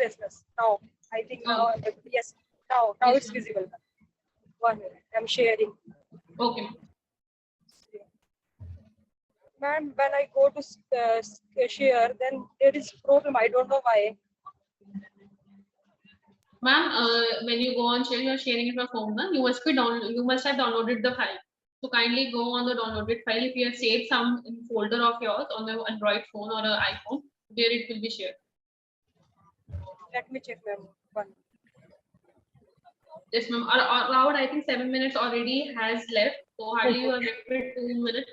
So if you want to share your screen again, kindly do it. Yes, ma'am. Yes. Otherwise, you can just read and wind it up also. As Yes, you ma'am. keep visible. And you can read it up and wind up. Okay, ma'am. So the basic, the objective of my topic is that interdisciplinary research is very important, as we know, because there is many subjects where you find the interconnection of different subjects. Suppose when I talk about management itself, a combination of different subjects. Like in management, we study statistics. In principle of management, we study like only when we talk sociology, some related topic related to like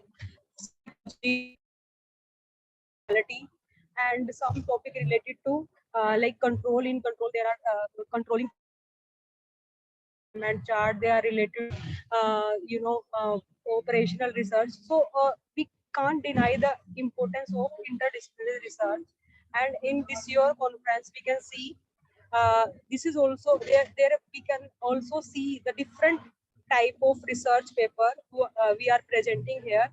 So basically, the main objective of my study is that to explain the concept of interdisciplinary research. Second is to discuss the need of interdisciplinary research.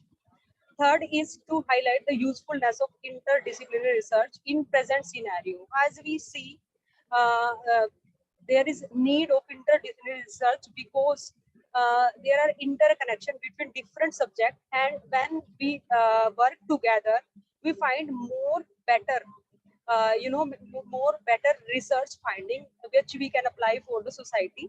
So this is not a new concept, but this is important nowadays. There is more importance of this. Interdisciplinary research allow the researcher to learn by making connection between the ideas and concepts across different disciplinary boundaries. Like I'm working on waste management project from management department, and I'm working with a ma'am that is from biotechnology department. So with that intern, she is doing one part of my research paper and I am doing one part of research paper. And after combination of that research, we will more practical. We are able to make our research more practical, more useful to the society, because I think research is important for the upliftment of society and for the student, for the research scholar. So everywhere we can see there is a need of interdisciplinary research. Now, what is the need? The need to create a new generation of students who combine a rigorous disciplinary depth with the ability to reach out to other discipline and work in interdisciplinary team is more urgent. Okay, now I want to conclude only in one line. Interdisciplinary research is required for giving response to major social challenges, must be informed by the improved understanding of human perception responses and the economic and social impact of physical and biological and process to promote. So this is about my research paper. I'm done with.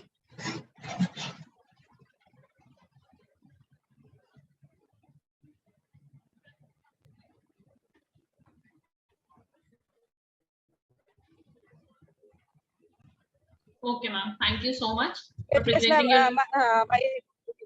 Thank you, ma'am. Thank you. Thank There you was so very much. disturbance and Yeah, ma'am. thank you. We can understand you're traveling home. Still, thank you so much for presenting your Yes, research ma'am. with us. Thank you. And thank you, ma'am. Thank you. Now, moving on to our next presenter, Mr. Siddharth Ghosh. Mr. Siddharth Ghosh is our next presenter. Siddharth sir, thank you. I request now Siddharth sir to kindly turn on their video and unmute themselves. Siddharth sir.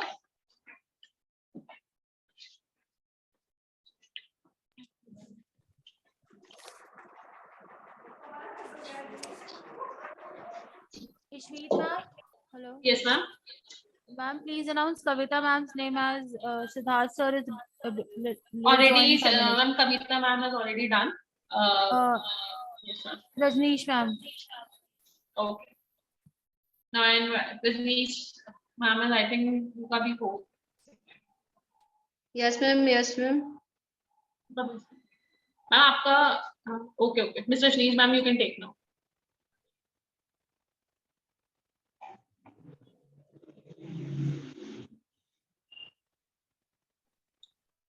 Am I audible?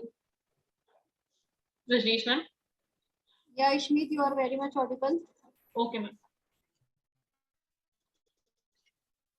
Mr. Rajneesh, ma'am, you can start. You can turn on your video.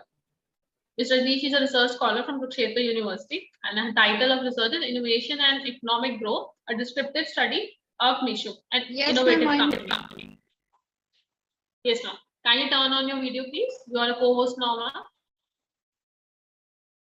You can share your research paper with us. Ma'am आपकी तरफ से I think कोई network issue है, आपकी voice break हो गई। Rajneesh ma'am,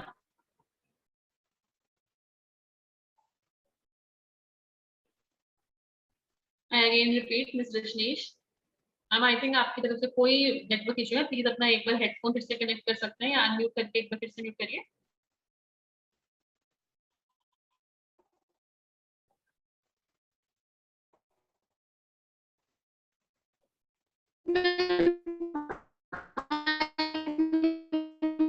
ma'am आपकी voice बिल्कुल भी क्लियर नहीं आ रही है। I really request you to join the link again.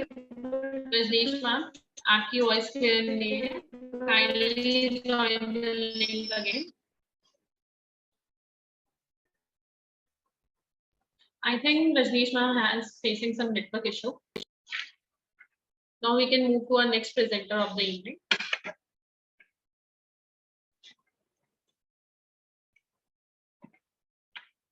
Soumya ma'am.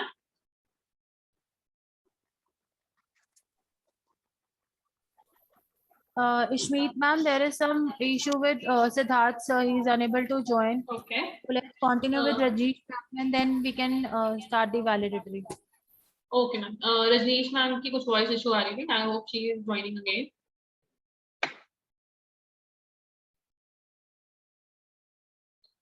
Kindly call her and tell her to join in.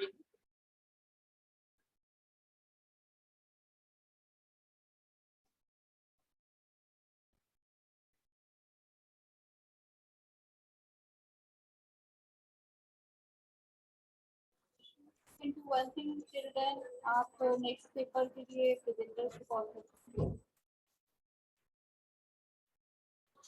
Am I audible? No, ma'am. We still have a network issue. We can't hear you. Am I audible, ma'am? Hello. Hello, Am I Rajesh ma'am. Hello. Hello. Yes, ma'am. Ma'am, I can't hear them properly. Soumya, can you hear? Bhumika ma'am, can you hear her?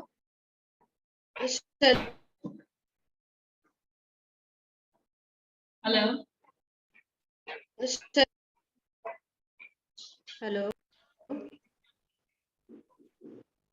हाँ जी ma'am, am I audible now? Yes, ma'am, you are audible. Okay.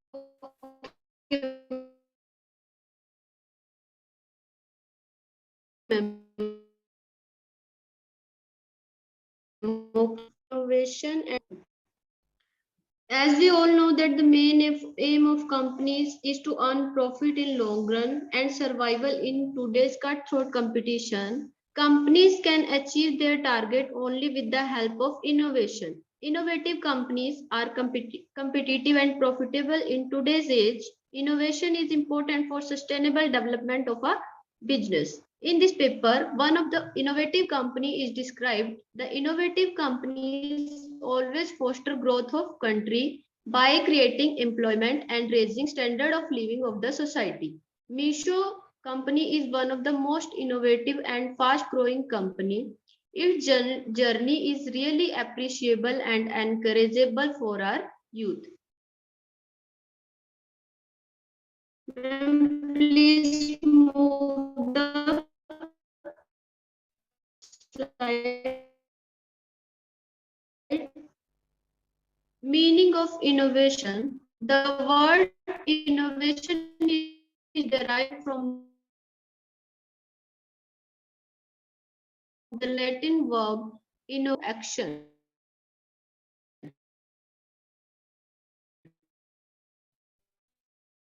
Innovation means to replace or to.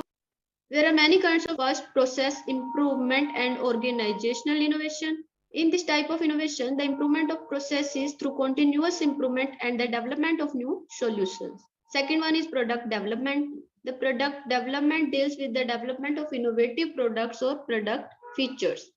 Third one is service innovation, the creation and introduction of new services for customers and partners. Business model innovation.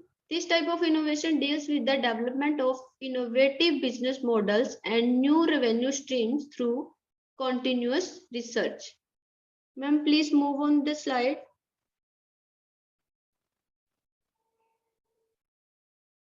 Objectives of the study. There are three basic objectives of the study. To study the concept of innovation, to study about an innovative company which really played important role in the development of economic growth. And third one is to discuss the necessities for and role of innovation. Next one is research methodology. Research methodology is the basic element of any research paper. The present study is purely theoretical in nature. Only secondary data is used for the study, and this type of secondary data collected from relevant books, articles, and various sources available on internet. Let's talk about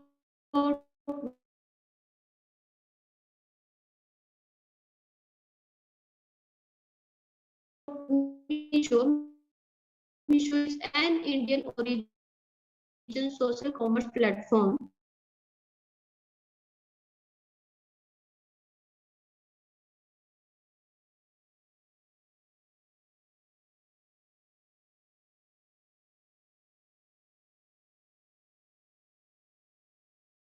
It is founded by to start their online stores via social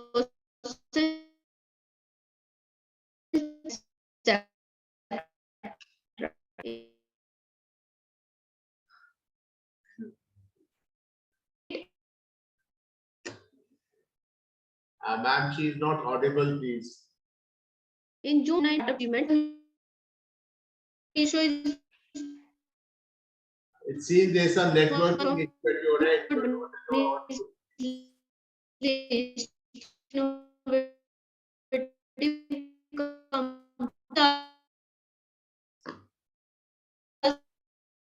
Rajneesh ma'am, there is a network issue from your side, ma'am. Kindly come in the connectivity area, ma'am, please. secure the on inductive ways.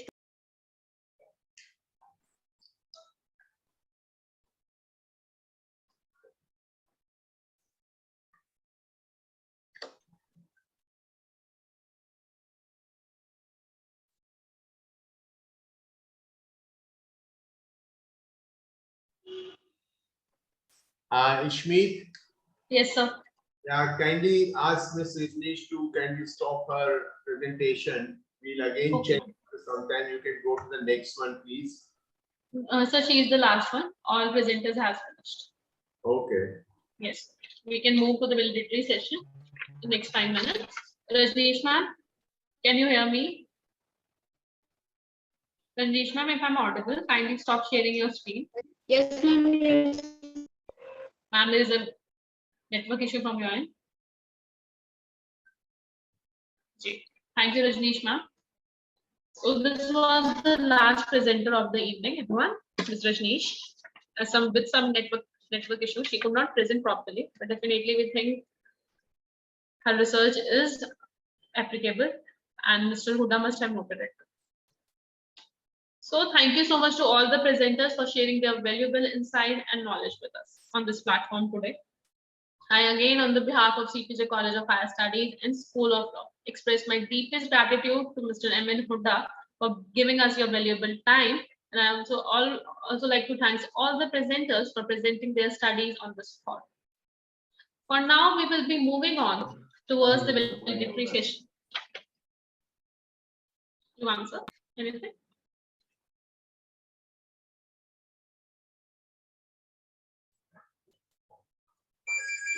Okay, sir. Now we are moving towards the valedictory session in next 5 minutes. I request Ms. Bhumika to kindly play the music, kindly play the video.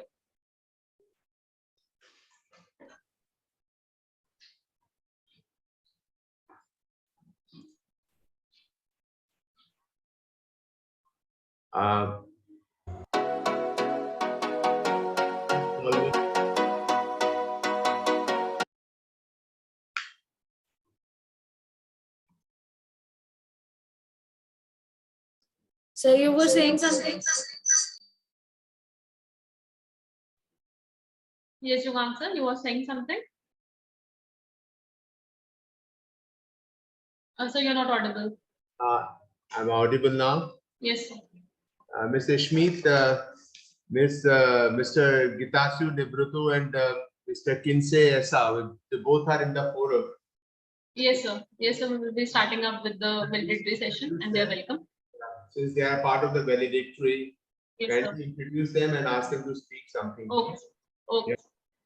Yeah. Ma'am, kindly stop the video.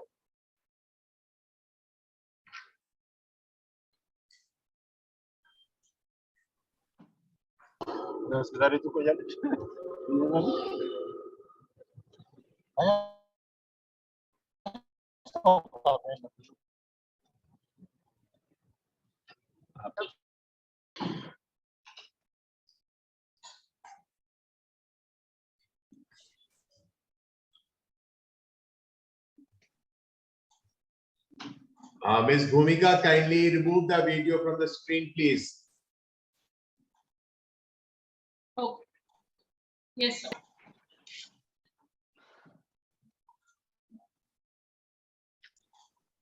On once again, I welcome you all for the valedictory session now, and I hand over to Yugank, sir.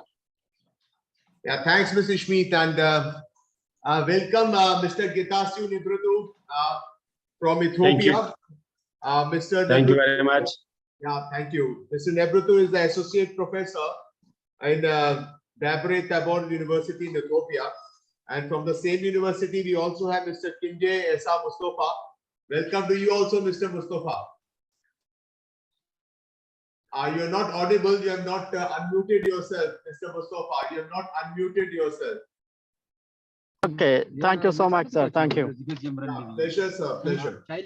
So it's very nice. It is a integration of India and Ethiopia. We have common and no two doubts about it. I think in fact, a lot of things to be remembered. Ethiopia, but once during the flight, I remember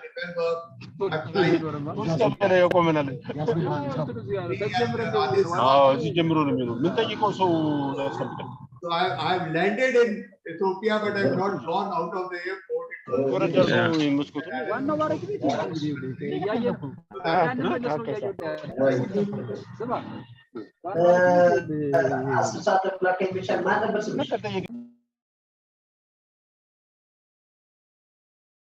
Yugank, sir, you're not audible.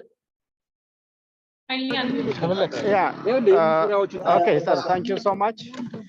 Thank you so much. Thank you, the committee members and the organizers of this conference. I'm happy to attend your conference. And the conference topic that you raised today was very interesting. It is about market technology. How can we support marketing using technology? And the presentation of 4 participants I have already attended. And I do have few questions for the presenters. I think, can I raise questions now? Yes, sir. Okay. The first presentation is about digital transformation for sustainable business growth. And the presenter has evaluated 6 companies. And my question is, which company is more benefited from this technology? Is it audible? Can you hear me? Yeah, you're very much audible. Yeah, please. Okay. And the other one, when you take the data, the time that you have collected data, when is it recent data or the previous data for digital transformation of the 6 companies? And the second presentation also was very, very interesting. Economic integration of Indo-Pacific. And she has tried to see the economic integration of companies. And what economic sector, what specific economic sectors have you checked? This is also my question for the second presenter. The third one is interdisciplinary research, unavoidable for good research. Therefore, can you tell me about the specific professions that should be successful when they present their research? The first one is the innovation and economic growth, a descriptive approach. This study is also a very interesting topic, and I found it very much important.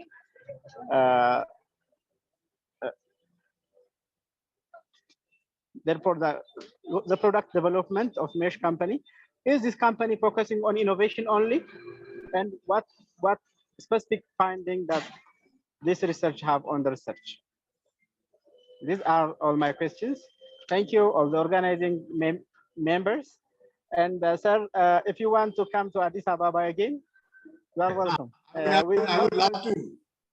The day I'll be planning the African safari, I would firstly come to Addis Ababa. Okay, sir, you are welcome. I have been also.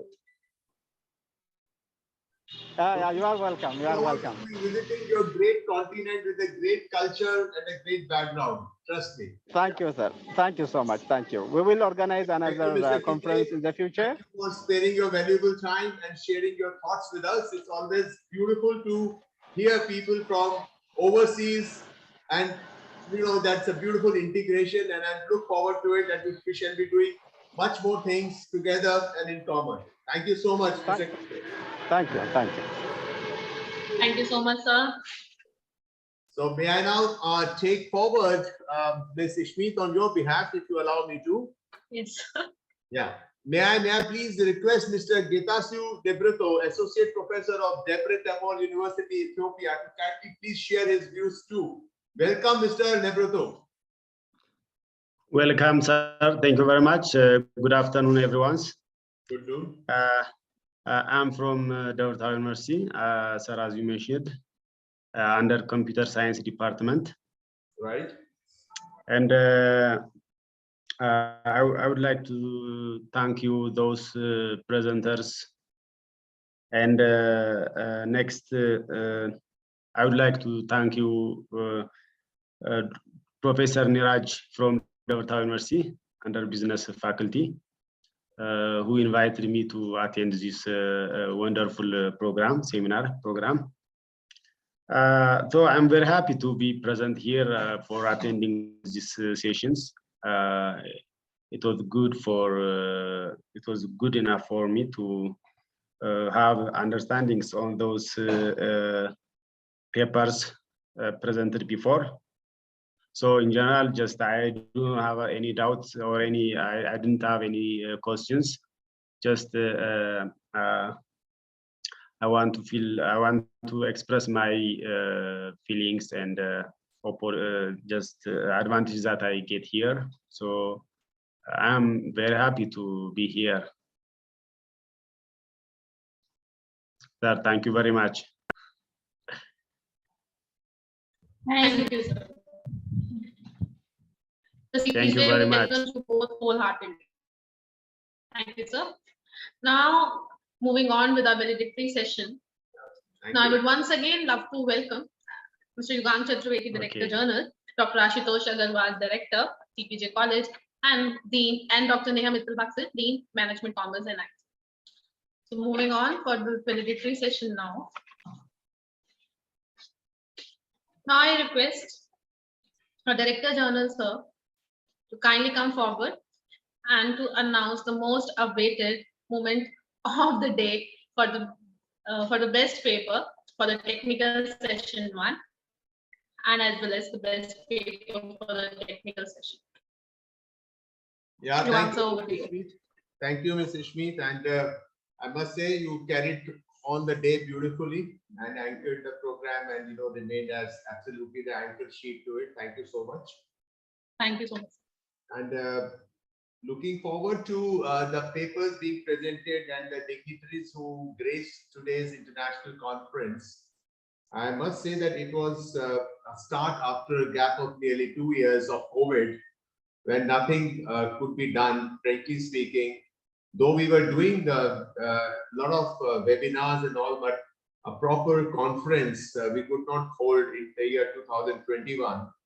And the moment we have come back to a state of square one to a certain extent, the very first thing we have done is to get back to those events and to those moments that we have been cherishing and been working together for, and which really does a great for the growth of the students, the faculties, and the institution.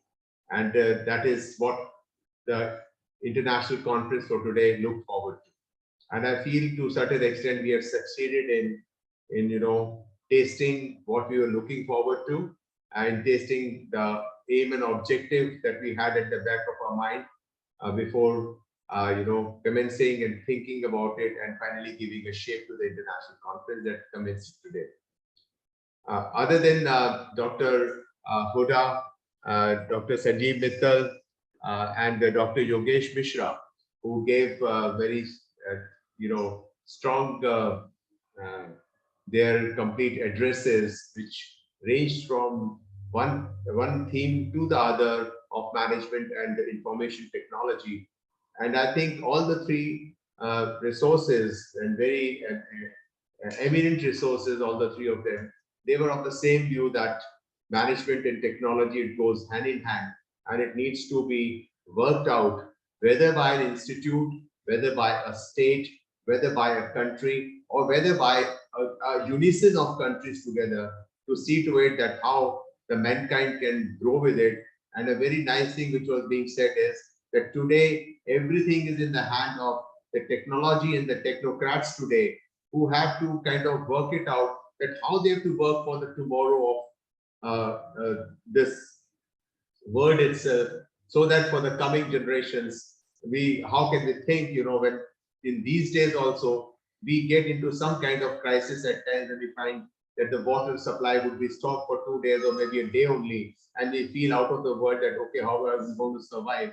Imagine, and just imagine about our coming generations, where such thoughts are being brought into our mind, that these perennial rivers of India, and not just India, the world over, which have been the source of living for not just for irrigation, but just for the basic need of life, which is water, would get dried up in so many years to come. The basic thought, it gives absolutely goosebumps, and no two doubts about it. It should goosebumps into any human, just imagining that what would happen if these rivers dry up.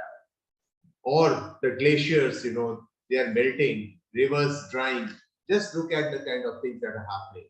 So how to work towards it, wherein, we bring the irrigation system, the dam systems, the rain harvesting, etc., which of course is absolutely in the hands of, firstly, governance, which is the management who directs for it, and then it comes in the hands of the technocrats who really implements and looks forward to it and works upon it. So I think so both the things goes hand in hand, and the moment they go most optimally, I feel the objective of a society is done, and no two doubts about it. I'm slipping the name of the country. I think was it Tanzania, or it was one of the countries wherein Mr. Nebratu and since Mr. Kinde are from Africa, from Ethiopia. And Ethiopia in itself, if I'm not wrong, is one of the countries which is a very, very drought-prone country, and very good times of the many years, drought plagues Ethiopia, but definitely Ethiopian people, they are very brave people. They have remained sustained to it. They have seen to it. They have stood as a wall to it, and they're coming out of it too by a lot of planning towards it, so that droughts do not, surface year after year again. So looking at these things, I'm reminded of, which place. It was South Africa. Yeah, I remember. It was South Africa, and South Africa is a very developed nation in Africa. Imagine in South Africa, in their capital, Cape Town, and it was being said that the main source of water has dried up, and people were queuing up to, buy bottles of water. Of course, they are not going to bath from it. They are going to drink only that, and it was being rationed too. I remember that was just 2 years back or so, and it was being considered that if this thing is happening today, where does the future lie? So it is a matter of concern. It's a matter of grave concern for all of us as human beings today, that how management and technology is being taken in the right optimal fashion, not the way as it's happening. Like if you look at it, a country like Ukraine, absolutely being devastated by Russia. I do not want to get into any political debate on this, that who's right and who is not right.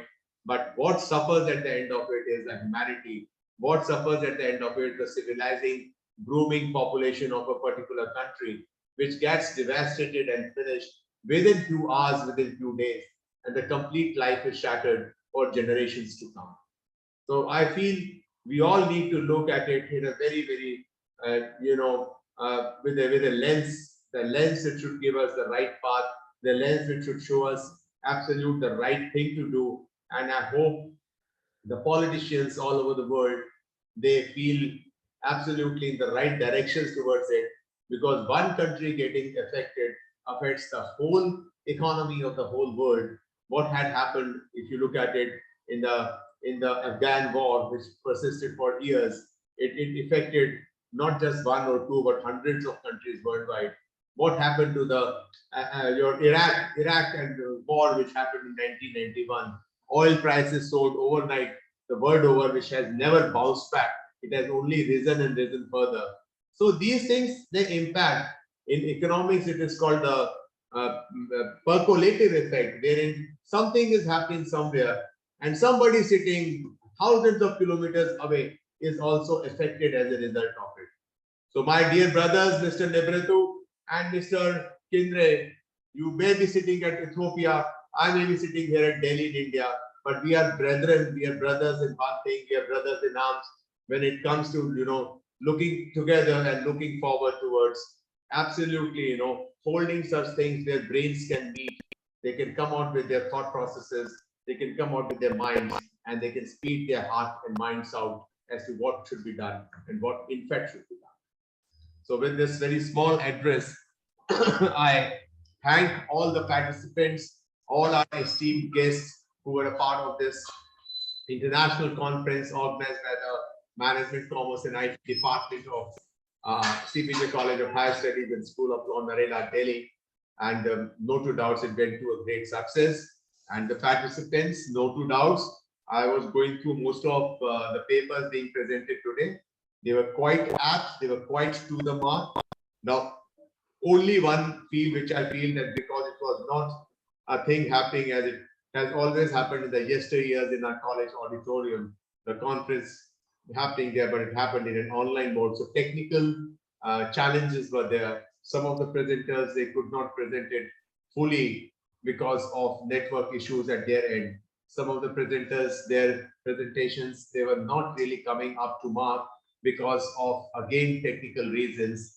Maybe the slides were too dark or the voice wasn't coming too clear. So as a result, these things, these challenges are but obvious when you organize anything in a hybrid or in an online mode.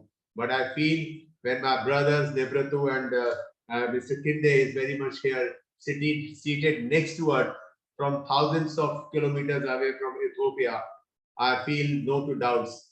This conference, on the basis of this, I should say, we have met the success of our conference. What was our objective of being together with one objective that has been met, and that has been possible only because of it being held in an online mode. So everything has its own pluses, it has its minuses too. I would weigh the pluses went much far ahead than the few minuses that were witnessed in today's international conference. So with this note, I would like to announce on behalf of our guests from Ethiopia also, I would like to announce the winners of the two technical sessions. In the first technical session that happened today, it is Ms. Kajal Panwar, research scholar of Amity University, who has been adjudged as the best paper presenter for her paper, Predicting Energy Market Volatility, the post-COVID outbreak in India and the United States. Very well it was presented, Ms. Kajal.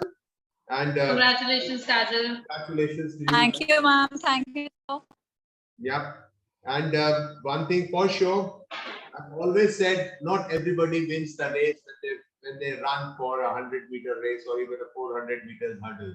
It's only 2 or 3, maybe the first. And if you say it's the best paper award, we never said a runner-up award or anything like that. It never happens in conferences.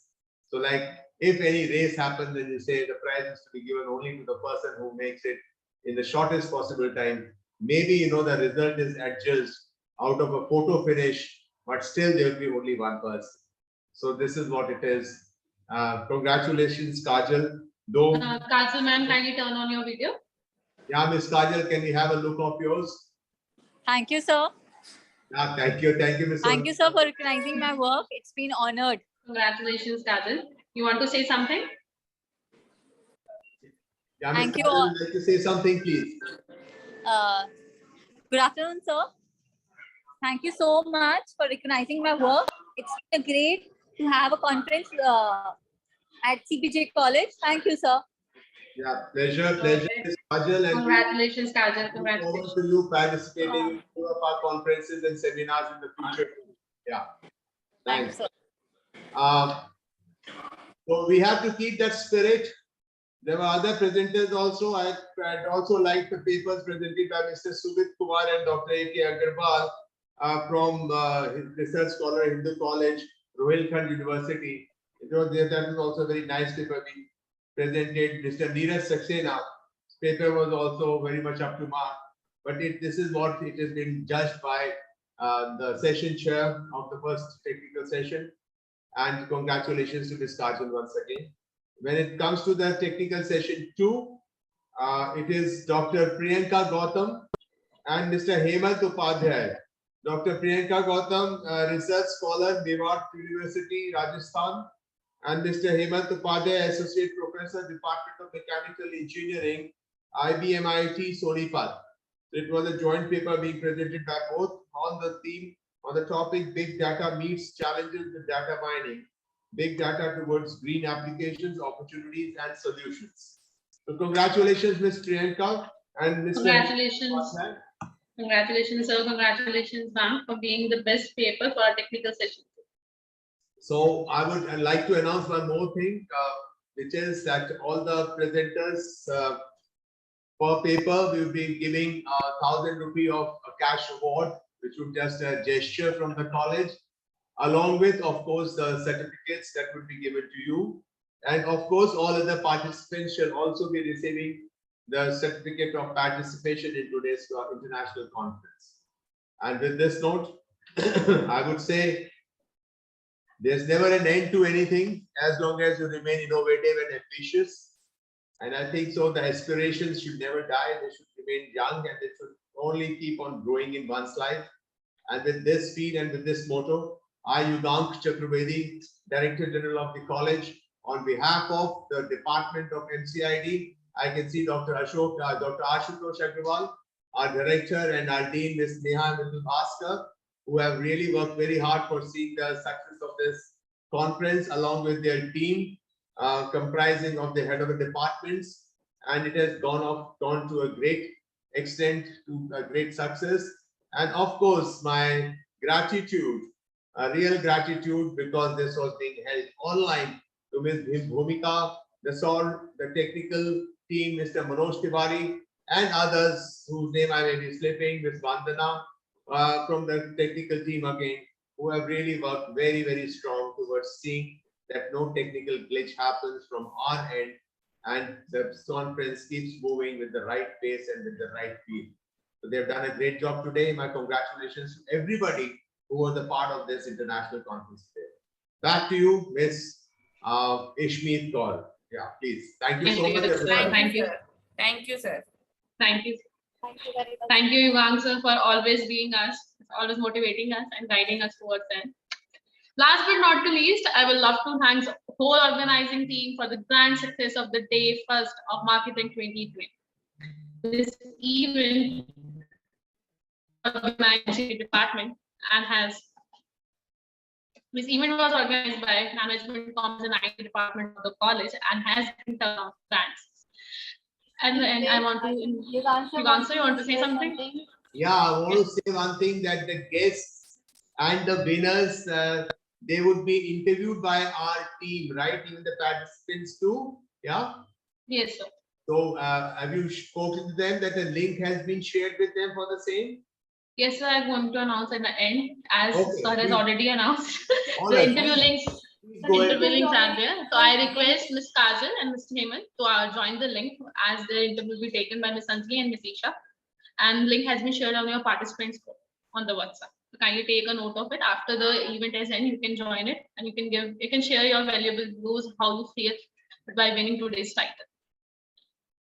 So at the end of the day, today we are concluded with the day first of the Marketing 2022. It was an international conference held on the hybrid mode. Thank you once again for all the chief guests who has given their valuable time to us today, including the chief guest or the guests of today. I will pay my gratitude to all the guests, Mr. Sanjeev Mittal sir, Dr. Sanjeev Mittal sir, Dr. Emin Hooda sir, Dr. Yogesh, and all our international guests of today who have joined us from the abroad and made our international conference successful. On this note, I would love to thank all the organizing committee of Management, Commerce and IT department and everyone for making our event a grand success. And let's looking forward for tomorrow's our event for on offline mode for Marketech 2022 on the second day of Marketech 2022. Hope you all have a nice evening ahead and have a nice weekend. Stay safe and stay positive. This is me, Ishmeet Kaur Sodhi, Faculty CPJ College of Higher Studies and School of signing off for today. Thank you, everyone. Thank you, ma'am. Thank you so much. Thank you. Hi, Mr. Nibratu and Mr. Kare. Thank you so much. Thank you so much, sir, for joining us. Thank you so much, sir. Thanks. And we shall remain in touch, Mr. Nibratu and Mr. Kare. Thank you very much. Thank you very much. Have a nice night. Yeah, you too. Thank you, sir. Thank you, sir. See you. See you again. Thank you. Thank you so much.